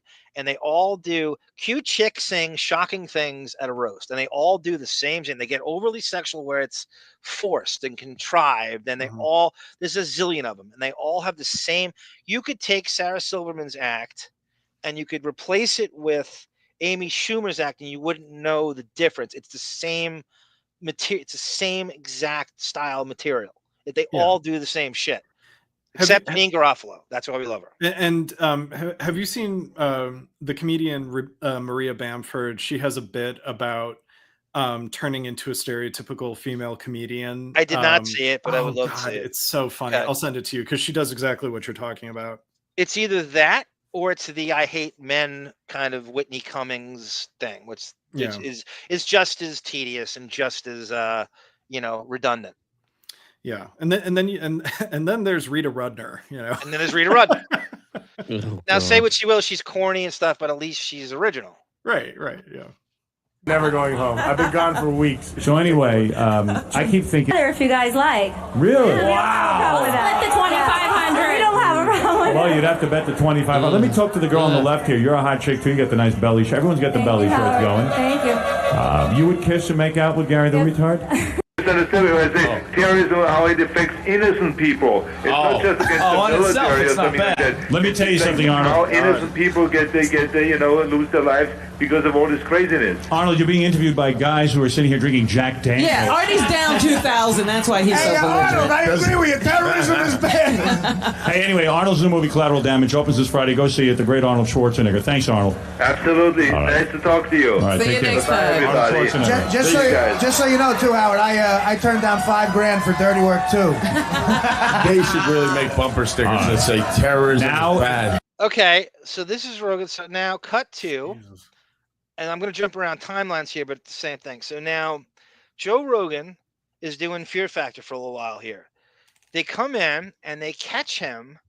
Now Joe Rogan fancies himself the comedy police, right? This is the worst thing you can do to a Joe Rogan, in my opinion. And you call him a plagiarist. So they accuse him a year and a half later of stealing their blackjack game for Fear Factor, and Joe's the one who stole it. I'll say it again. If you don't know, he is the worst thing you can say to Joe Rogan is call him plagiarist, because Now he we're is getting the to comedy the real police. meat. This of is, this. I think, this is why he's the not real. doing this. Here we go. This is the main event, Davyd. Are you get excited? Stump the Buoy for the woman who will get naked if she loses. Sandra Bernhard stopping by later this week. Hey, the Stump the Buoy chick, she sent in some pictures of herself yesterday. She's got a smoking body. Good. And a butter face? No, she could use a new hairdo, but she got a cute face. Hey, Gary was telling me about Fear Factor. He said we've been ripped off. Idiot. Yeah, isn't he the worst? Like chauvinist Gary. He's the worst. Gary's Horny Gary. opinion on Chauvinist Gary, horny Gary is the worst. But by the way, every time I hear Sandra Bernhard's name, I just think of her saying Vanya on line 1. Well, there you go. There you go. We just talked about. There's a unique, original female comedian who I happen to love. Right. Sandra Bernhard is fantastic. She is. She gave no F's. She That's gives what no was so shits. great She about takes her. no shit. Yeah. Super smart and genuinely really funny. I think she is so under. What I said to her on the show, I mean that. I think she is so underrated as a female pioneer. She's really good. She deserves like a fucking Mark Twain award at the PBS, like anybody else. She's a true pioneer, and she does not get enough credit. She has a new hairdo, but she got a cute face. Hey, Gary was telling me about Fear Factor. He said we've been ripped off again. Big time. I saw the promo and I knew that. I meant to mention that yesterday. Okay, imagine this, right? You're Rogan. And I don't know. This is why I asked you about LA, Davyd and Howard. Is it possible that, I heard LA people, did they show this at 3 in the morning live and they replayed it, or how did that work? Is it possible that Rogan's got friends listening and shit, and this gets back to him, or does it get back to him secondhand? Does Rogan hear this? This is the worst thing you could hear if you're Rogan listening to the show, if you're considering yourself a daily listener. This is napalm to someone like him hearing this live. Right. He starts the show with it. The promo, and I knew that. I meant to mention that yesterday. What was up on that? 90-minute show, In Vegas. They're in Vegas. They're climbing up the side of the building. Okay, they're doing the whole thing in Vegas. The winner wins $50,000. Yeah. Now they go to the blackjack table. Oh. Okay. They put it all on a blackjack Well, game? they take $25,000. The person gets to keep $25,000 going on one single hand of blackjack. And if I'm Rogan, I'm taking this out on Gary just as much as I'm taking it out. You talk about snitches.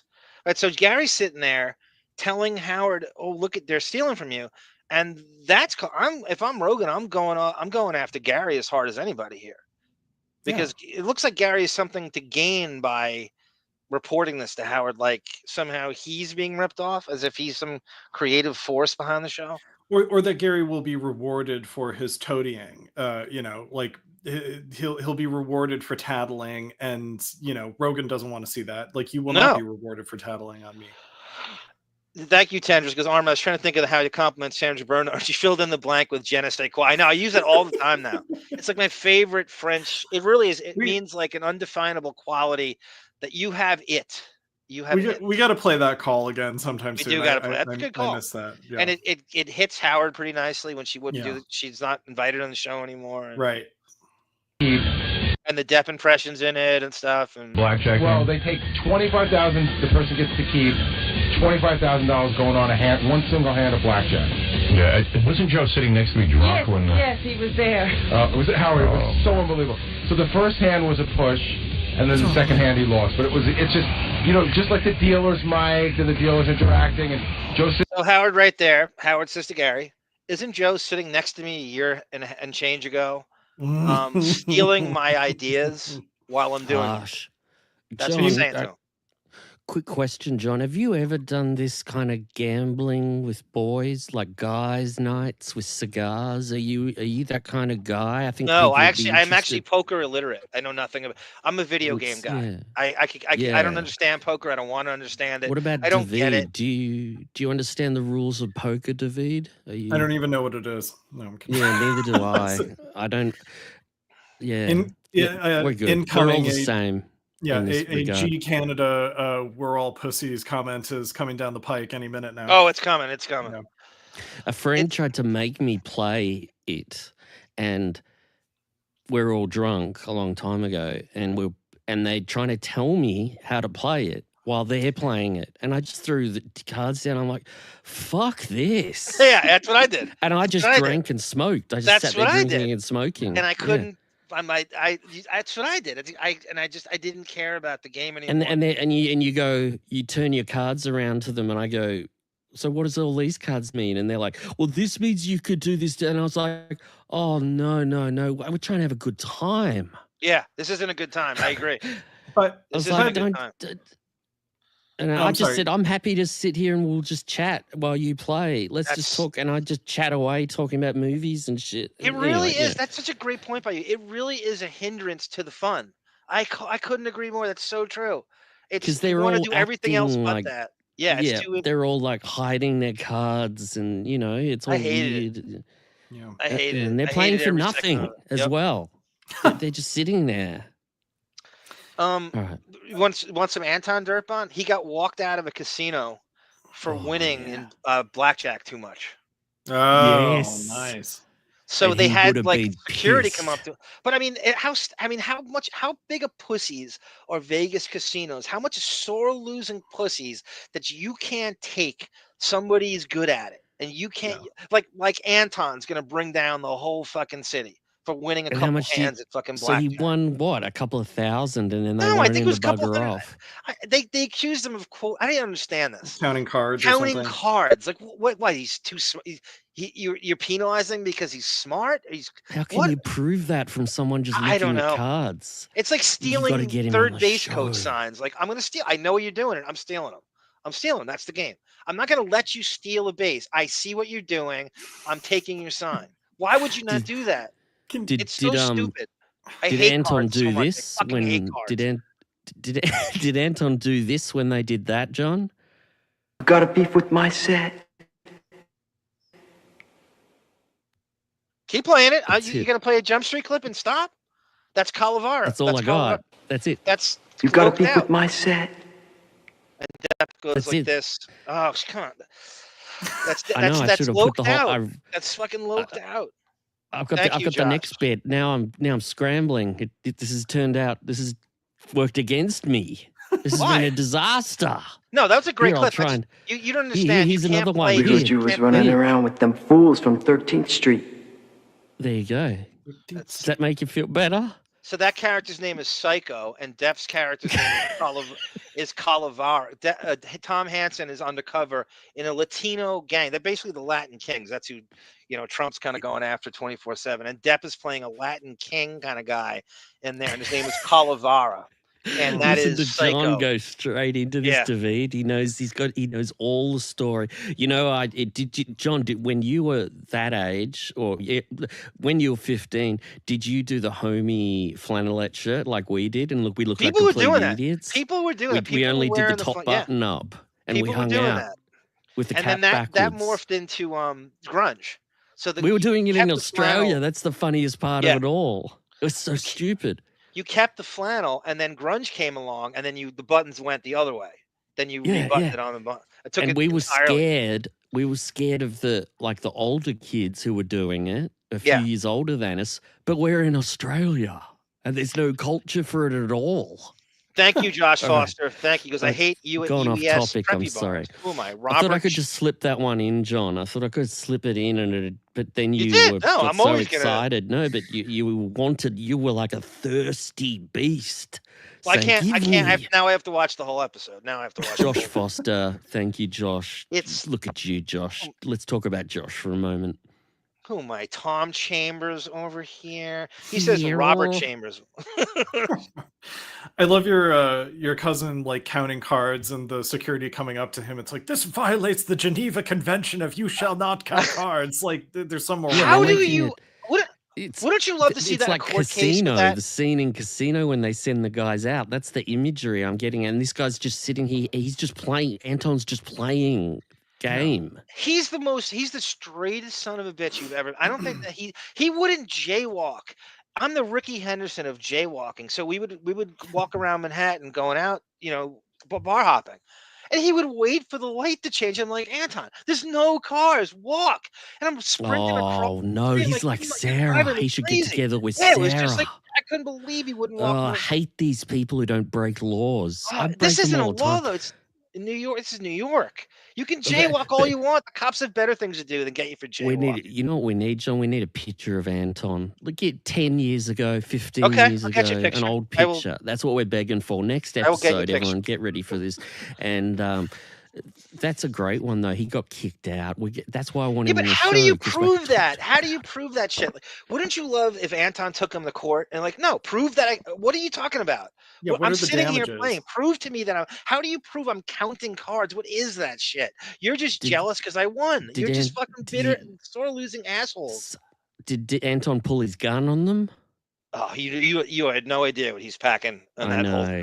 ankle holster. Yeah.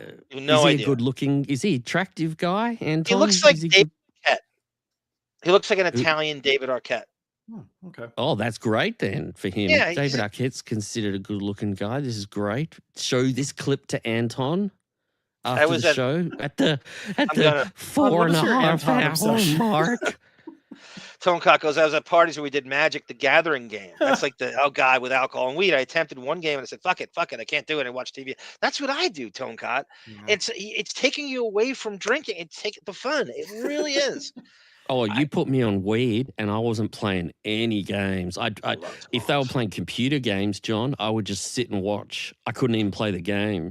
Like Why if would they you handed play me the poker? controller. If you I'd be have like, all "No." these great video games, why would you play poker? You can I play know. You can play PGA golf, which is like a very easy game for a lot of people to play at once.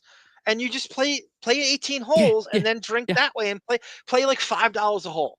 And then you used to play. Isn't that more fun than fucking We used to poker? play Gran Turismo, which is just car racing for 5 hours stoned, like But in golf, the year 2000. I say golf, even if you're not a golf fan, because it's a slow pacing that you can just move the controller to the next guy and then he goes. You know what I mean? Like you don't have to sit there and button mash the whole time. We're going to do the computer game show. Everyone was talking about it. Remember last time when we started talking? That got a lot of conversation. Us talking about computer games. People were like, a lot of people thought we were hiding our nerdiness. Like they were saying, oh, we thought you were cool guys. And of course, Davyd is the young old man. So he's not cool. He's not cool and he's not uncool. He's just in, but we can't even talk about Davyd in this discussion because he's 65 degrees. Yeah, right. Yeah, he's like a moon orbiting a planet. Tomcat says the lead singer of Suicidal Tendencies still dresses like that. Suicidal Tendencies is in Psycho Mike. Yeah. So season ST, 4, man. I love ST. 21 Jump Street, speaking of which, season 4, there's a Suicidal Tendencies soundtrack episode with Donovan Leach's son plays it. It's the weirdest episode. I cannot wait to review it, Davyd. I cannot wait to how weird. And I want you to analyze the soundtrack for it too, the musical score. Yeah. It's hypnotic. It's so off. It's called Mike's POV, and it's done from the perspective of the criminal instead of the cops. So you never see it's Depp has this is Depp with 19 toes out the door, as Sarah said. His hair is combed over his face like a pony. Vince Vaughn is in this episode too. It's so bizarre, and the soundtrack is fucking Suicidal Tendencies. Mike's POV or something is the name of the. That's the only reason I know it. Suicidal Tendencies is an amazing band. I saw them support Alice in Chains in 1993, and they blew Alice in Chains off the stage before the Alice in Chains came on. Elaine Staley was wasted, but Suicidal Tendencies kicked ass. And for fans of punk and metal. Rob Trujillo, who was in Suicidal Tendencies and now plays bass in Metallica. So he went on. It's amazing the grunge kind of a grunge adjacent bands. I almost consider Suicidal Tendencies like a Kieran Kenny kind of Mike McGuire band, and they almost felt like a bridge band to grunge too when they came out. It was a weird, like sort of punk skater punk thing that happened for a couple of years. Dead Kennedys and shit like that. The weirdest one was when the Beastie Boys did a tour with Helmet, New York City, heavy metal hardcore band. And they toured together. Beastie Boys would play, and then Helmet would play after them. To the most wildly different styles. And it was fucking awesome. G Canada they tried to walk G Canada out for counting cards, except he turned the tables on them. He flipped the tables over and he took on 7 security, casino security at the same time. And they just paid him out, and that was it. And he went back to. I'll give him credit for Blow Me, Brendan. I can't take credit. I have seen him doing it for a couple of years. It seems like parallel thinking with you two, with Brendan and Blow Me, Brendan. Yeah, it's not mine. No, it's his. But I might make one where it shows him saying, if he can just write "Blow Me, Brendan" in the chat now, I'll add it to. I'll give him a version for when I see him arguing with Brendan in the chat. So if he can just write "Blow Me, Brendan" in the chat, I'll get a screenshot of it and I'll make a version for when I see him arguing. And if anybody ever is annoyed with Brendan in the live chat, just say, "Bon, play a Blow Me, Brendan," and I'll just play the video just to silence, because Brendan can't control this like Ralph. I'm not going to let that happen, everybody. I'm not going to let that happen here. G Canada goes, they have to prove it. They don't have to prove it with the counting cards. It's a private business. They can exclude it if they want. I love these American YouTube videos where Americans say, it's my right to be in this business. Yeah, I don't know. Again, if it's physical, I feel like you can sue for anything. And I guess you're right. I mean, it's their business. They can do whatever they want. But Jesus Christ, you would think it would be bad for business. Once it got out that my cousin's like, they counted me. I won a couple hands. Big deal. It's $200. And it goes around and they say, I'm not going there. So if I do well, they're going to kick me out. It's horrible for business. I don't know how they ever sued McDonald's for that coffee cup spilling. I don't know how. I'm going to have to go and watch a documentary on that after this show, because I just can't understand how you could get a lawsuit that it's. But Joe's the player's a player, the dealer lost. But it's just just like the dealer's mic and the dealer's interacting, and Joe's sitting on the side. Joe's the player's a player, the dealer's a dealer. It's just like we did it. Well, I saw some of Joe's reaction. I was like, oh, I think that was the same reaction he had that night. Yeah, you know what? That's exactly what I was thinking. What was his reaction? It was just like, when the person lost, he couldn't believe it. It was the facial expression. It was the same look he had that night we did it. Yeah. This is crazy. So they're accusing him of stealing their idea, hit Joe Rogan, stealing it, taking it to Fear Factor on network, and then he's mimicking his own facial expressions and bringing them. This is how delusional these people. You know how many times, by the way, as much as I hate cards, you know how many times blackjack and card games have been played on TV before them doing it? You know how many fucking shows have done that, and they're accusing him of. Like Roseanne. Dan playing it in the garage or whatever with the boys. And Rogan's a big Roseanne fan. Also, Howard saying I remember from a year ago where Joe was sitting, but meanwhile at the Vegas show, he couldn't remember the restaurant that they ate at the night before. So, but you can remember this, right? Exactly. That's a great point. That's also a great point. The thing Robbins or Gary said there, they have the dealer mic'd. It's like, well, of course they do. It's television. How is he going to be heard if he's not mic'd? Right. That's a stupid comparison. And they're all piling on here. It's almost like they sent some memo out beforehand. Helmet is a great underrated band. Lead singer. Oh God, Tone Cot.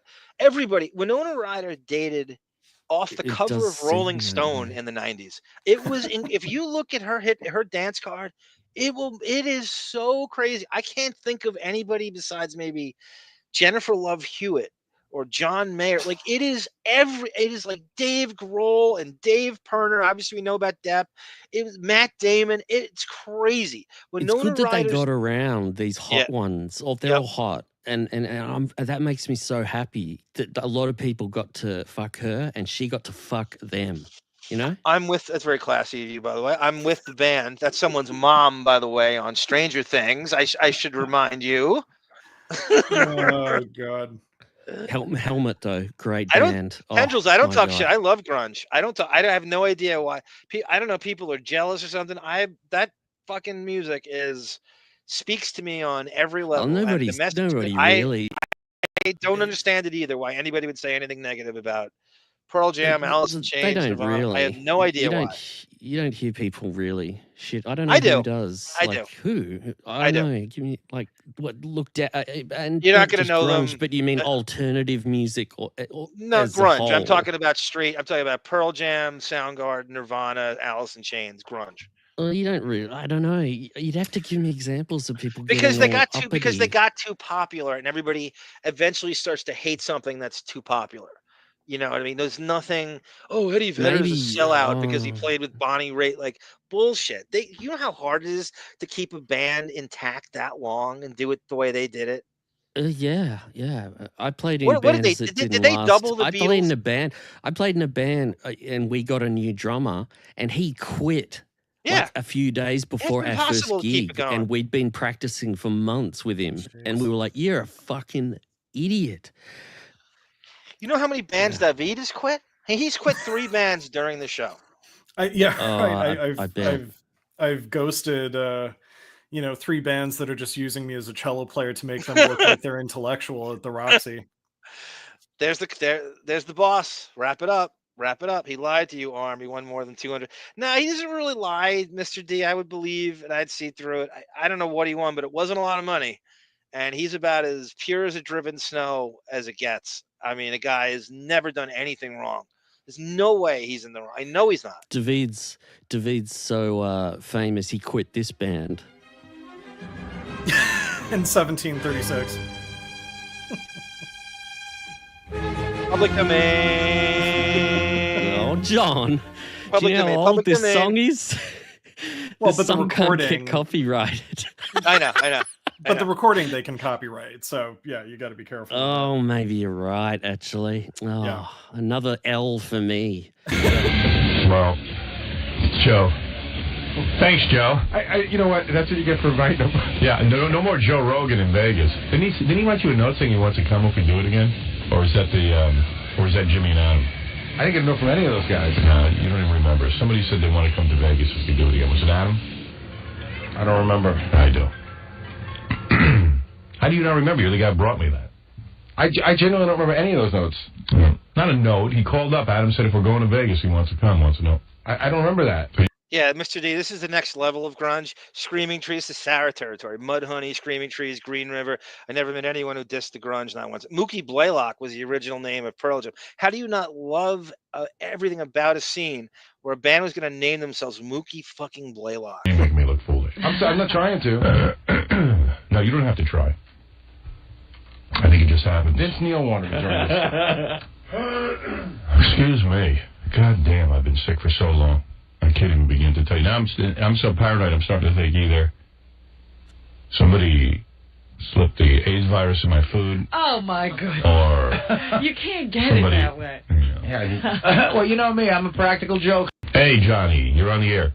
Yo, morning. Okay, so this guy goofs on Howard, and he does the whole thing. Everybody's ripping me off. And he goes, he goes, I heard someone inhaling oxygen. Did you steal that? Did you steal that from you too? Absolutely. Johnny, you're on the air. Yo, morning, Howard. Hey, John. Yeah. Can I just talk to Tone Cot real briefly on this?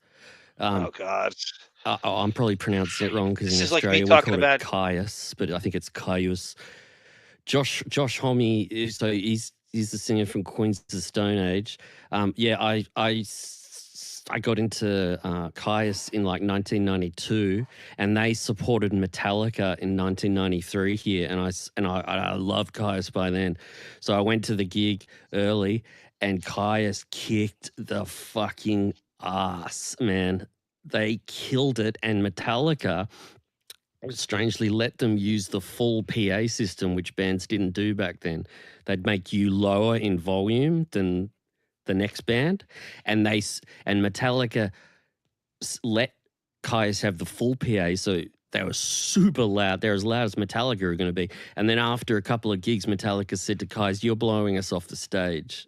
You're so good. So He's the dude who looks like Craig Kilborn and Conan O'Brien had a kid.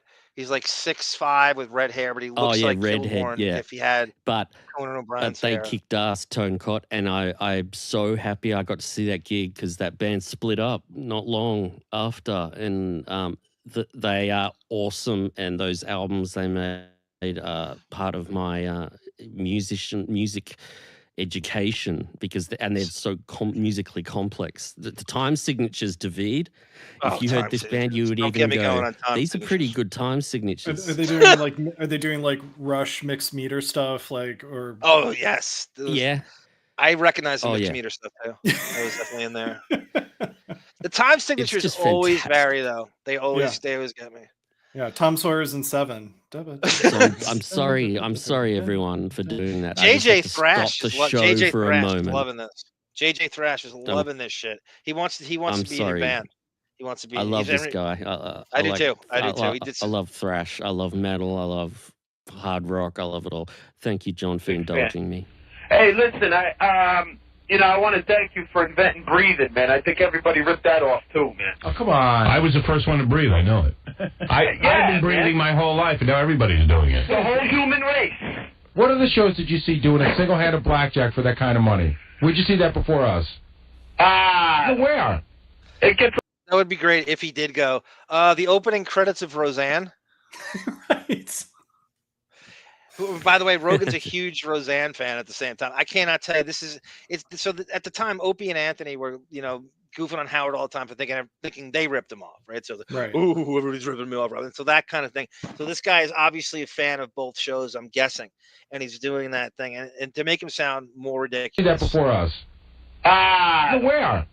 It gets a little much at times. No, but where did you see it on a television show before we did it?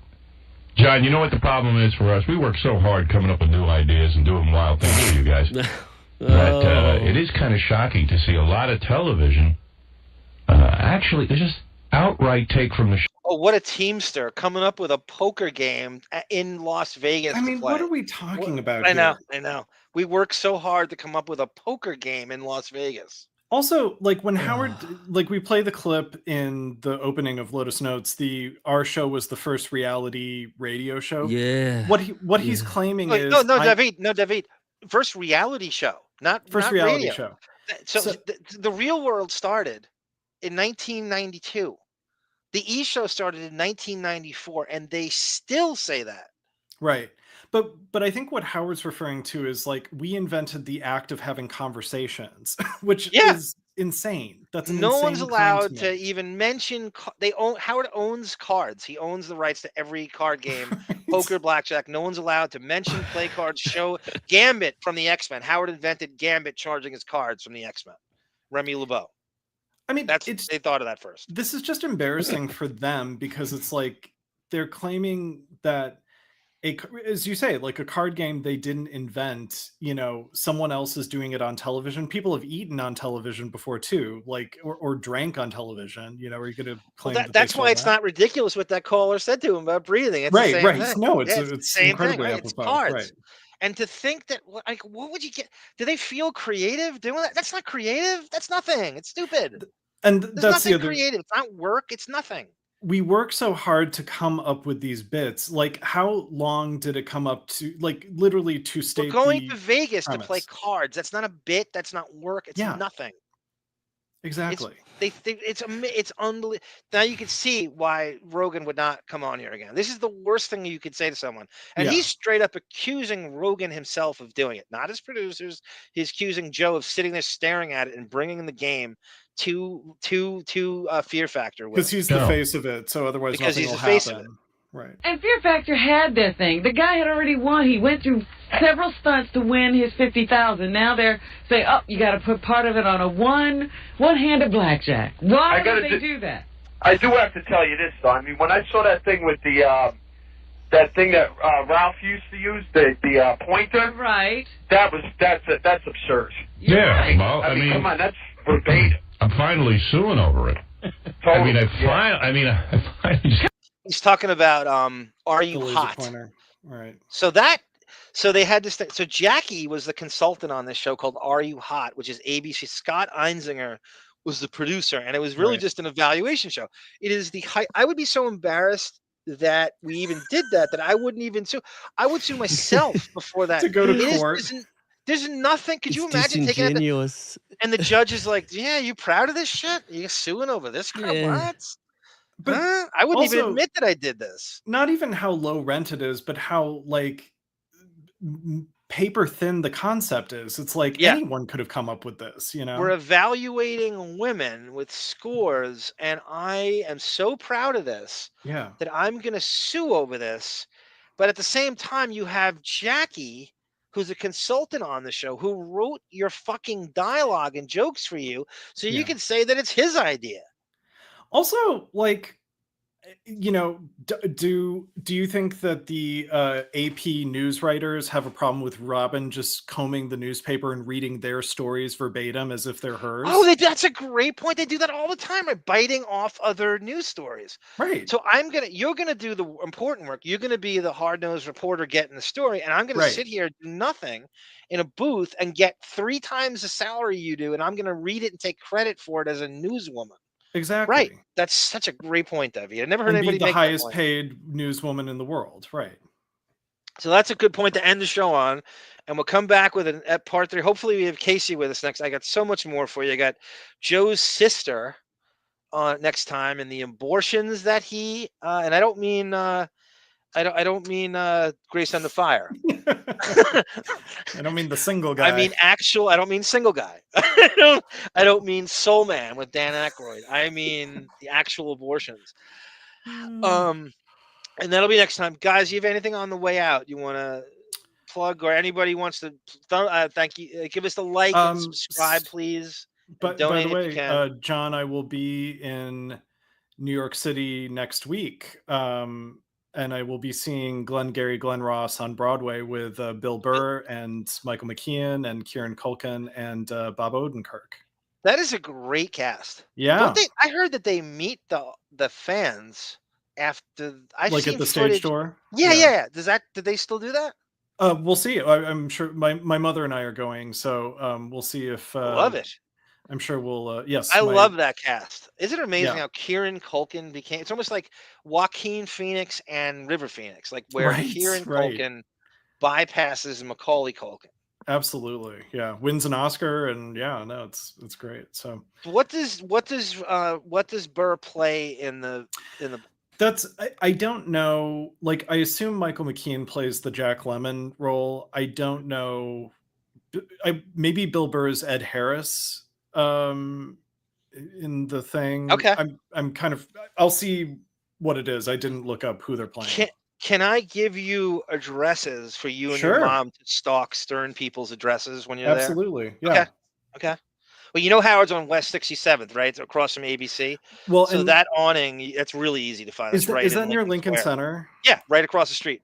Oh, perfect. Because we're seeing the New York Phil on Wednesday night at Lincoln Center, so we'll be right near Millennium Towers. Across the street. I mean, Davyd, across the street, right? The ABC. Can't miss it. Okay. It's on West 67th, where his penthouse is.